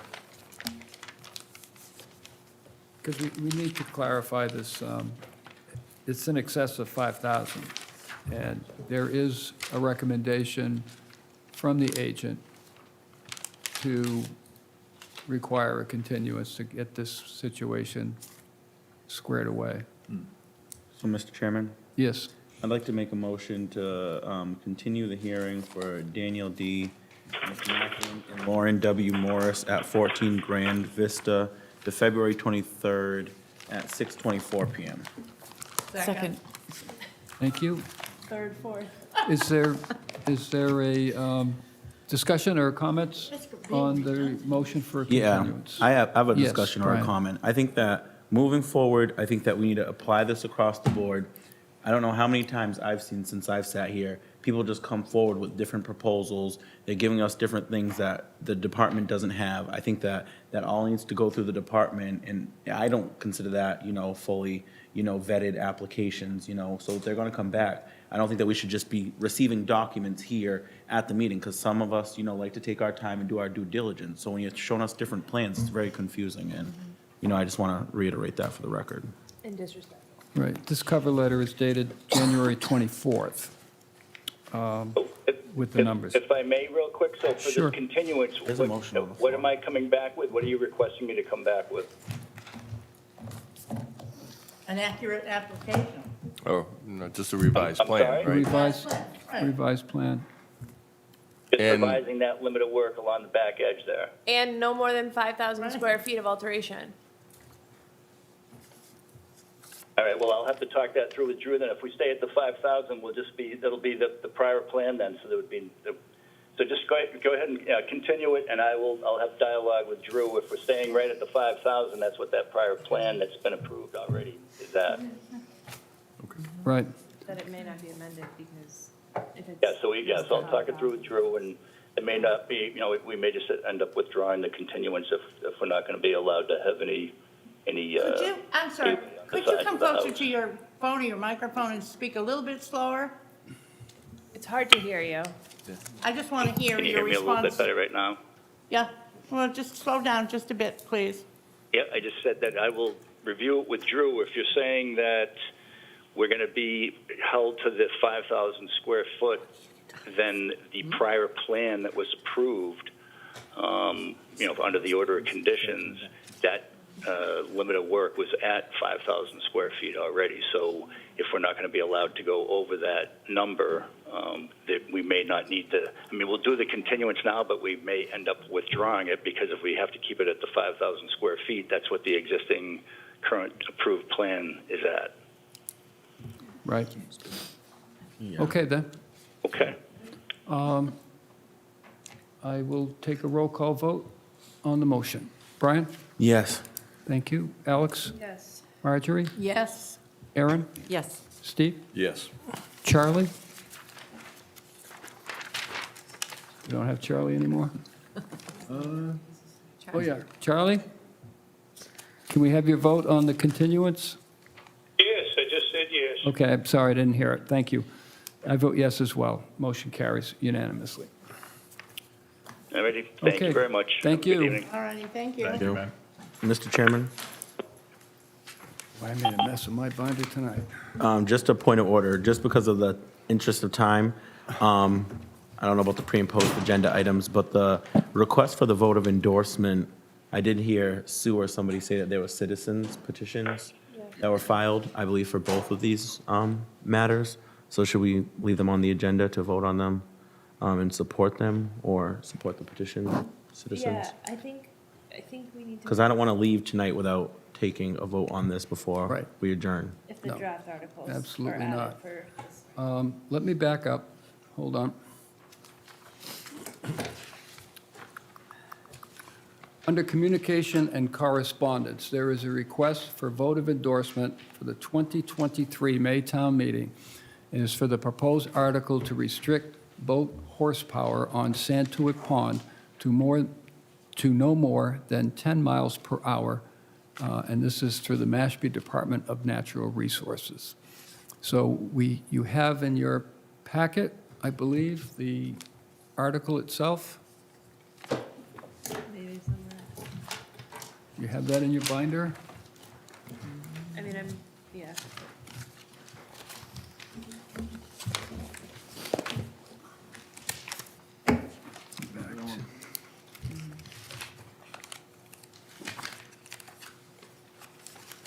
Regulation Attending- 30, draft article, no, hold on. Yes. It's a DNR Article Number 1. It's got a description on it for Chapter 170, Section 19, Santuit Pond Prohibited Uses. And I know in our agenda, it's referring to 10 miles per hour, but in the article itself, we're talking about 10 horsepower outboard motors. I mean, outboard motors are very easy to acquire at 9.9. They make them all the time to get under that 10 horsepower. And I know this article, when it first started, go back to last October, it was 5 horsepower, and it's been now moved up to 10. And most of the language that's in here is still pretty consistent with what we had before. Okay. So if there's any questions or comments on the letter itself, what I would entertain is a motion of endorsement by the commission for the draft article that the DNR is proposing, DNR Article Number 1. I'll put a motion on the table to endorse that. Okay? Thank you, Second. Alex. I went blank. There was more there, but I couldn't remember. But I couldn't quite pull it out from the back of my brain. Commission overload. Once we go beyond 9, Yeah, you see? but we still have a couple more important things to do, so. Is there a second to that motion? Thank you, Aaron. Any discussion on? I do want to say, yeah, I have something to add for discussion. That attending the selectmen's meeting where Ashley had, I think it was Fuss and O'Neill. Yes. Right? Present on this topic was brilliant. It was eye-opening. They were great presenters in understanding where this comes from. It's not arbitrary. It's not targeting and punishing boaters. We're not taking away people's ability to still get out on the water. There's other ways of getting out there, and we're helping keep the sediment from being redistributed up into the water column, and I'm just really happy that we're supporting this. You know, until we get wastewater relief, not only in Phase 1, but multiple phases, including the ponds, we have to look as carefully as we can at what I would like to label as no-cost options. There's a lot of different things that we should be doing and encouraging people to do, and we heard it loud and clear tonight in that discussion forum. So I don't want to amend your motion, but I wholeheartedly support this draft article. Any other discussion? Hearing none, I will take a vote. Brian? Yes. Thank you. Alex? Yes. Thank you. Marge? Yes. Aaron? Yes. Steve? Yes. Charlie? I have to say no to this. Okay, thank you. And I vote yes. Motion carries. All right, that's out of the way. Go back to this.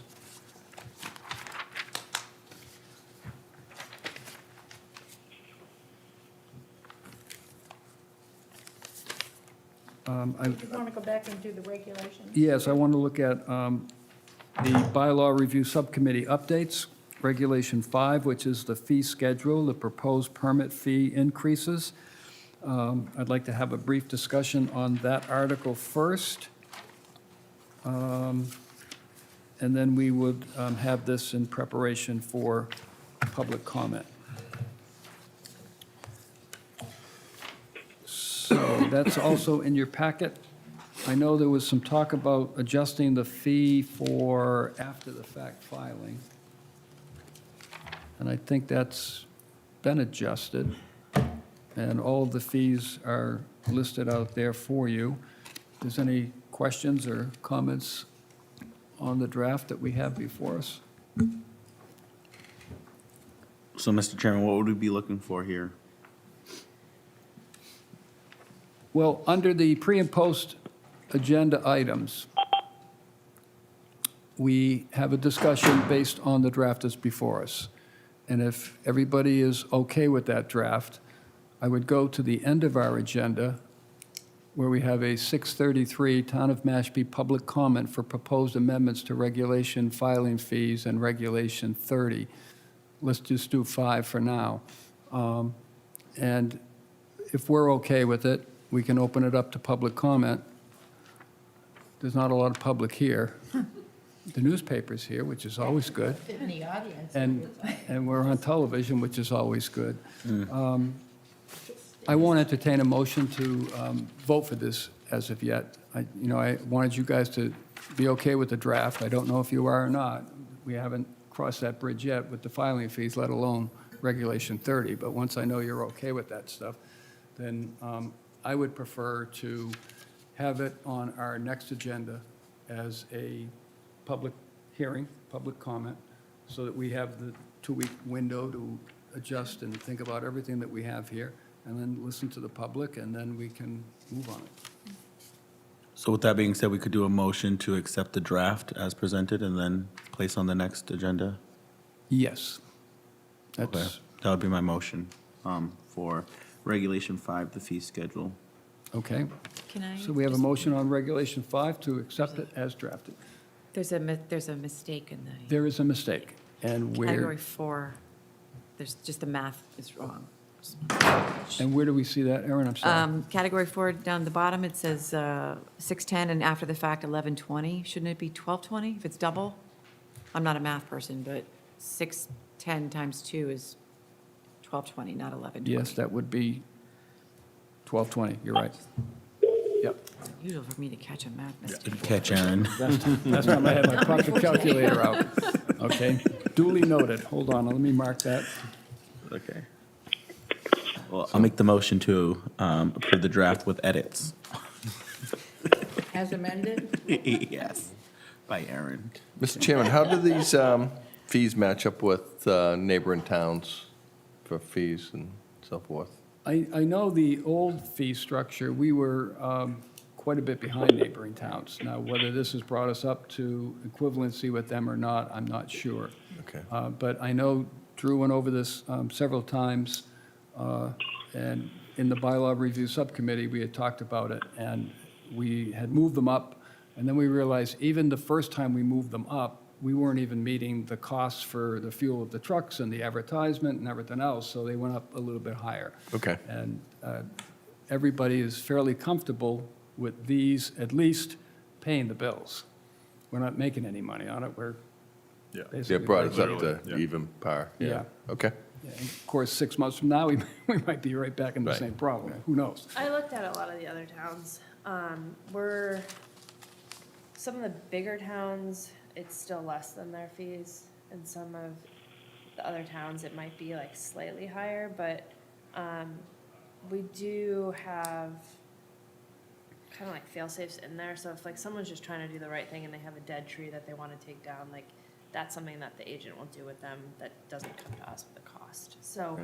there are, and other towns would charge for that. So I think it's okay. So we're on par with the other towns. Like some of it So where it in the has a same good con- ballpark, yeah. basically, yeah. It's good. Okay. And I had suggested at one point, not that far back, that we would have some kind of language for an exemption of the fee for anybody that would be filing that is below Barnstable County AMI. And it wasn't, the theory was that it's really not necessary. If somebody comes in and they're having a hard time, we can actually just talk that through. I don't think we need the language in Regulation 5 to state Okay. that. Okay?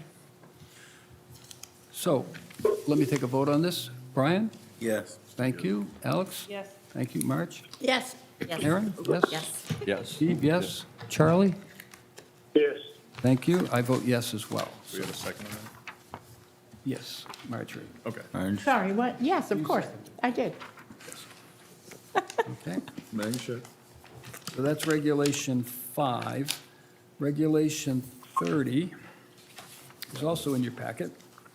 And I know the bylaws review subcommittee has been working on Regulation 30 for,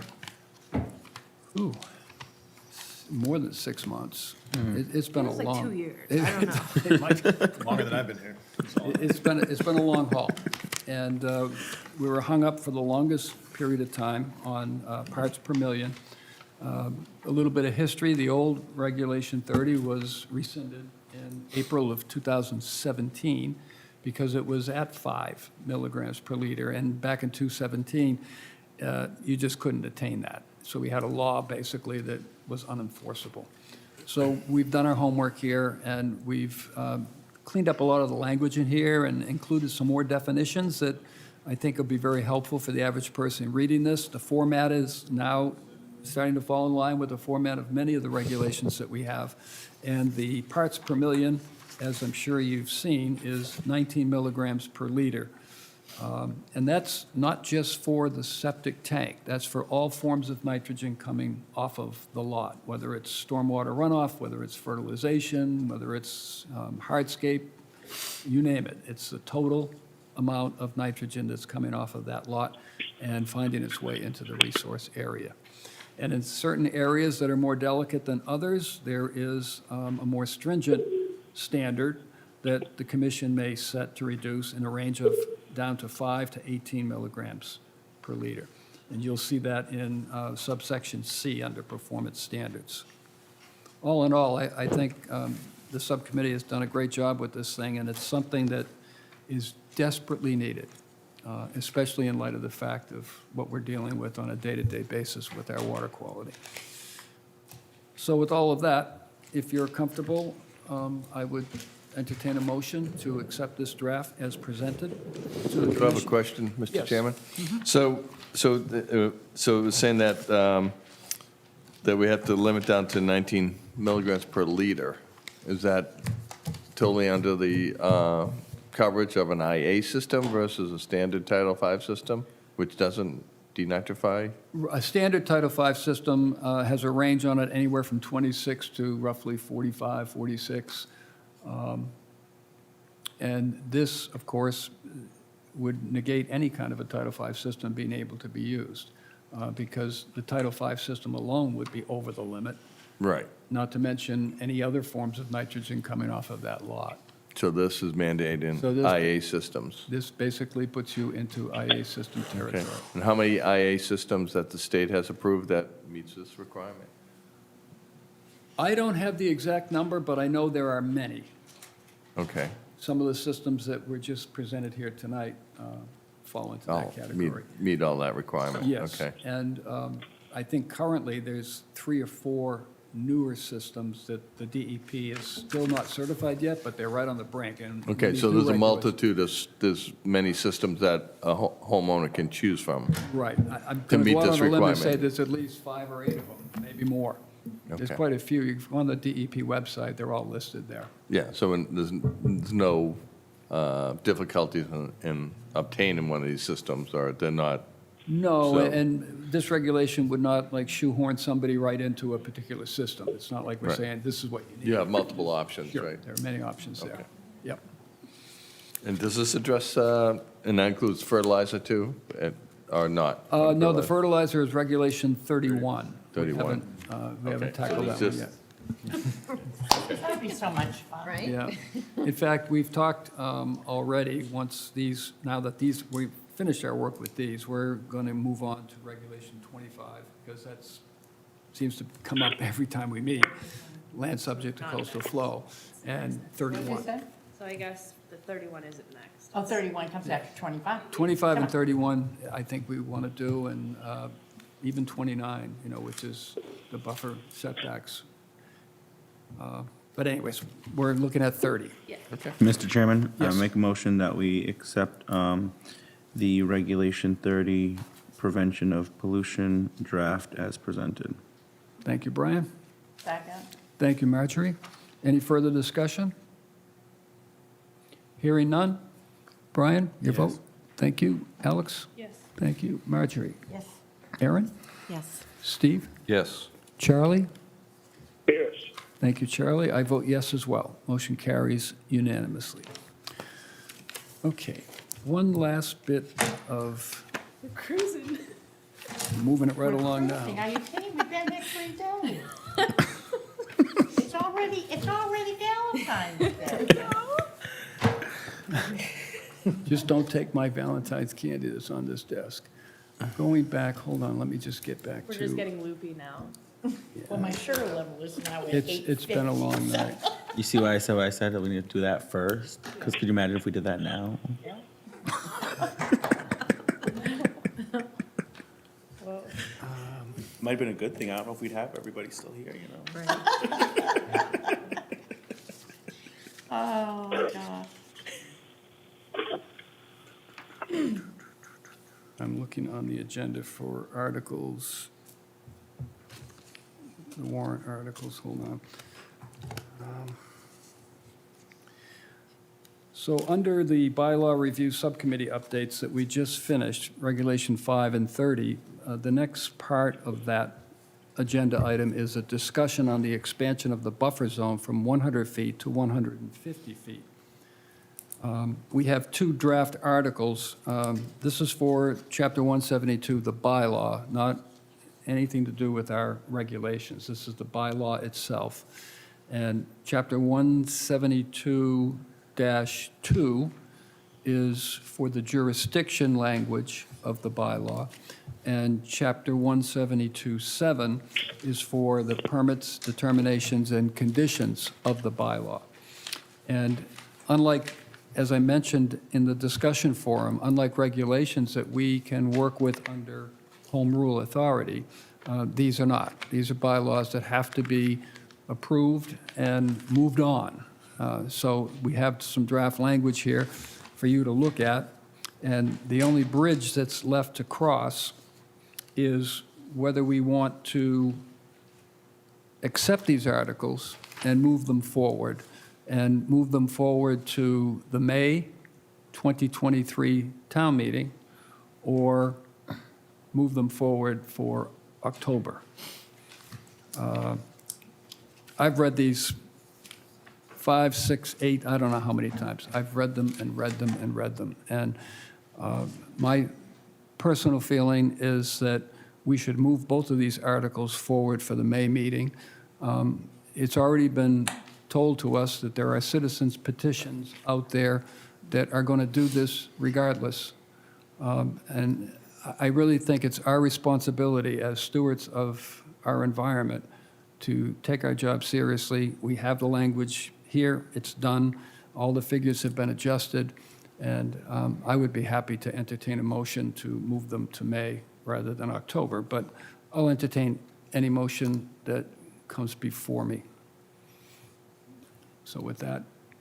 So just, I oh. feel like everyone else, I'm sorry. No, go I ahead, haven't Marge. finished. Sure, I'd And then love- I'm going to turn to you for the motion, but I've read through it 7 or 8 times as well, and I think Drew's done so much work.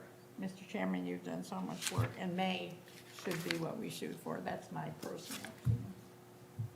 Go. Yeah, I just wanted to say, kind of to that point, I feel like with the citizens petition or articles, you know, if they're mirror articles to this, I could see us, you know, supporting the citizen petitioner articles and moving this one to October, you know, playing devil's advocate here, assuming that it doesn't pass in May. We're going to have to go back in October anyways and just try to do it again if we wanted to.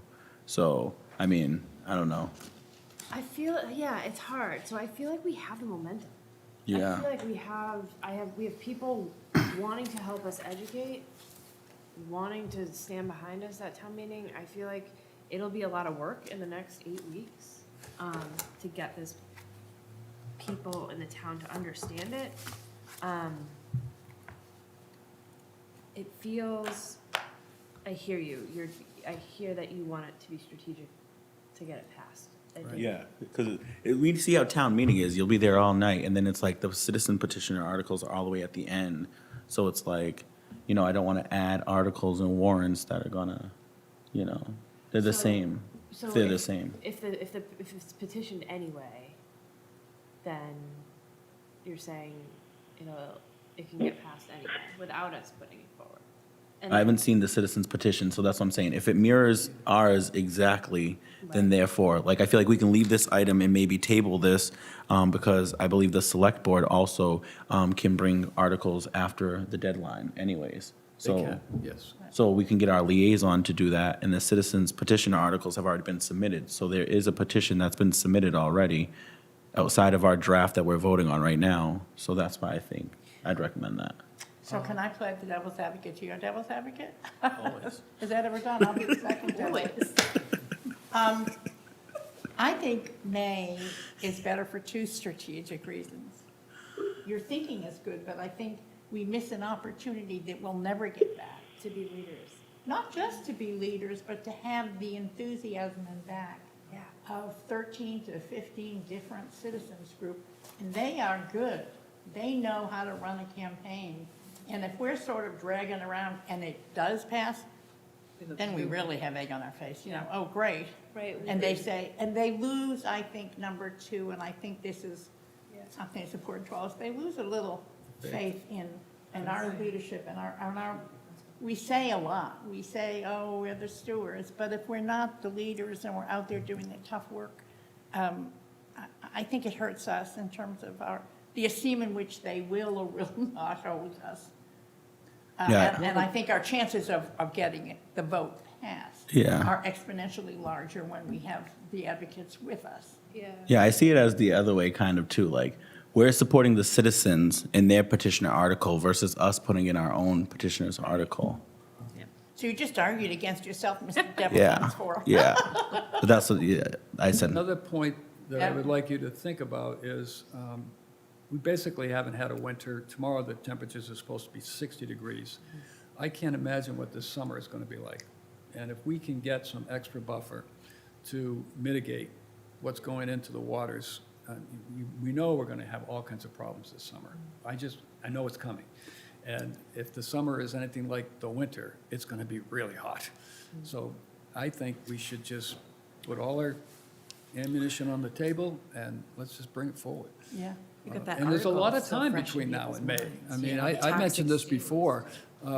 It's only early February. You could almost take a college semester course in the length of time we have between now and May to educate everybody. And we're going to continue to have forums in here. They're not going to be a full hour, but we can come maybe 15 minutes. But who says that they can't be? Yeah. Well, and also, I mean, February is like over next week because it's a weird month and it goes by really quick. So this will be here before we know it. We can't. We can't be disillusioned that we have time because I feel like we really need to move on this. Right. But I will also say, and I wasn't sure how to address the misinformation that was even presented tonight. It is not what did he say, 2.8 acres Oh, that was townwide. the mathematical calculations? Yeah, I just got. Ken Masters said 2.8 acres buffer zone increase townwide. That is not correct, and I think we need help putting out the information that is correct. And And I don't even know that it was relevant. No, The it was a way red that he herring. packaged it was like saying. Yeah. It was a case of taking data and making it say what you want to say. Yeah. Right, so That's what it how was. do The figures are we right, but- get ahead of it? Well, you ignore his math, first of all, I think, because it's not our math. No, I mean, it doesn't go to the issue. No. He it had the doesn't. right to say it, but it didn't make sense. No. Well, if you look at it in the grand scheme of things, it's only a 25-foot increase in over the 50. So you say, okay, 25 feet. Well, this is 25 feet from me to that wall behind you. It's like, that's minimal impact for a lot of properties. If you have an undeveloped property, there's plenty of room to make that work. You know, if you have a tight property on John's Pond, well, okay, it's a little different, but those are all developed properties. So, you know, the impact isn't as great, just, you know, for me reading this, you know. On the undeveloped lot, I don't think there's very minimal or de minimis impact. I just think of all the plans all the properties that have come in front of us, and when they are building or impacting the 50 to 100 foot, I mean, we would just be getting so much more buffer for those. Like, we would be getting, we need to be able to show to people how this will affect them and what it will do for us as a town. I think you're right. Maybe the top 5 reasons. Well, right now, my mind is not, I know that this will shock you. It's not as sharp as it always is at 7 in the morning. So, but I mean, I think over the next week or so, we might be able to, and I'd certainly be willing to share by email, those top 5 to 7 points why you should not only take note of these warrants, but you should vote for it. You should get your fanny, out of the house and down to vote. This is why it's important to you, the property values and everything that we've talked about tonight. And so many others. If we do pass these along, I agree, we have a lot of outreach to do Yeah. between now and May. We have to sell our wares. Yeah. Okay. Do we need to vote on that? Are you good? Yes, I need a vote on each article. So I'll entertain a motion on the first article, which is 172-2. And in your motion, would you include, first of all, if you're moving to forward this article and for which town meeting? I'll make a motion that for the first article, chapter 172-2, that we are putting it forward for May May 2023. 2023. Okay, thank you. Is there a second to moving this forward for May? Second. Thank you, Aaron. Any discussion on that one before I call for a vote? Hearing none. Brian? Yes. Thank you. Alex? Yes. Marjorie? Yes. Aaron? Yes. Steve? Yes. Charlie? No, I believe it should go to October. Okay, thank you. And I vote yes as well. Motion carries. I'll now entertain a motion for the draft article for Chapter 172-7A1. Somebody had that tonight in their discussion. They had all the Yeah. letters memorized and I everything. gave her a round of But applause. it's 172-7A1, permits, determinations, and conditions. No. Motion. Thank you, Brian. Second. Thank you, Aaron. And that motion is for, I'm assuming, May. Correct. Okay. Any discussion on that? I'd still like to see the citizens petitioner articles, because I think, back to my point, if we're all gonna get together and we have one shot at this, I mean, I guess talking to the other groups, like, would they be willing to pull their citizens petitioner article if we put one article forward? I just feel like we're just putting multiple articles forward. Why Right. reopen it? Wasn't there I thought, did I misunderstand? I thought that they had it drafted and ready to go. If we didn't. If That's what I'm confused the about. selectmen pulled back our article, or however they maneuver it. So if we put Well, it that's- forward, the selectmen don't have to put it forward, right? Right. What we're doing is we're moving this to the select board. Right. And then there has to be a majority vote of the select board to approve that article to put it onto the Yeah. warrant. I mean, They we might should just do it not. anyways, because the select board's gonna decide whether the citizens petition moves forward anyway, so if They they see can't. multiple. So Citizen if they petition turn us goes. down, That's a citizen Right. petition, they're that gonna goes. be in the queue, isn't that what she said? Yeah. So If they the turn selectmen ours don't- down. If So the they're the selectmen don't put it backup. forward, then the petitioner article goes. Yeah, that's why I think I was trying to get us to support the citizens petitioner article, because that will definitely move forward, but, I mean, I don't it doesn't think- hurt to try, so. Right. Can we just call the vote? It's a win-win either way. Yeah. I haven't seen the language on the citizens petition, but I've been told it's identical to the figures that we seen it We'll have. see how the select board. Yes, votes. yes. Well, It don't we is, share things? it had a couple of points that just weren't in there, that weren't related to the one that Drew drew up. So I do know Drew was in contact with them. The discussion they had, I'm not too sure. From what I heard tonight, I would assume it went well, and they are ready to back whatever happens. Why Which did one of our- Evan want us to do it in October? He was worried about a failed vote. Yeah, Is what it's he worth. felt as though there was not enough time to mount an educational outreach to the community Who? to support it. Town planner. Oh, that's interesting. Yeah. Right, and then, but we've had that in the past, where we've It's held it and waited, and then nothing. And it still doesn't. And he was concerned because then it would have to wait for 2 years before it's even touched again. Yeah. So that's why he was concerned about it, because he wants it to. He just wanted to make sure we didn't have to wait to 2 years if something happened. When are the local officers up for election, May or October? May. In May. See, that's going to be a bigger turnout. And have better opportunity and better likelihood that we're going to get passage. Yeah, the Because people election are going is to want to go anyway. town All the meeting first candidates and then the will want. election. We just need to, we just need to make sure that the people that show up are. They're very close to it. Yeah. Campaign. It's easier, campaign, it's easier to get them off of their fannies if there's also Other candidates. things, yeah. There's all, I mean, Okay. also keep in mind, we have kiosks throughout town on every single town property. I didn't know that. So if there was a flyer or anything, I could post them. I could even draft a flyer with whatever information you would want on it. So keep that in mind as well. That is absolutely an option when it comes to public outreach and education. We have Passing. properties all the way down from all the way to southern Mashpee, all the way to northern Mashpee almost. So, No kidding. yeah, keep that in mind. Please do.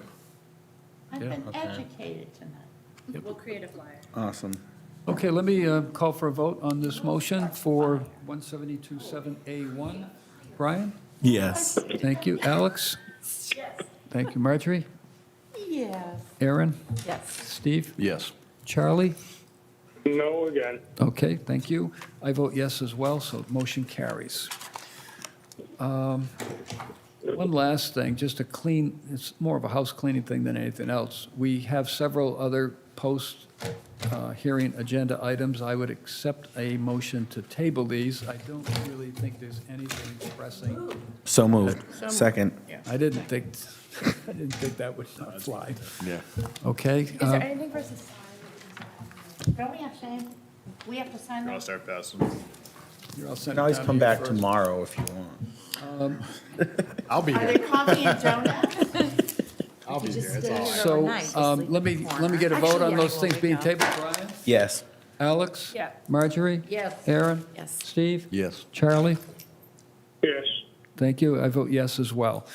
And all that's left now that remains is the signing of the papers. We can do that outside of the meeting, so I would entertain a motion to adjourn. So moved at 9:50 PM. Oh, my God. Wow. Seconded. Thank you. Brian, you're okay with that? Yes. Thank you. Alex? Yep. Marjorie? Yes. Aaron? Yes. Steve? Yes. Charlie? Yes. And sadly, I vote yes as well. I'm a glutton for punishment. What's the record? I think you just saw it. Did we just make the I record? don't think I want to know. I don't think I've been to one that's Listen, the next This time I